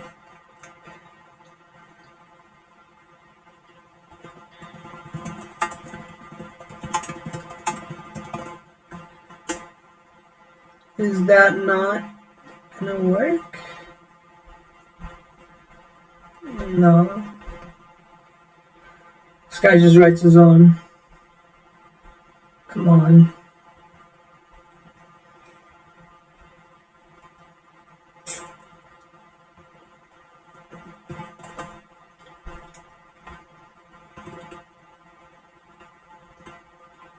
From.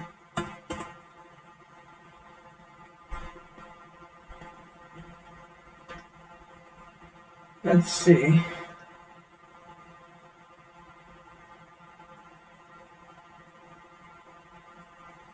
Stream options.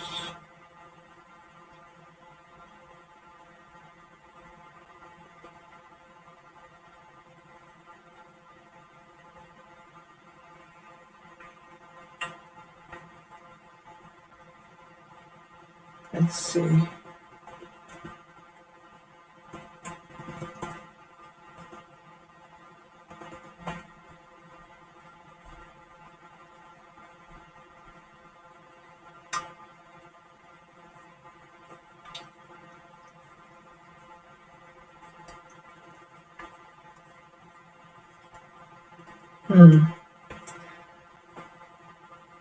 As exciting as this is,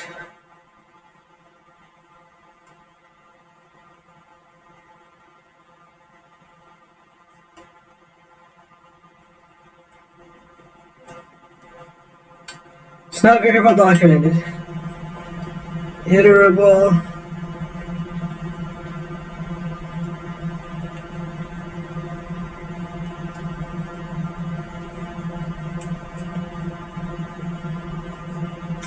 Okay.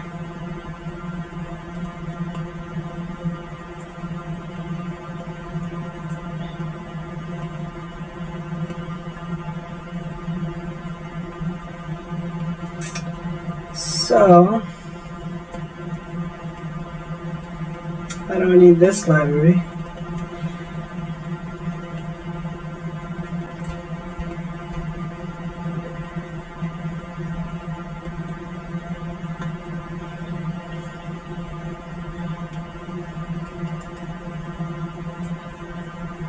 Let's see.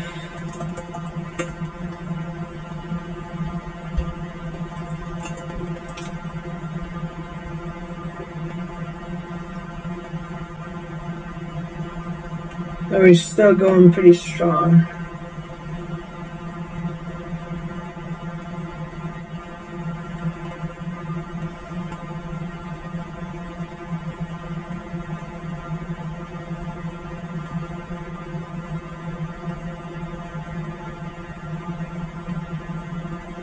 And then on GitHub, just use from.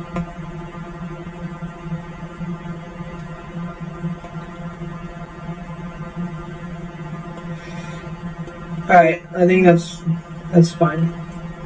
Let's do that.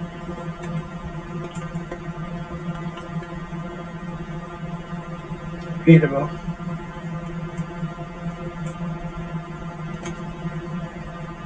Okay, and then readable from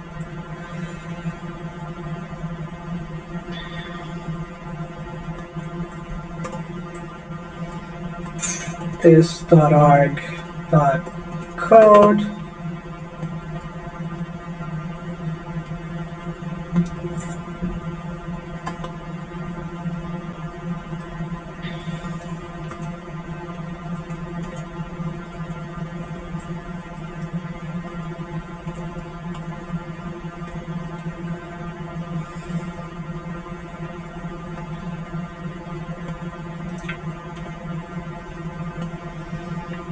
Okay, and then this saves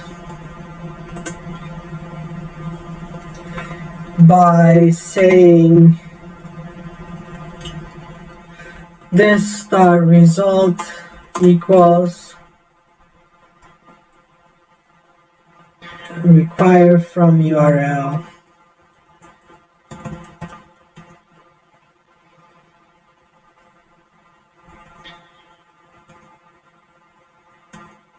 This.url.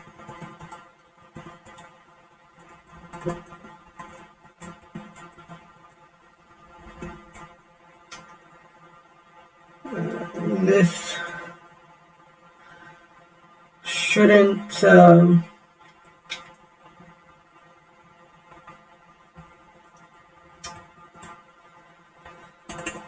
run twice.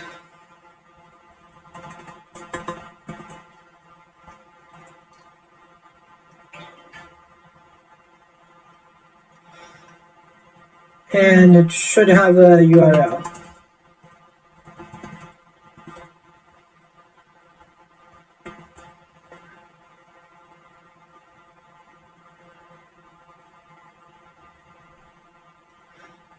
Actually, I'm just going to assert that.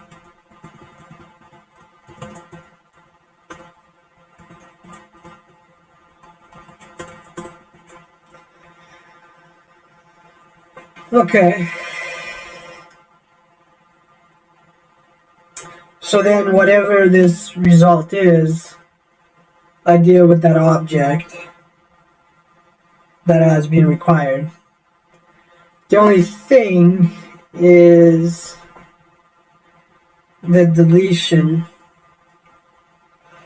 which is handled by npm bundle here.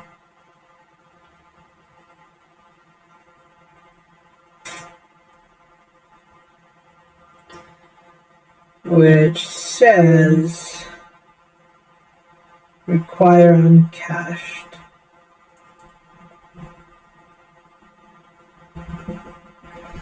Delete require cache.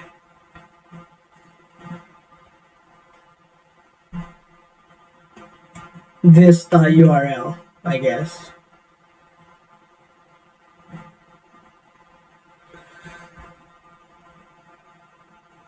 Require the module. Right, so first of all, this.url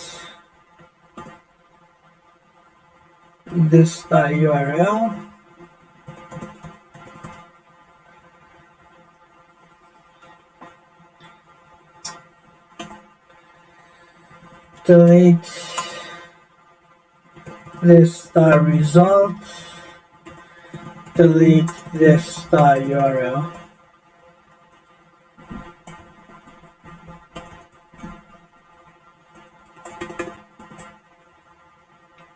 Something like that.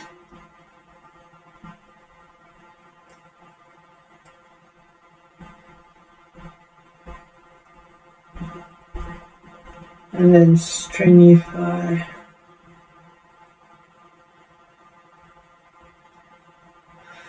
Validate DB.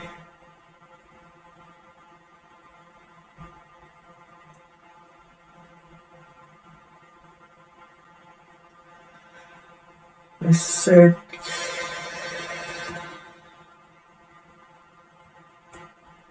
Maybe like this. But anyway, I have what I need. So now I just need to construct this with an argument and test it, make sure that I can make sure that my edge service will run my code.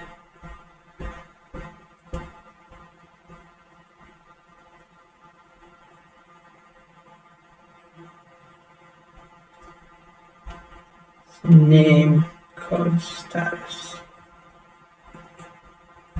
That's in the arg. And then validate it. Okay. So, let's see. Moment of truth. Excuse me. Valid blend.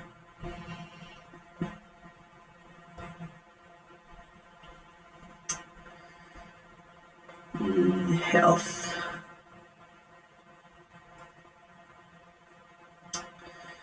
Why did I leave? Oh, because it's a require.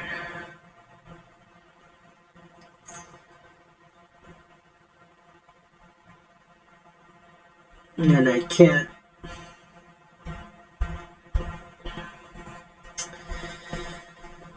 Okay, so instead of this, which uses globals, which I don't like, I'm going to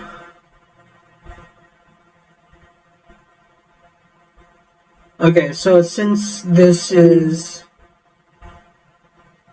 all the routes and everything, I'm just gonna do it after. So let's see.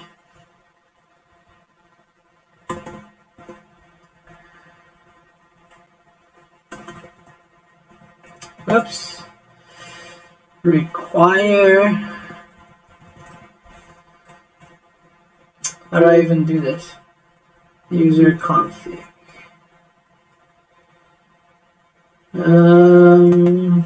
User? No, it's gonna be here somewhere. Import this class, I suppose. So in here, I'm just gonna do an executable.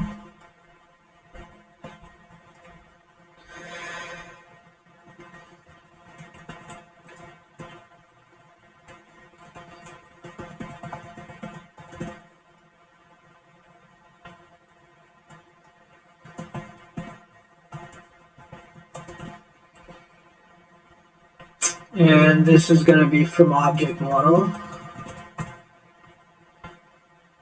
Okay, so then I go here, and I go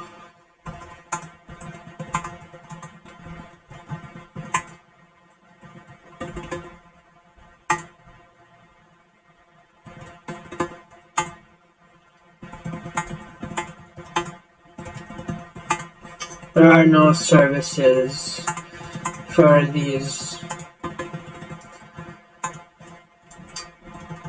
for now. So technically I could set up some routes based on services, but that's not what this is about anyway.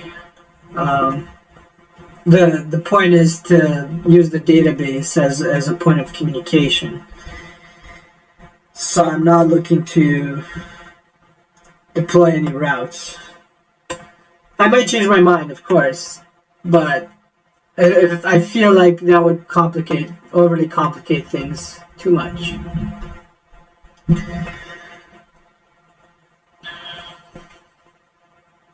So here, let X say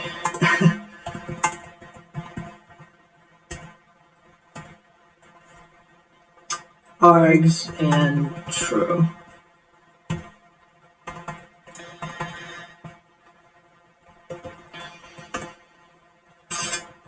And my arg is going to involve, where is it?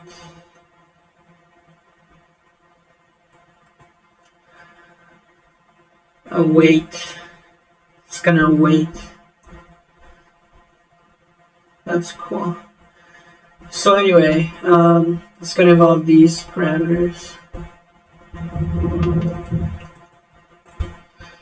And the name is gonna be hello. And the parameters is gonna be, save.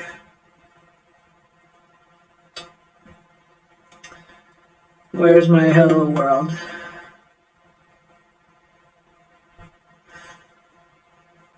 Since I require it, I don't get any parameters.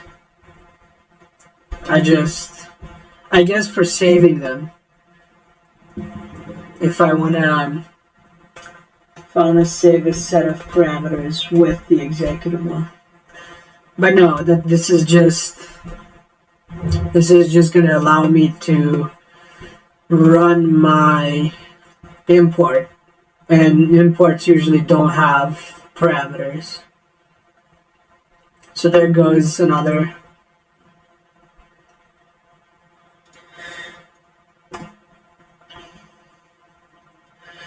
There goes another argument. Okay, so this is just going to be an import.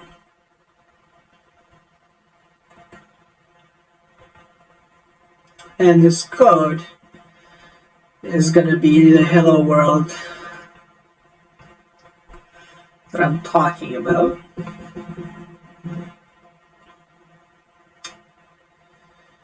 Which is here. Oh, dang.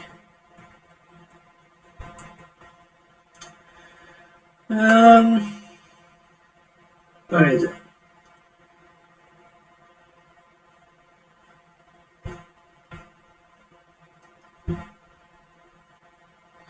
Okay, apparently I didn't copy that.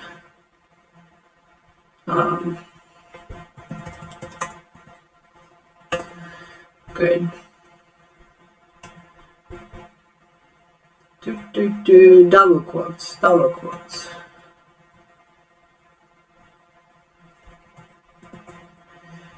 Okay.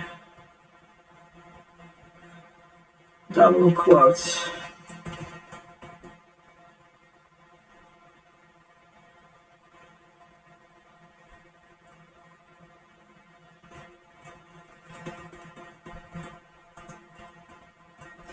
I could make it multi-line, but why not? Make it a single line, okay. And then the status is already, doesn't matter. And something like that. And then I go await exe.load and await exe.save.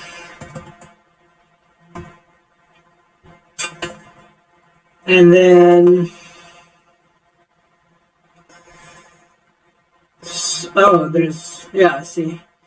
there's this result will essentially go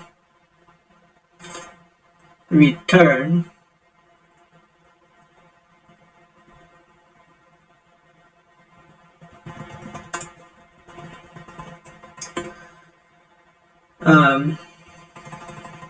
Let's see.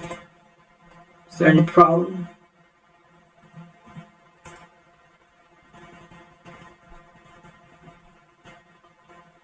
Shouldn't be a problem. Alright, so then exe let result equals exe dot result, the result of the executable being loaded, and then I'm going to call it with the argument world, and then see what I get. So, okay. Let's hope this works.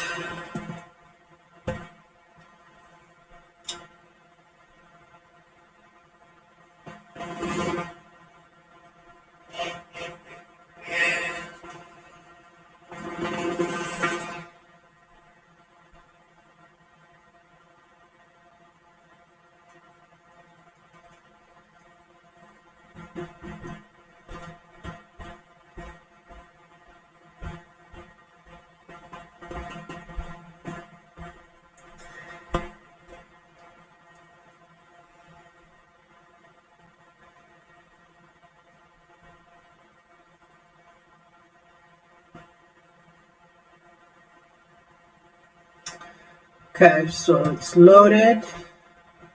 What's the matter? Do I have an error?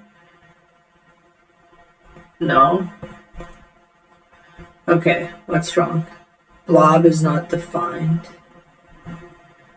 String to blob.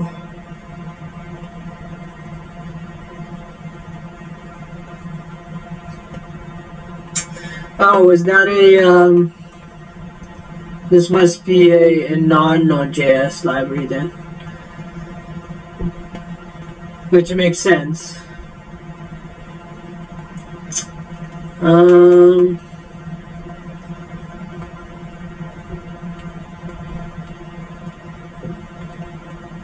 Let's see. Can I construct a URL?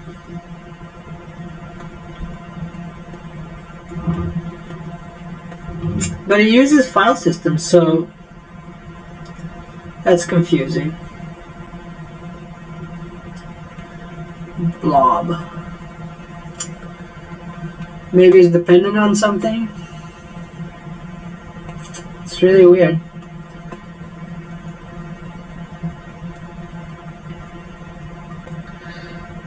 Let's see.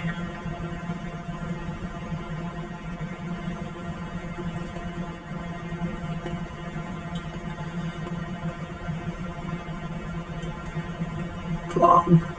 It's just expecting the globals to know that blob exists. So I have to patch that somehow if I want to use this.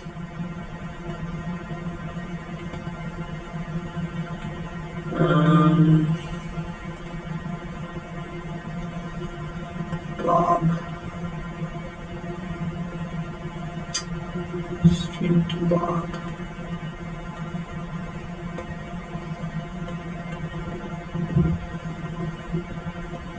Okay, so where's blob?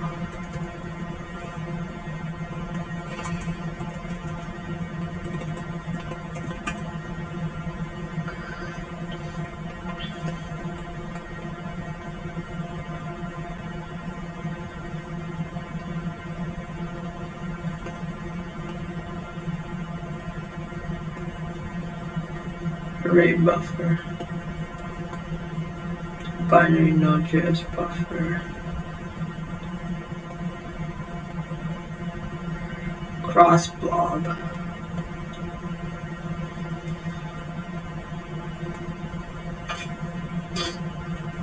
Support external modules like isBlob.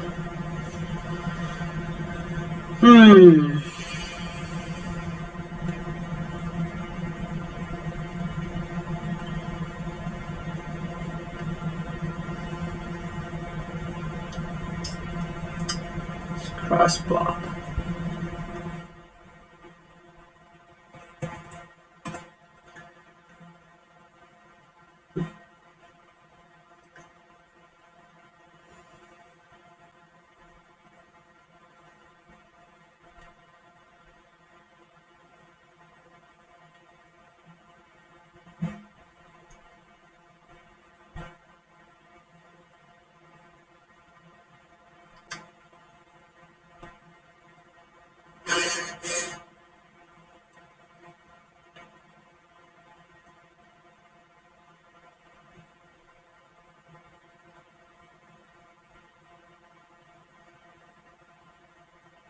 Global Vis is a thing?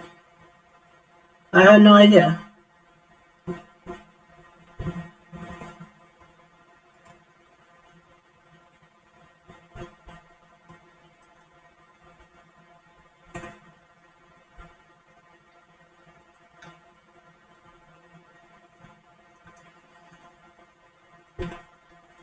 Global Vis.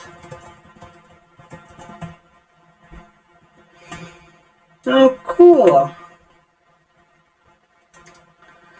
The more you learn.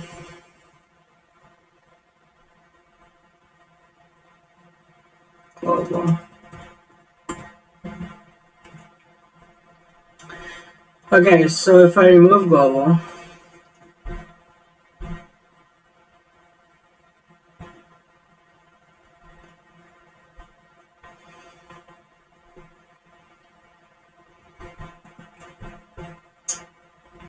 okay.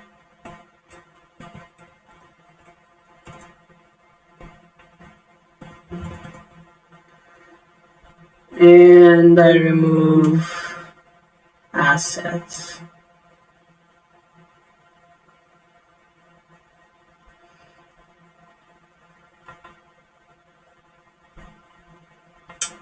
And I look for these assets.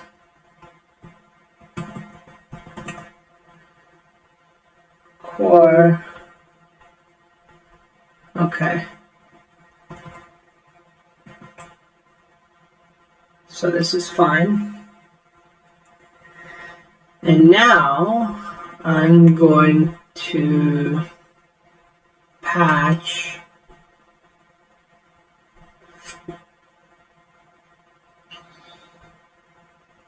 the blob.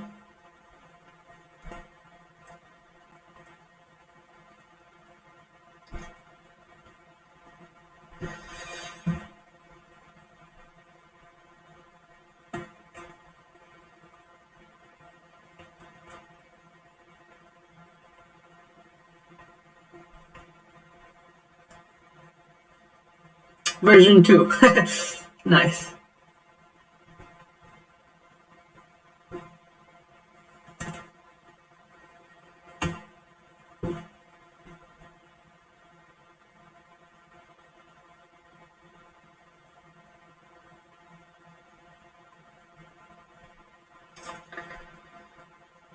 So now I'm just going to patch this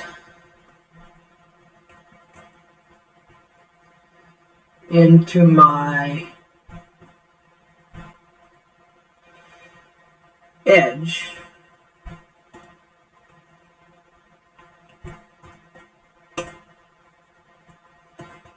So that my library can work.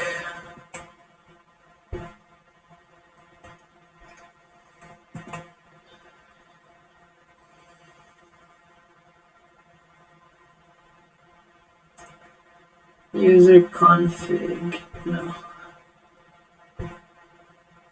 So now, I don't care about core.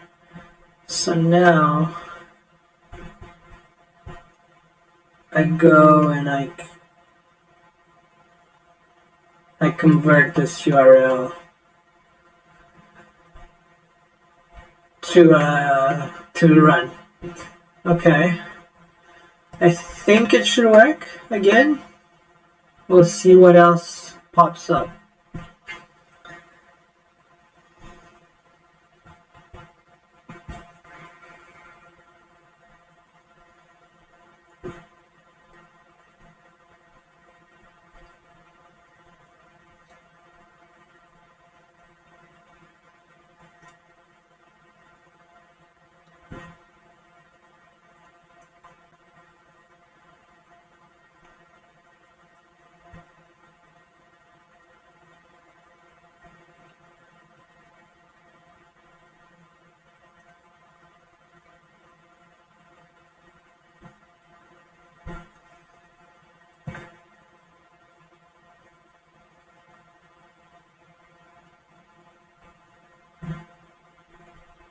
Okay, I guess that's waiting for too long. Let's try this again. Ooh. Still? I think I'm gonna. Whoa.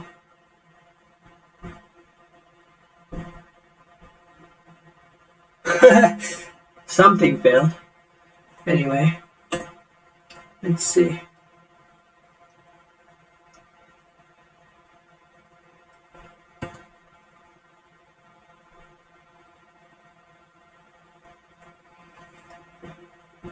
URL is undefined.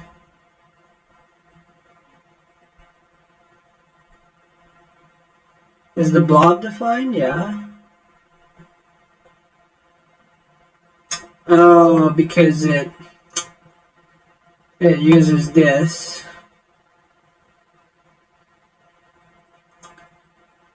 So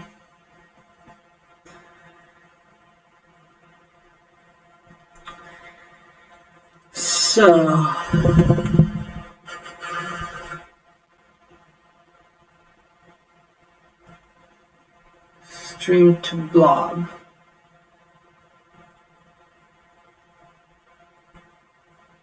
Where is this? Stream to blob URL.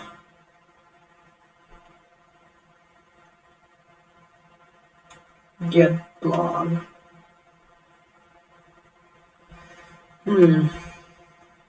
Cross blob.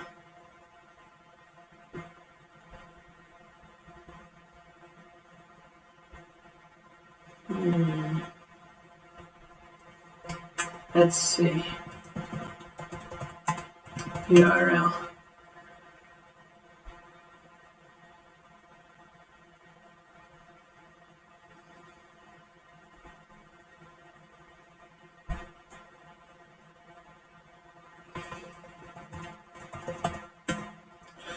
I guess I'm just waiting for this.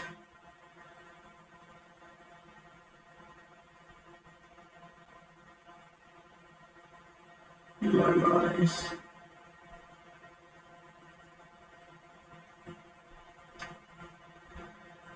I don't think I'm gonna get what I'm looking for. Let's see this blob. Size. Type.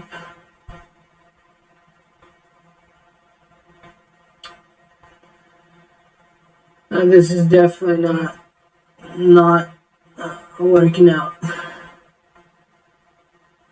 Name URL. Okay.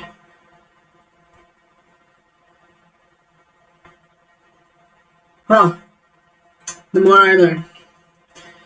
Okay. So.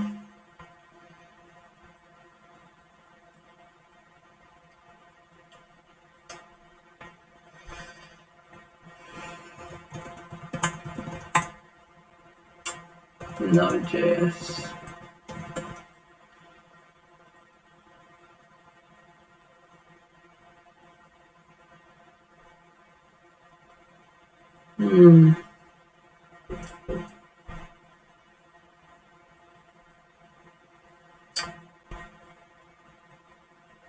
Require from string Node.js.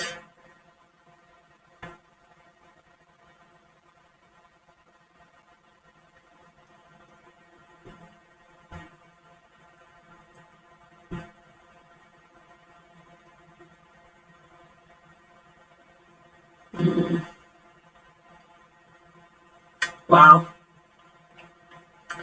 I suppose.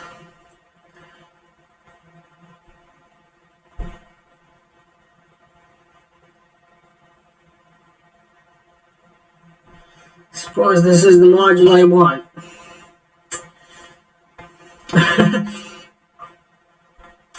Alright. So, if it's not load and save, then it's just load.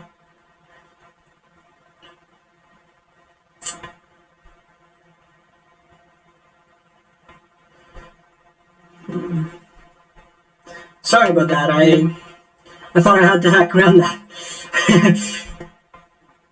It happens. Alright. So the save doesn't do much.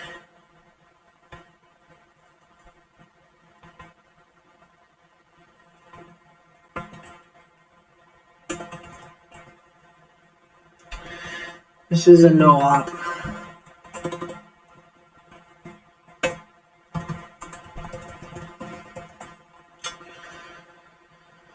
No URL. That makes it simpler.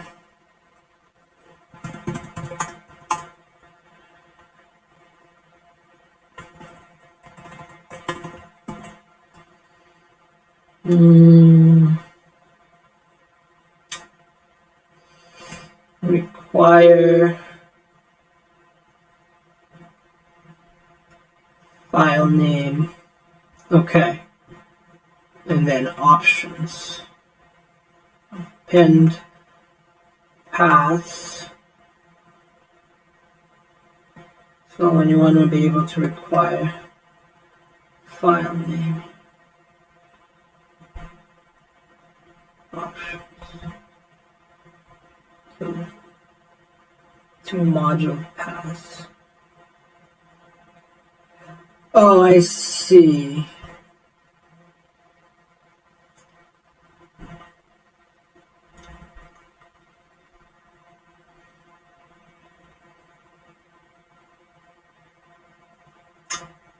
Append and prepend.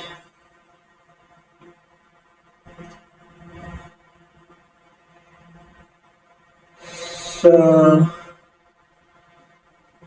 it will be part of this module, something like that. That's fine. This.arg.name.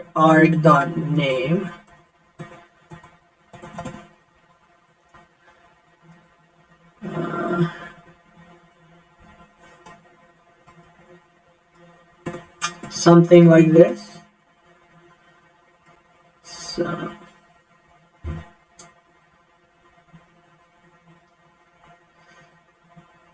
delete. Okay. So then I delete all of these, stream to blob and all that. URL sync. Require from URL and stream to blob URL. Okay. And I'll do that one when I get to the browser client. That'll be cool. Right, so package.json.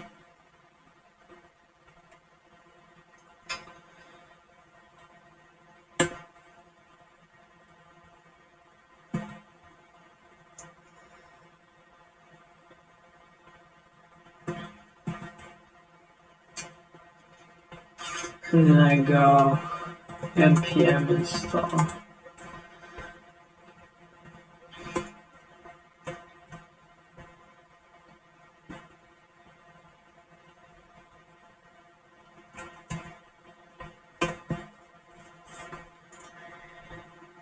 And then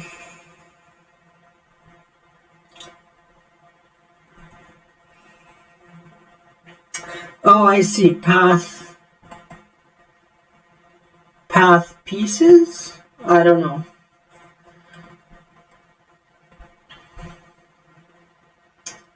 Let's see. Prepend paths. We'll see.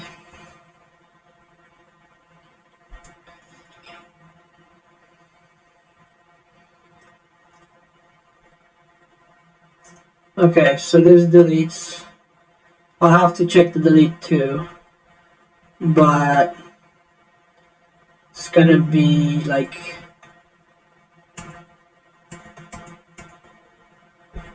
require constants, provision status, asserts, okay. require from string. And then I require from this.arg.code. This.arg.name.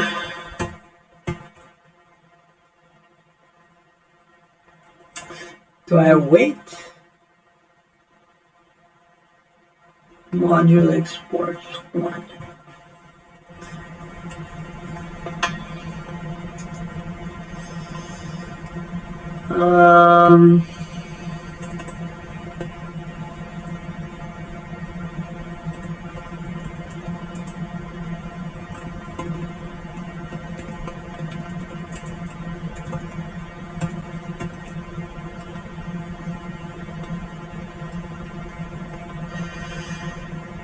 Okay.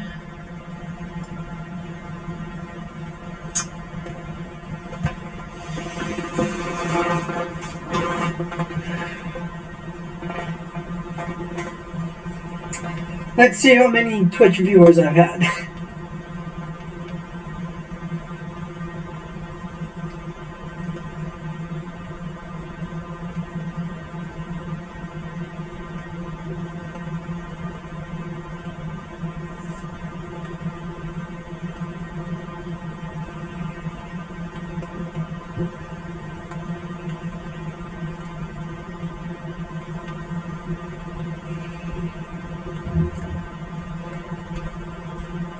Oh, good job, viewer.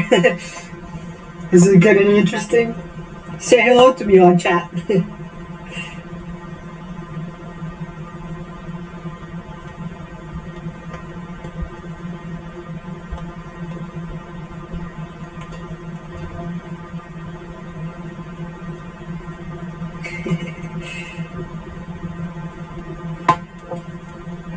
Okay. Does it load? Yes. Does it? That's a no-op.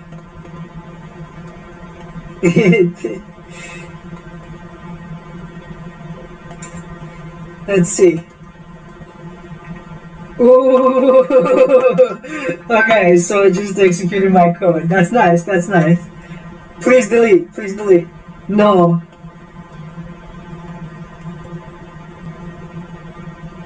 There's an error of some sort. Close, but...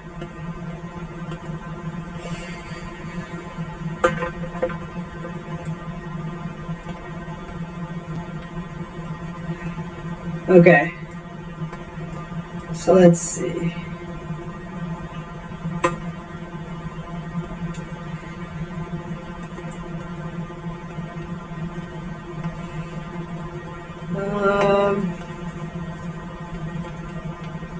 Let's see. The name was hello. Okay. So it runs, but it doesn't clean up. That's pretty good.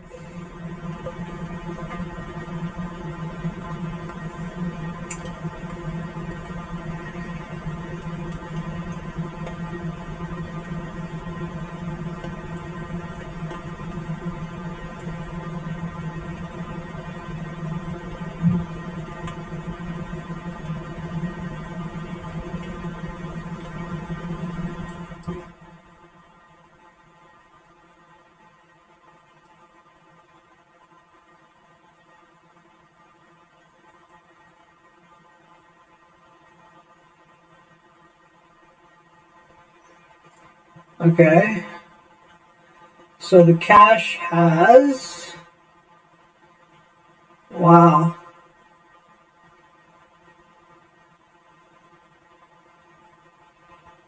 Let's see.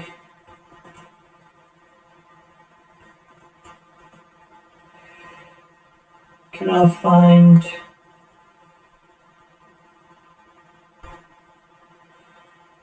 Require from string.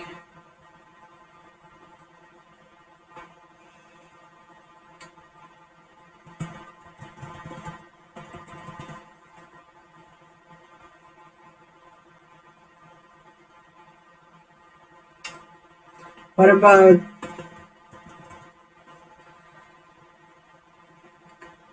cache.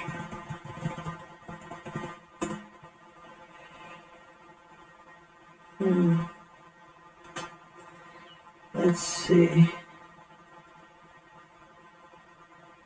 Hello.js.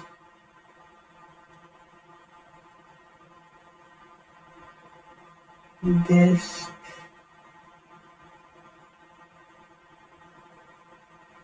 What is this?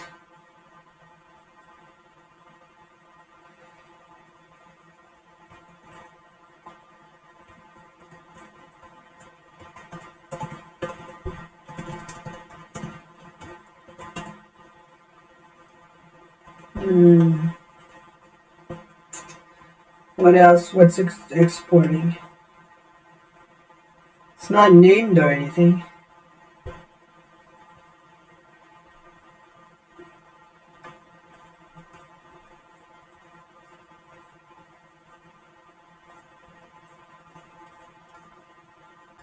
Well, okay, so it's gotta be at the top, supposedly.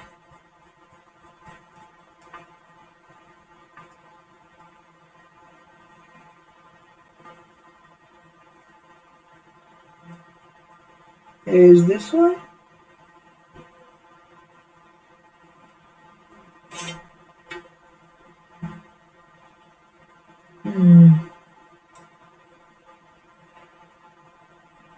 Like it loaded it, but maybe it just doesn't have a cache.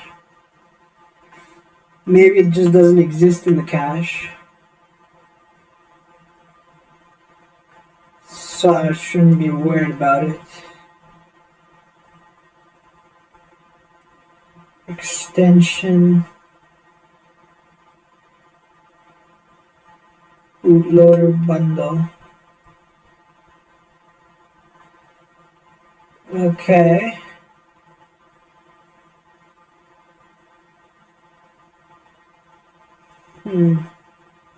Interesting. The rest of these are non-modules. So I essentially loaded my code without having to clean up my requires cache. So I suppose I could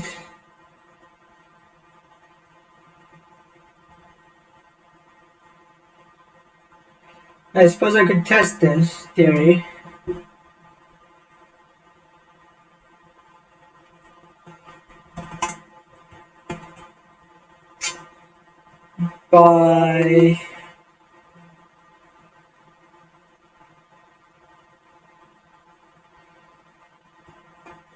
By duplicating this line,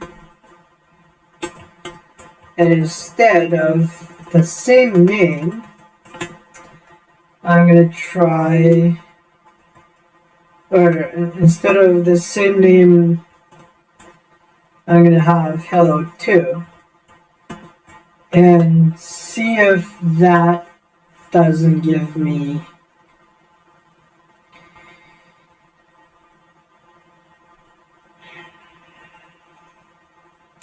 a different result. Okay. I'll be right back while this is building.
Okay, I'm back for the last half an hour of today's amazing coding session, which basically allows me to load code from an edge server.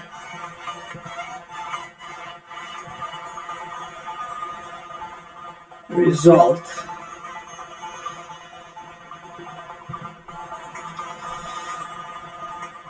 Okay, so yeah, the require isn't storing anything specific, so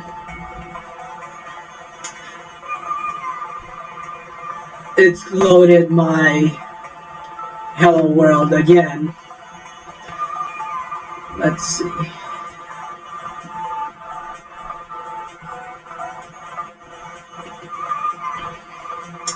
Require dot cache.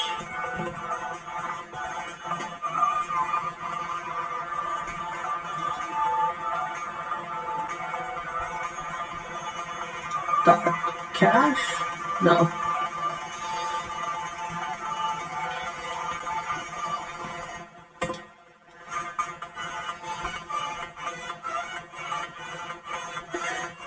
Right.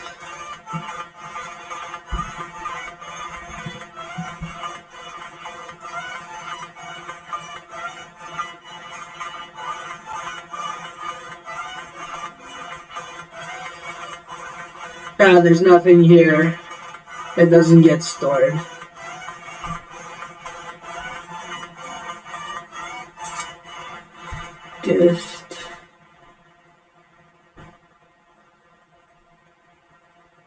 There's no hello that I can see. There's no path or anything.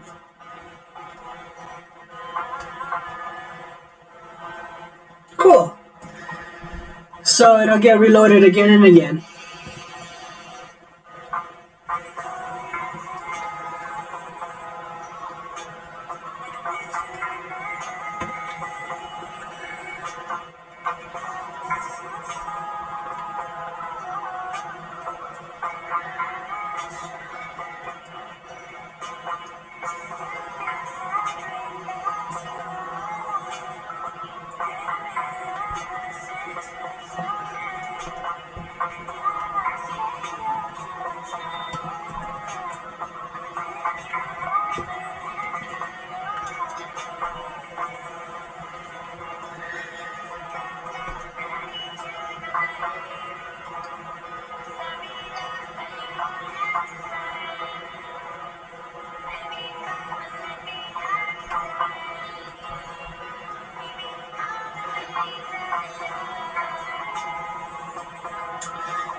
I don't need this either.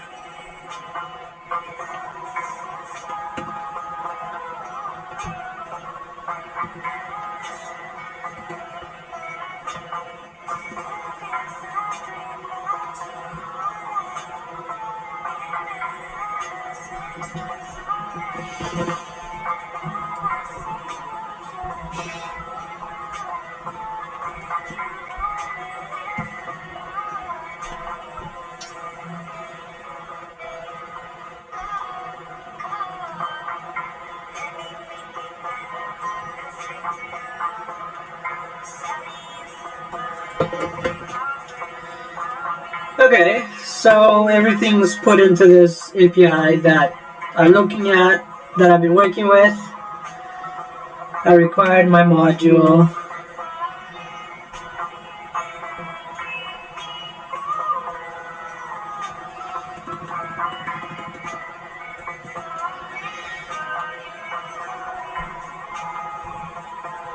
I wonder what this will return.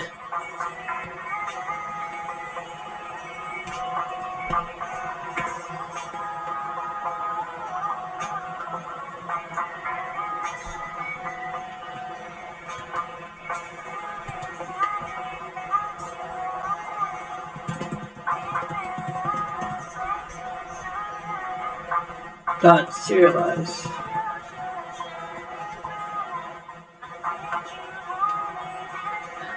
exe.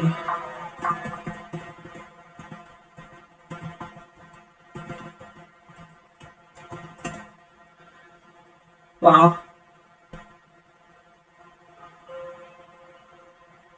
Serialize. Really?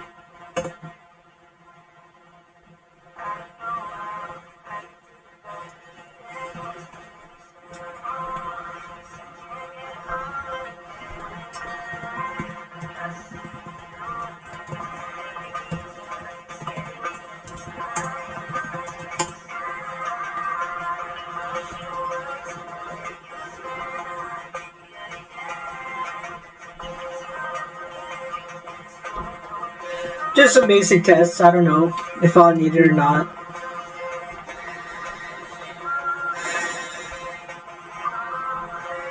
Sometimes I just need to just feel good about what I've written.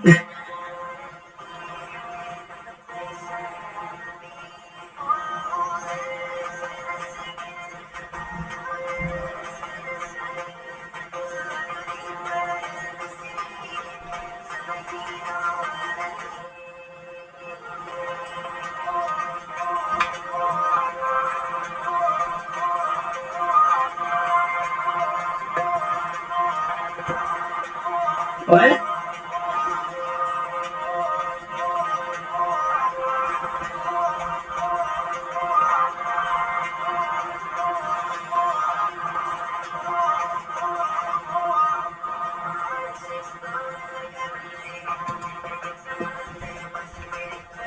Oh.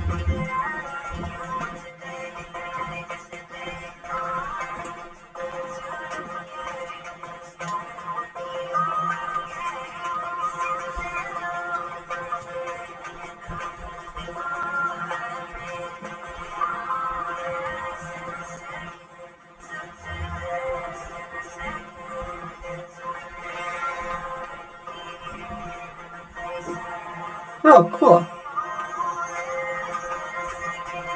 So this gives me nothing.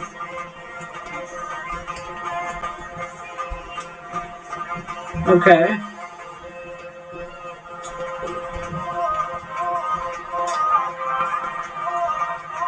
I guess I might as well just go like...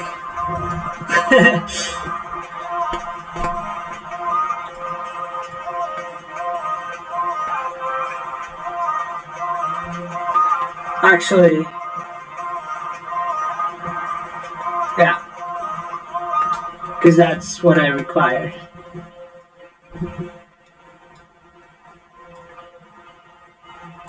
And I don't even need... So most of my code just runs, at least. And I feel good about that.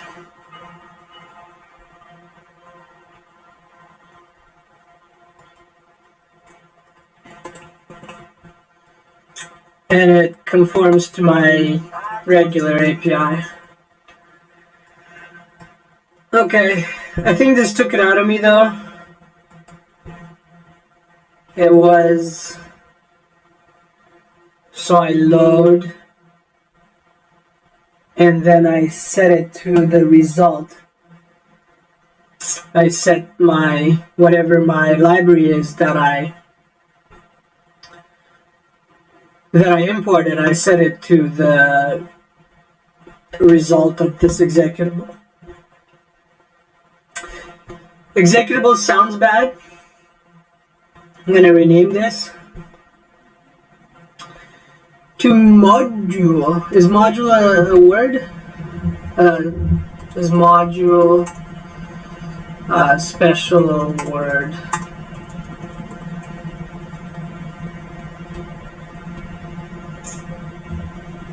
Module?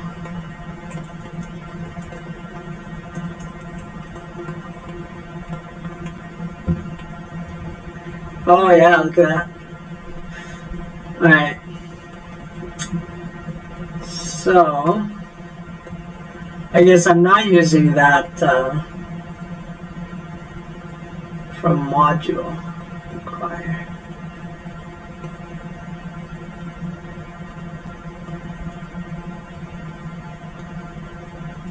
Create require.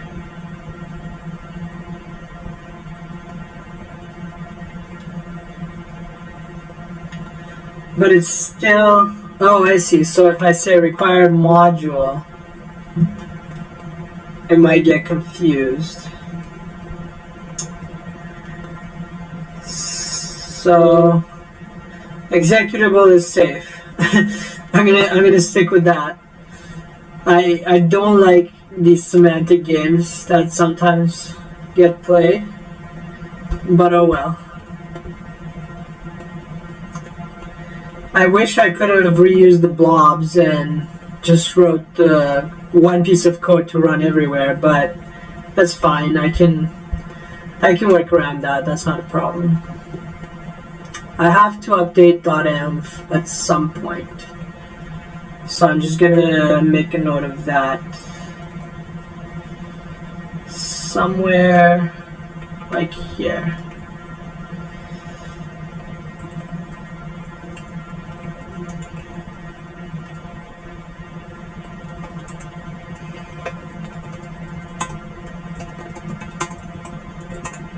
Edge object edge for services. Okay.